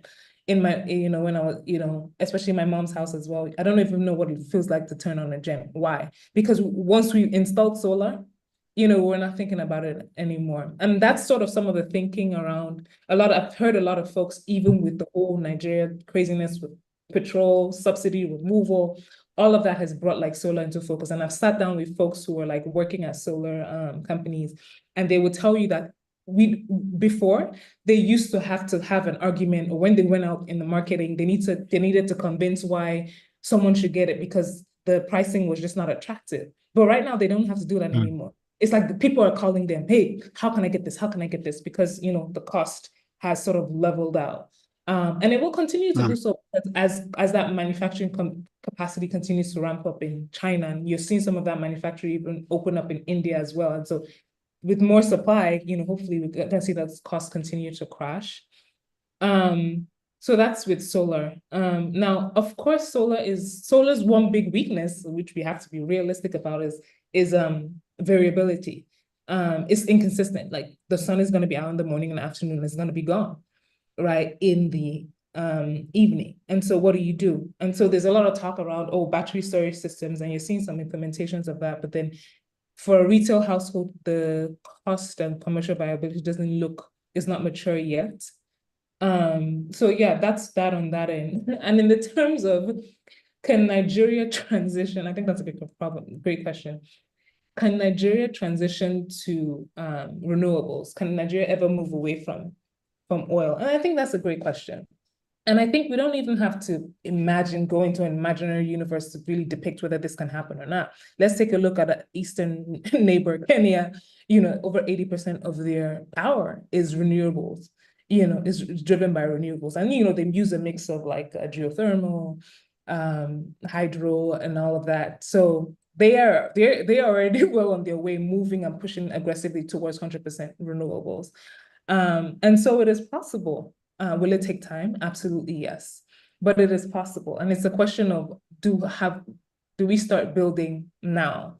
Do you see, if you see the race is very long, why don't we start as quickly as we can now? But yeah, I do believe a lot of countries have proven that it is super possible. Yeah, well, I do care about the environment like everybody else, and I do think we have environmental issues, and I do think also that there is some element of marketing, massaging of data that go on in some of the campaigns of climate change. Yeah, but it doesn't discount the fact that we need better forms of energy, obviously. Perhaps instead of the now, I like the fact that you use China as a case study and not the US, because most of the materials I've read came from the from the US. Excuse me. So perhaps I'm not well informed on the development from that section. So maybe my argument might not be fully formed, but it feels to me that what makes sense right now is to create that level of hybrid where we maintain the system that can give certain levels of dependency for a greater majority of the population, while we build a reliable system that can help us transition to better forms of energy, because it makes a lot of difference, when I hear arguments about climate change. I don't deny that there is a climate change, right? But I don't think it happens the way it's been announced and pronounced on the news. You get what I'm saying? Do you agree with me? So when you say you don't believe it happens in the way that it's pronounced in the news, give me an example. Give me an example of a situation, an event that you looked at and you were like, wow, they really blew this out of proportion. Yeah, but I remember, I really bought the whole thing when President Obama was like, every now and then the polar bears are dying, the ice are melting and things like that. The temperature is going this and that. The hysteria and everything. And I remember back in the day, it was cooling. It was cooling. Was it? Ozone layer is warming. Something like that. And, and at a point, I began to read from both sides of conversation, and I see that the other guys don't necessarily deny that there is a change in the atmosphere, but then these Green New Deals and stuffs like that hasn't proven to be a reliable solution for. In fact, actually, it wasn't actually targeted to the problem that it was sought to address. So, and now I bring it home to the Boko Haram issue. I don't have much information on that direction, but I have asked some questions, and it seems like that also has been politicized in a way that the climate change becomes a pretext for a political issue where people are driving, occupants of some villages away from their farms, dispossessing their farms. And the pretext is that it's climate change that is causing this issue. And then, yeah, so it might be accurate representation of true facts. It might also be something else that is really happening, because again, we know that these guys have always loved, carrying their cattle all through Nigeria, historically.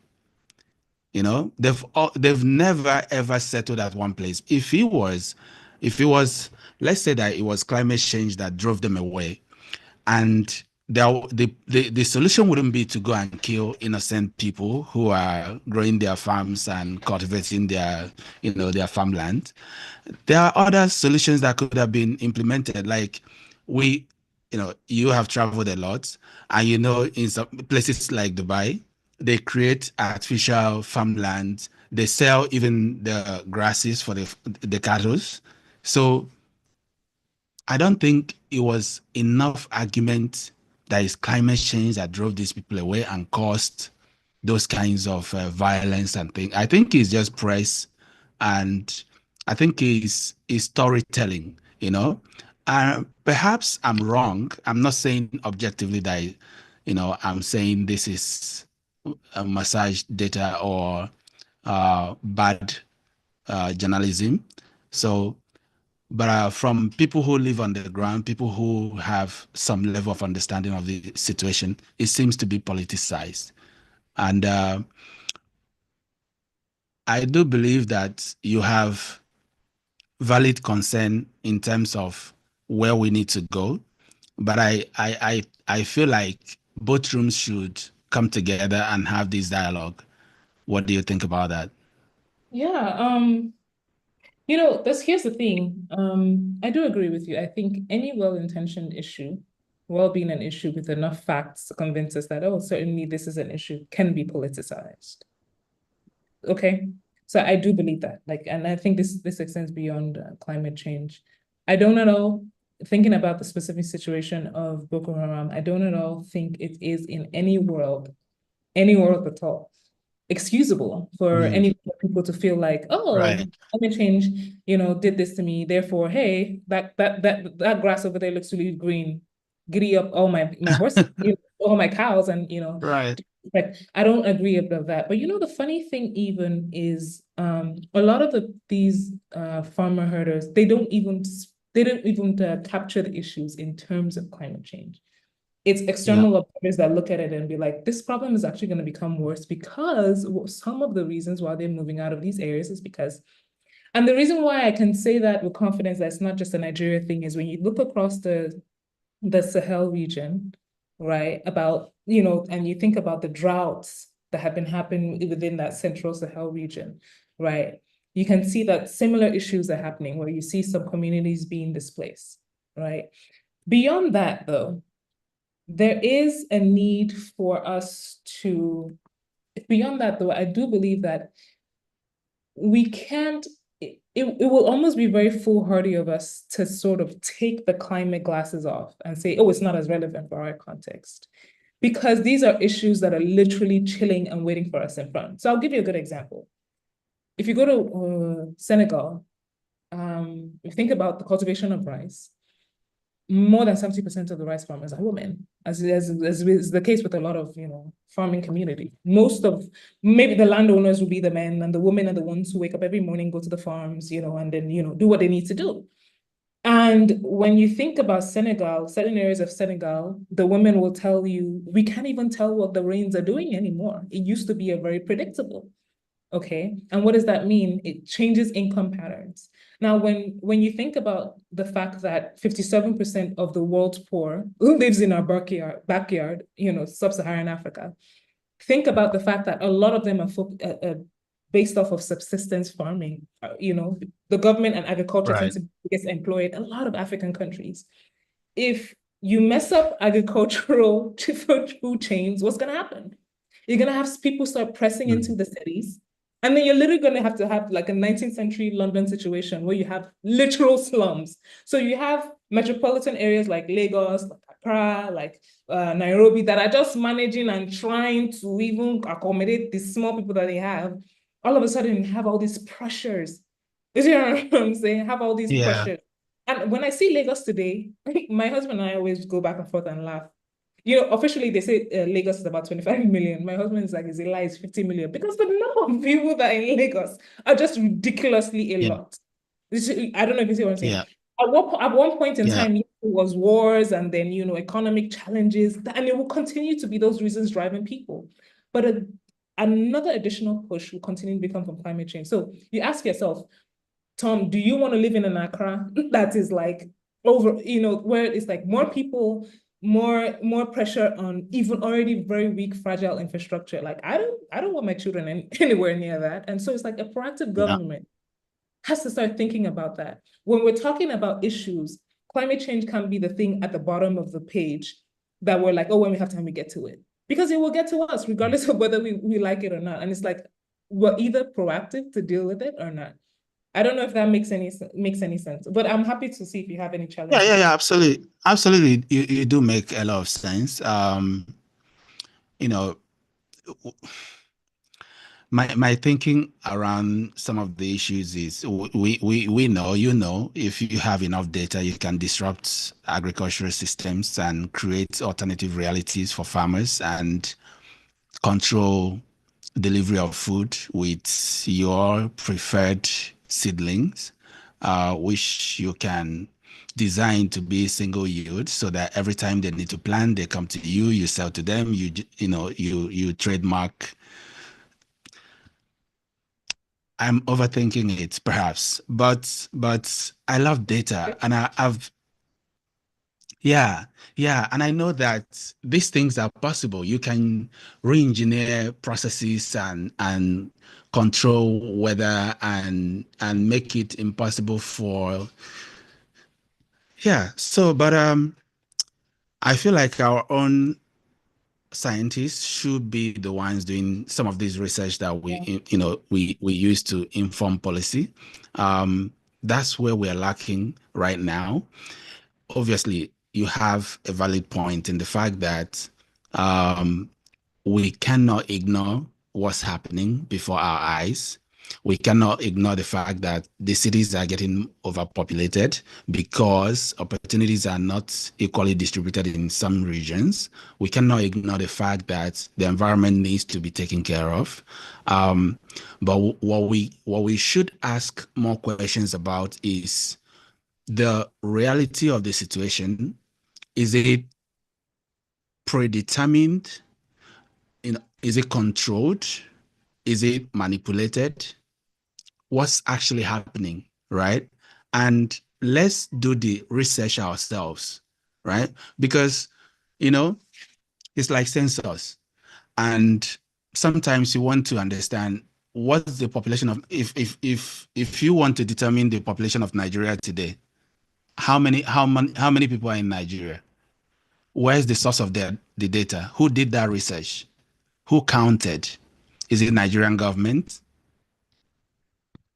So, and by the way, we, the other time we had this argument. I participate in some of the World Bank meetings because of my participation in the Youth Voices community, and I always try to, listen to these smart guys when they talk, and it feels to me like we need to get involved in making this research, in making this data available, in verifying the data actually, in proving the data to, be sure that it reflects our reality and what's going on in our environment, because we have the big brains over here. We have the big brains. We have the smart people in our environment. So it's time for us to scrutinize the processes, scrutinize the policies, and investigate the data. That's where I'm coming from to the conversation, actually. Yeah, so you listen, Tom, I need you to encourage some of the folks that you connect with that climate change can be sexy too. Because one thing that I do agree with you on is the fact that a lot of times when you see these conventions on climate change in Africa, you see all Western people and you're like, what? You understand? So our vibe, the playbook is being written for us. And unfortunately, because we continue to live in this climate denialist world, it will continue to be. You will have teams flying in from London, New York, Amsterdam, and saying, oh, we've figured out your problem. Here's your solution. And because because we're on the receiving end, we feel like we're having this passive mindset. Unfortunately, that's what it's gonna take. we can escape that future where we have Westerners tell us how to solve our own problems if we accept the problem and start like you said, start bringing out our own data, cross-checking the data that they have, validating the data ourselves, right? And ultimately, inspiring people to be able to form solutions, that matter. So Absolutely, yeah. In that we have something we agree on. We have common ground. We have an understanding. But it's been a wonderful time listening to you. You speak with so much passion, and it shows that you love the work you do. Whenever you come to Accra, I would love to show you what we are creating with Ready for Work. I think you will like, the system, the thinking around the project, and hopefully that will be soon when we've broken the record and we'll celebrate together. Absolutely. If I'm in Accra, I definitely would. I do want to come see for myself firsthand. Yes. All that work you've been laboring over. You're doing such an amazing job. Thank you. Thank you so much. I'm really proud of you. What do you want to say? Maybe a closing comment to young people who are listening to you, want to have a flamboyant career like yourself? Flamboyant, I don't know too much about that, but I think the one thing I'll leave a lot of young people with is, first of all, just thank you for your passion. Thank you for your zeal. Thank you for all that you bring to the problems that you feel important to get up every morning and hustle for. What I would say is, none of the great grand dreams and ambitions can happen. None of the consumers that we're seeking can happen without a planet that we can be sure is there tomorrow. Yeah. Doesn't mean that the planet is gonna, collapse on itself tomorrow, but it also means that climate is an issue that we think about as much as we think about revenue, as much as we think about sales, as much as we think about marketing. How does it affect you? And if you're open to a conversation, coffee chats, just to understand just climate, why should it matter? Please feel free to reach out. I'm happy to have those conversations. Wonderful. Thank you so much. Do you like your name to be pronounced with the full, like Nchedo Lisa or Nchedo? Inche is fine. Inchedo. Yes. As the spirit leads. Yeah, I'm open to anything. That's wonderful. Thank you so very much. Thank you so much. Wishing you all the best. All right. Thank you. Bye-bye. Bye. Nancy.